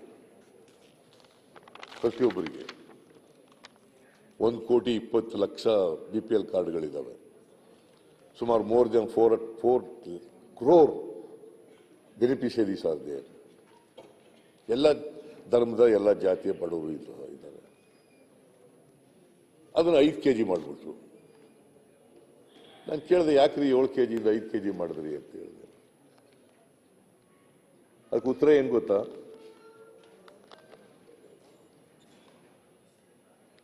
ದುಡ್ಡಿಲ್ಲ ನಮ್ಮ ಹತ್ರ, ದುಡ್ಡು ಇಲ್ಲ, ಅದಕ್ಕೋಸ್ಕರವಾಗಿ 7 kgಯಿಂದ 5 kg ಮಾಡಿದ್ರು.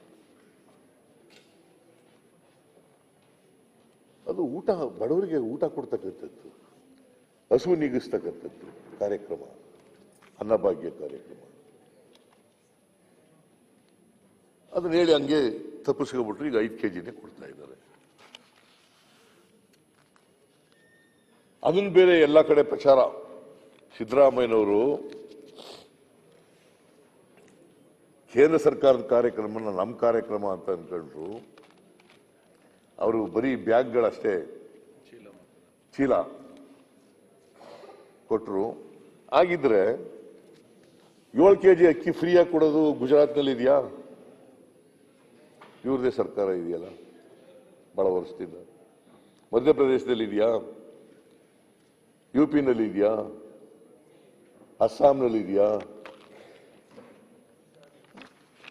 ಯಾಕೆ ಬೇರೆ ರಾಜ್ಯಗಳಲ್ಲಿ ಇಲ್ಲ ಅದು? ಬಟ್ ಫುಡ್ ಸೆಕ್ಯೂರಿಟಿ ಆಕ್ಟ್ ತಂದವರು ಮನಮೋಹನ್ ಸಿಂಗ್ ಅವರು. 3 ರೂಪಾಯಿಗೆ ಅಕ್ಕಿ ಕೊಡಬೇಕು ಅಂತ ತಗೊಂಡ್ಬಂದವರು ಅವರು. ಫುಡ್ ಸೆಕ್ಯೂರಿಟಿ ಆಕ್ಟ್ ಅನ್ನ ವಾಜಪೇಯಿ ಅವ್ರ ಕಾಲದಲ್ಲಿ ಮಾಡಲಿಲ್ಲ ಅದನ್ನ, ಅಥವಾ ನರೇಂದ್ರ ಮೋದಿ ಅವರು ತಂದಿದ್ದಲ್ಲ, ಇದು ಮನಮೋಹನ್ ಸಿಂಗ್ ಅವ್ರು ತಂದಿದ್ದಂತ ಕಾಲ.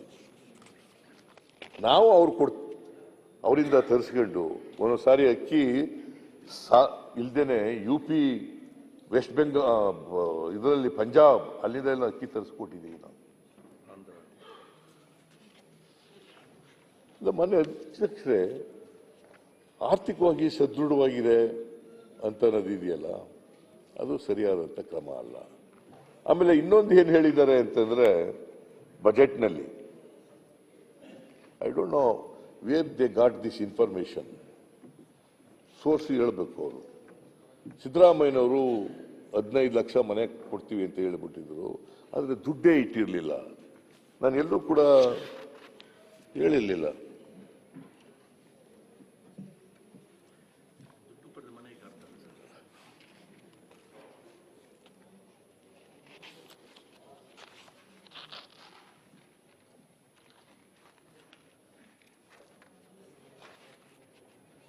ಎಲ್ಲ ವಸ್ತಿ ಇದೆ, ತೆಗೆದುಕೊಡಿ. ಇಲ್ಲಿ ಅದು ಅಲ್ಲಿಲ್ಲ, ಇಲ್ಲಿದೆ. ಇಲ್ಲಿ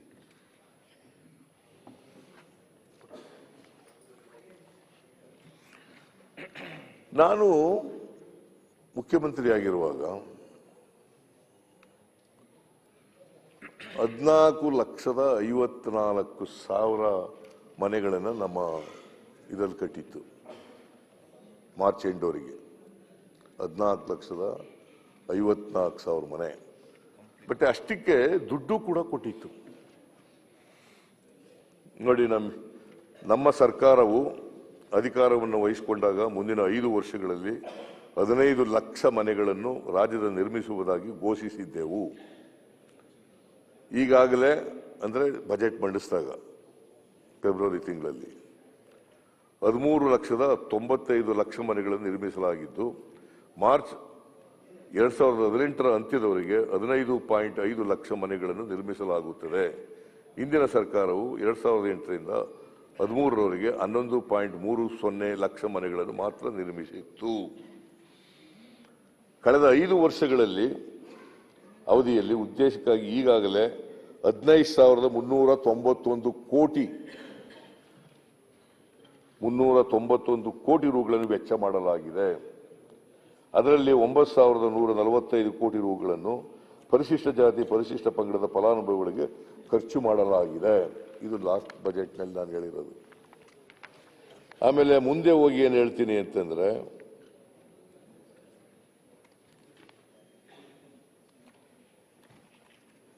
ಮುಂದಿನ 5 ವರ್ಷಗಳಲ್ಲಿ ನಗರ ಮತ್ತು ಗ್ರಾಮೀಣ ಪ್ರದೇಶಗಳಲ್ಲಿ 20 ಲಕ್ಷ ಮನೆಗಳ ನಿರ್ಮಾಣ ಮಾಡಲಾಗುವುದು ಅಂತ ಹೇಳಿದ್ದೀನಿ. ಇಲ್ಲಿ ನಾನು 15 ಲಕ್ಷ ಮನೆಗಳನ್ನ ಘೋಷಣೆ ಮಾಡಿಬಿಟ್ಟು ದುಡ್ಡೇ ಕೊಡ್ಲಿಲ್ಲ ಅಂತ ಹೇಳ್ತಾರಲ್ಲ, ಎಲ್ಲಿ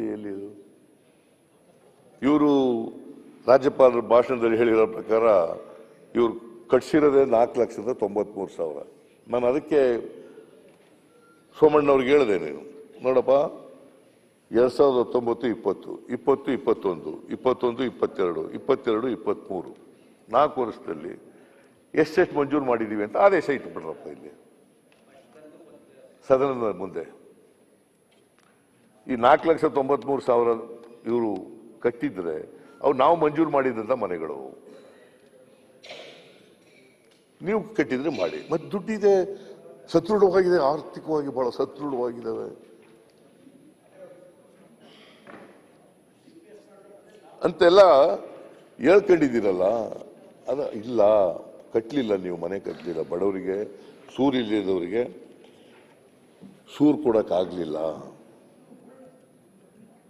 ಹೊಸದಾಗಿ ಮಂಜೂರು ಮಾಡಲಿಲ್ಲ.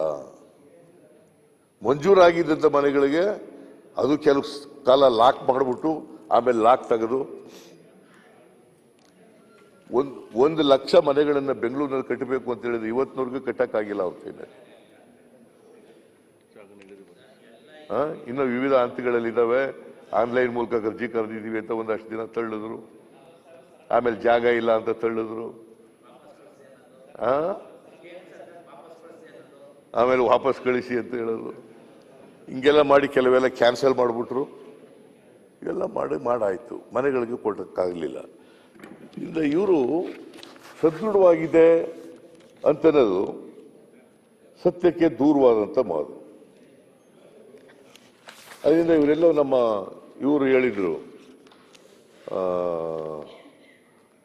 ಎಂತವ್ರವರು ಪವರ್ ಮಿನಿಸ್ಟರ್ ಹೆಸರೇನು,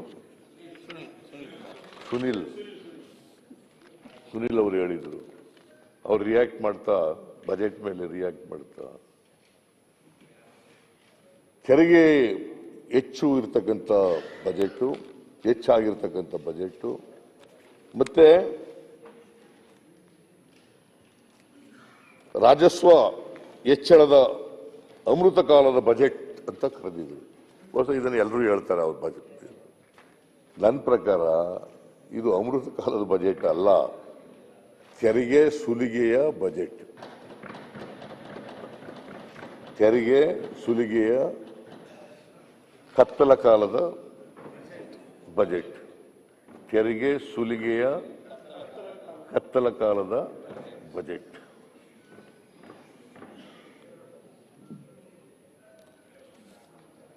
ಆಮೇಲೆ ಇವ್ರು ಯಾವ್ಯಾವ್ದ್ರ ಮೇಲೆ GST ಹಾಕ್ಬಿಟ್ರು, ಏನ್ ತೆರಿಗೆ ನಮಗೆಲ್ಲ ಜಾಸ್ತಿ ಆಗಿದೆ ಅಂತ ಹೇಳ್ತಾರಲ್ಲ, ಯಾವ್ಯಾವ್ದ್ರ ಮೇಲೆ ತೆರಿಗೆ ಹಾಕ್ಬಿಟ್ರು ಕೊಟ್ಟರು GSTನ. ಪೆಟ್ರೋಲ್ ಡೀಸೆಲ್ ಮೇಲೆ ಎಲ್ಲ ಸೆಸ್ ಎಲ್ಲ ಜಾಸ್ತಿ ಮಾಡಿಬಿಟ್ರು. ಆಮೇಲೆ ಅಕ್ಕಿ, ರಾಗಿ, ಗೋಧಿ, ಅಡಿಗೆ ಎಣ್ಣೆ, ಗ್ಯಾಸ್, ಪೆನ್ನು, ಪೇಪರ್, ಪೆನ್ಸಿಲ್, ಹಾಲು, ಬೆಣ್ಣೆ, ತುಪ್ಪ, ಹಸುಗಳು ತಿನ್ನುವ ತಿಂಡಿ, ಬೂಸ, ಇವುಗಳ ಮೇಲೆ ಹಾಕ್ಬಿಟ್ರು. ಕೆಲವು 0 ಇದ್ದದನ್ನ 5 ಮಾಡಾಕ್ಬಿಟ್ರು, ಕೆಲವು 0 ಇದ್ದದನ್ನ 18 ಮಾಡಿಬಿಟ್ರು. 0 ಟ್ಯಾಕ್ಸ್ ಇದ್ದದನ್ನ ಆಮೇಲೆ ಹೇಳ್ಕೊತಾರೆ ನಮಗೆ ಎಲ್ಲ ಅಮೃತ ಕಾಲದ ಬಜೆಟ್ ಇದು, ತೆರಿಗೆ ಹೆಚ್ಚಳದ ಅಮೃತ ಕಾಲದ ಬಜೆಟ್.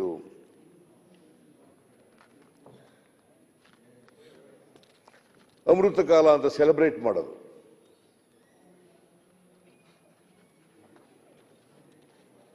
ಆಮೇಲೆ ತೆರಿಗೆ ಕಟ್ಟವ್ರು ಯಾರು ಗೊತ್ತಾ, ಈ ಪರೋಕ್ಷ ತೆರಿಗೆ ಕಟ್ಟವರೆಲ್ಲ 80% ಪರೋಕ್ಷ ತೆರಿಗೆ ಕಟ್ಟವರು ಬಡವರು, ಕೂಲಿ ಕಾರ್ಮಿಕರು, ರೈತರು. 80%. It is not correct that only ಆದಾಯ ತೆರಿಗೆ ಕೊಡೋರು ಮಾತ್ರ ತೆರಿಗೆದಾರರಲ್ಲ. ಪಾಪ ಬಡವರಿದ್ದಾರಲ್ಲ, ಅವರು 80% them are poor people, farmers, ಕಾರ್ಮಿಕರು. ಅವರು ದಿನನಿತ್ಯ ಕೊಂಡ್ಕೊಳ್ತಕ್ಕಂಥ ಪದಾರ್ಥಗಳ ಮೇಲೆ ತೆರಿಗೆ ಕೊಡ್ತಲೇ ಇದ್ದಾರೆ. ಅದಕ್ಕೆ ಅದನ್ನು ಇಂಡೈರೆಕ್ಟ್ ಟ್ಯಾಕ್ಸ್ ಅಂತ ಕರೆಯೋದು. ಬೆಂಕಿ ಪೊಟ್ಟಣ ತಗೊಳ್ಳೋದಕ್ಕೆ, ಬಿಸ್ಕೆಟ್ ತಗೊಳ್ಳೋದಕ್ಕೆ ಪೊಟ್ಟಣ, ಸಿಗರೇಟ್ ತಗೊಳ್ಳೋದಕ್ಕೆ ಟ್ಯಾಕ್ಸು,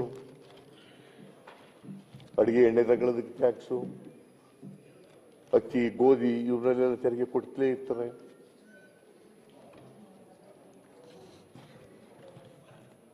ಬಟ್ಟೆ, ಬರೆ ಏನೇನು ತಗತ್ತೀರಿ ಎಲ್ಲರ ಮೇಲೂ ಕೂಡ ಟ್ಯಾಕ್ಸ್ ಹಾಕ್ತಾರೆ.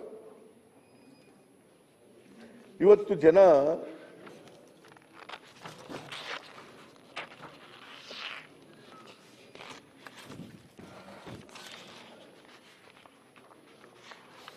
ರೈತರು, ಸಾಮಾನ್ಯ ಜನ ಈ ಕೆಟ್ಟ ಬಜೆಟ್ಗಳಿಂದ, ಕೆಟ್ಟ ಕೃಷಿ ನೀತಿಯಿಂದ ಬೆಲೆ ಏರಿಕೆಯಿಂದ, ಟ್ಯಾಕ್ಸ್ ಹೆಚ್ಚು ಮಾಡೋದ್ರಿಂದ ಸಾಲಗಾರರಾಗಬೇಕಾದಂಥ ಪರಿಸ್ಥಿತಿ ನಿರ್ಮಾಣ ಆಗ್ತದೆ. ಎಲ್ಲರೂ ಬಹಳ ಜನ ಸಾಲಗಾರರಾಗ್ತಾರೆ. ಆಮೇಲೆ ಸರ್ಕಾರನೂ ಕೂಡ ಪ್ರತಿಯೊಬ್ಬ ವ್ಯಕ್ತಿ ಮೇಲೆ ಸಾಲದ ಬಂಡೆಯನ್ನ ಏರ್ಬಿಟ್ಟದೆ, ಸಾಲಗಾರರನ್ನಾಗಿ ಮಾಡಿಬಿಟ್ಟದೆ.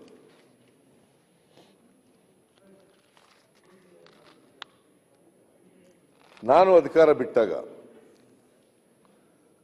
ಕರ್ನಾಟಕ ರಾಜ್ಯದ ಮೇಲೆ ಇದ್ದಂಥ ಸಾಲ ಮಾರ್ಚ್ 2018 ಮಾರ್ಚ್ ಎಂಡಿಗೆ 2,42,000 ಕೋಟಿ. 2,42,000 ಕೋಟಿ. ನಮ್ಮ 5 ವರ್ಷದಲ್ಲಿ ನಾವು ತಗೊಂಡಿದ್ದಂಥ ಸಾಲ 5 ವರ್ಷಗಳಲ್ಲಿ 1,16,512 ಕೋಟಿ ರೂಪಾಯಿ. 5 ವರ್ಷಗಳಲ್ಲಿ. ಇದು 2,42,000 ಕೋಟಿ ಸಾಲ ಸ್ವಾತಂತ್ರ್ಯ ಬಂತವಿಂದ ಬಂದಿರತಕ್ಕಂಥದ್ದು.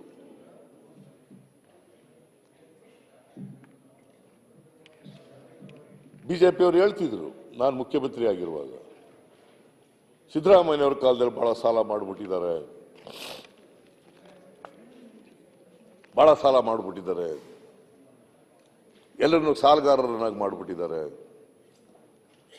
ರಾಜ್ಯವನ್ನು ಸಾಲದ ಸುಳಿಗೆ ಸಿಕ್ಕಿಸ್ಬಿಟ್ಟಿದ್ದಾರೆ ಅಂತ ಹೇಳ್ತಾ ಇದ್ರು. But records are with them. Finance department ಅಲ್ಲಿ ಸಿಗ್ತವೆ ಈಗಲೂ ಕೂಡ. ನಾನು 5 ವರ್ಷದಲ್ಲಿ ತಗೊಂಡಿದ್ದಂಥ ಸಾಲ 1,16,512 ಕೋಟಿ. 1,16,000. ಬಟ್ ನಾನು ಬಿಡುವಾಗ ಸಾಲ ಇದ್ದದ್ದು 2,42,000 ಕೋಟಿ. ಇದು ಸ್ವಾತಂತ್ರ್ಯ ಬಂತವಿಂದ ಬಂದಿದ್ದದ್ದು.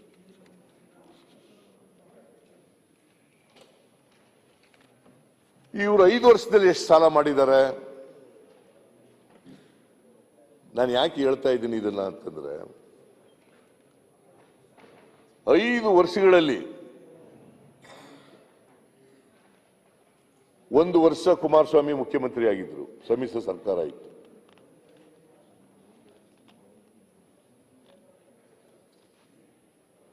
ಸಮ್ಮಿಶ್ರ ಸರ್ಕಾರ ಇತ್ತು. ಮಾನ್ಯ ಅಧ್ಯಕ್ಷರೇ, ಕುಮಾರಸ್ವಾಮಿ ಅವರು 18-19 1 ವರ್ಷ ಸಮ್ಮಿಶ್ರ ಸರ್ಕಾರ.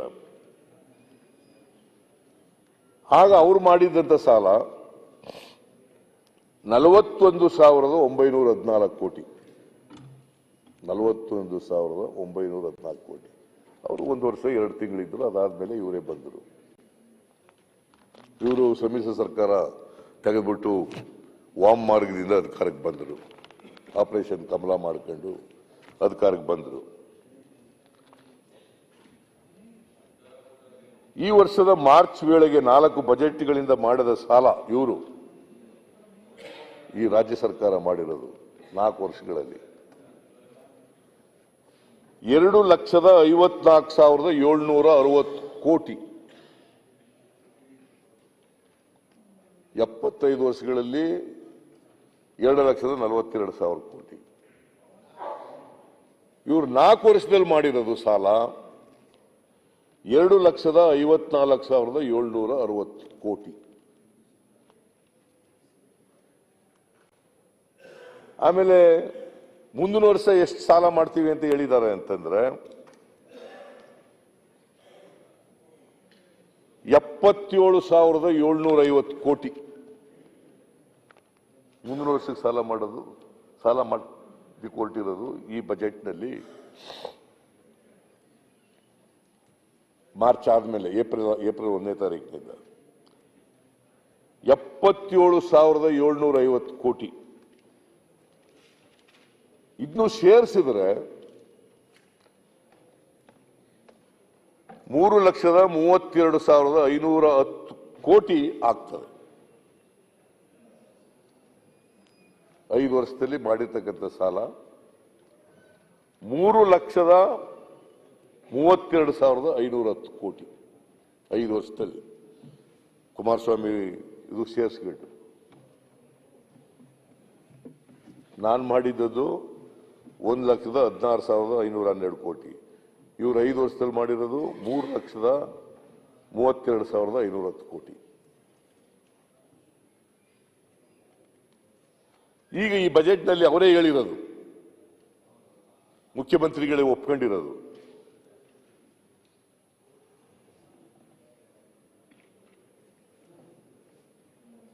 ಎರಡ್ 2023ರ ಅಂತ್ಯಕ್ಕೆ ಅಂದ್ರೆ ಈ ಮಾರ್ಚ್ ಎಂಡಿಗೆ ಅಲ್ಲ, ಮುಂದಿನ ವರ್ಷ ಮುಂದಿನ ಮಾರ್ಚ್ಗೆ ಎಷ್ಟಾಗ್ತದೆ ಸಾಲ ಅಂತಂದ್ರೆ 5,64,896 ಕೋಟಿ. 5,64,896 ಕೋಟಿ.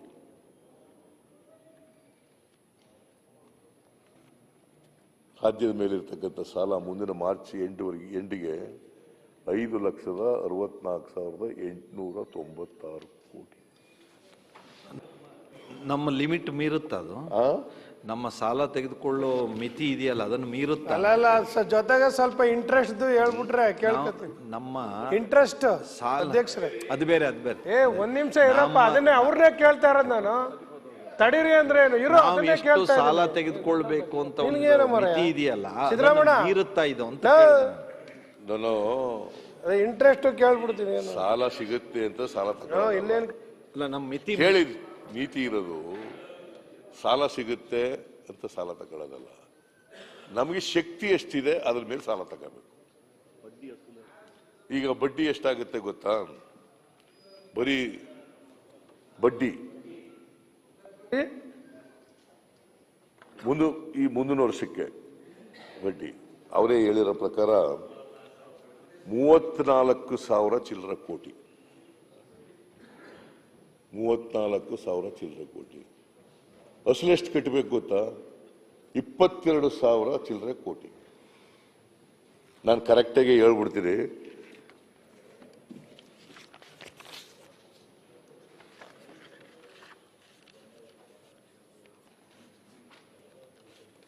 ಕರೆಕ್ಟಾಗಿ ಅಸಲು 22,000 ಚಿಲ್ಲರೆ ಕೋಟಿ ಕಟ್ಟಬೇಕು. ಬಡ್ಡಿ 34,000 ಕಟ್ಟಬೇಕು. ವರ್ಷಕ್ಕೆ ಸುಮಾರು 56,000 ಕೋಟಿ, ಸುಮಾರು 56,000 ಕೋಟಿ ಅಸಲು ಮತ್ತು ಬಡ್ಡಿಯನ್ನು ಕಟ್ಟಬೇಕಾಗಿದೆ. ಇದು non productive, non developmental expenditure and it is a heavy burden on the exchequer.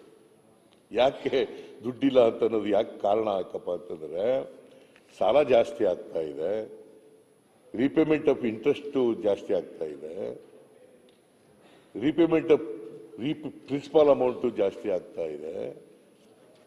So ನಮಗೆ 3,09,181 ಕೋಟಿ ಬಜೆಟ್ ಗಾತ್ರದಲ್ಲಿ ಇಷ್ಟು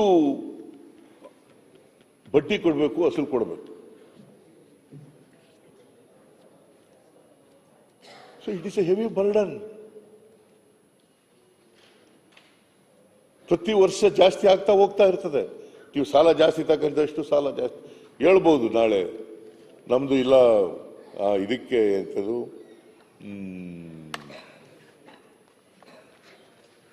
ನೋಡಿ, ಮೀಡಿಯಂ ಟರ್ಮ್ ಫಿಸ್ಕಲ್ ಪ್ಲಾನ್ ನಲ್ಲೂ ಅವರೇ ಕೊಟ್ಟಿರೋದು, ಈಗ ಬಜೆಟ್ ನಲ್ಲಿ ಕೊಟ್ಟಿರ್ತಕ್ಕಂಥದ್ದು 23-24ಕ್ಕೆ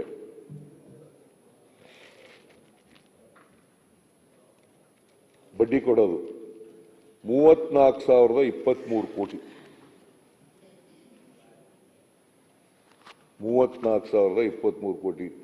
ಕಳೆದ ವರ್ಷ ಅಂದ್ರೆ ಈ ವರ್ಷ ಕರೆಂಟ್ ಇಯರ್ನಲ್ಲಿ 29,395 ಕೋಟಿ ಇತ್ತು.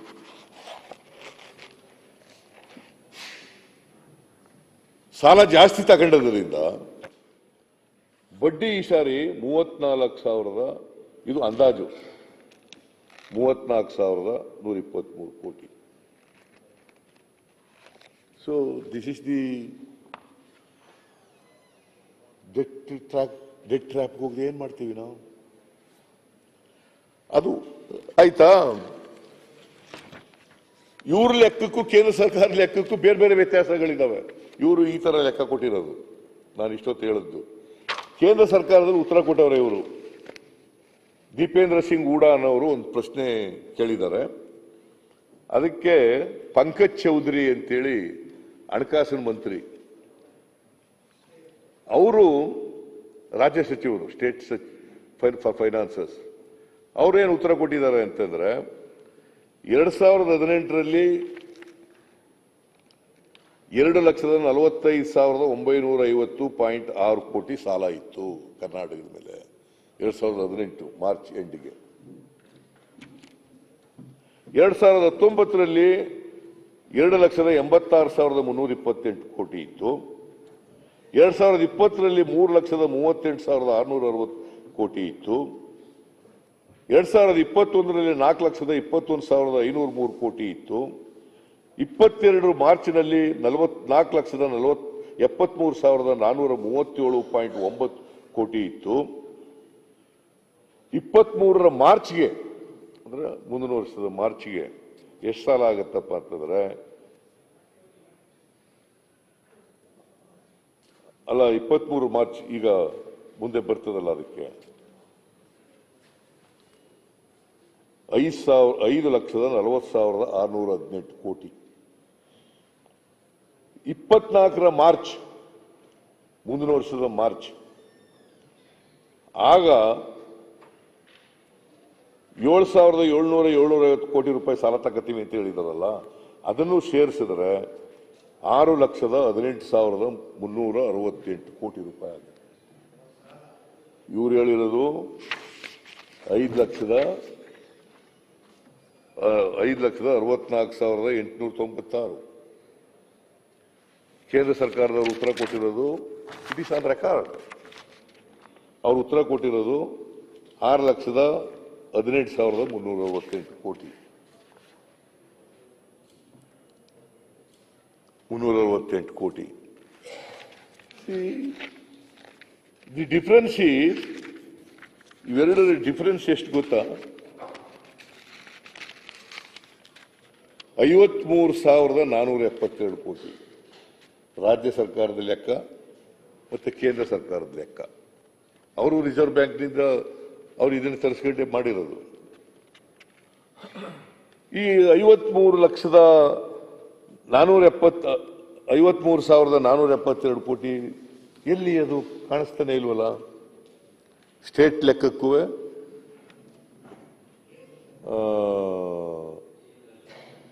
ಕೇಂದ್ರ ಸರ್ಕಾರದ ಲೆಕ್ಕ ಅವ್ರು ಉತ್ತರ ಕೊಟ್ಟಿರೋದಕ್ಕೂ ಇವ್ರಿಗೂ ತಾಳಿನೇ ಇಲ್ಲ.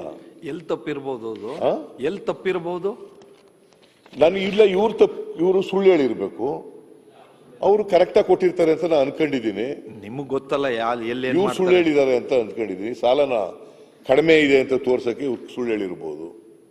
ಹಂಗೆ ಹೇಳಲಿಕ್ಕೆ ಆಗತ್ತಾ ಇಂಥ ವಿಷಯದಲ್ಲಿ? ಹೇಳ್ಬಾರ್ದು, ಯಾಕಂದ್ರೆ ಪಾರದರ್ಶಕತೆ ಇರೋದಿಲ್ಲ. ಪಾರದರ್ಶಕತೆ ಇರೋದಿಲ್ಲ.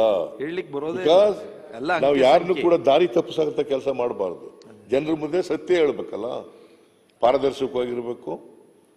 I don't know, because chief minister has to reply. ಅವ್ರು ರಿಪ್ಲೈ ಕೊಡುವಾಗ ಕರೆಕ್ಟ್ ಆಗಿ ಹೇಳ್ಬೇಕು ಯಾಕೆ ಈ ತರ ಈಗ ಆಗಿದೆ ಅಂತ. ಮಧ್ಯಾಹ್ನ ಮೇಲೆ ಊಟ ಮಾಡ್ಕೊಂಡು ಅದನ್ನೇ ಕೇಳೋದಕ್ಕೆ ಊಟ ಮಾಡ್ಕೊಂಡು 3 ಗಂಟೆಗೆ ಸೇರುವಂತೆ ಮತ್ತೆ ಸದನವನ್ನ ಮುಂದೂಡಲಾಗಿದೆ.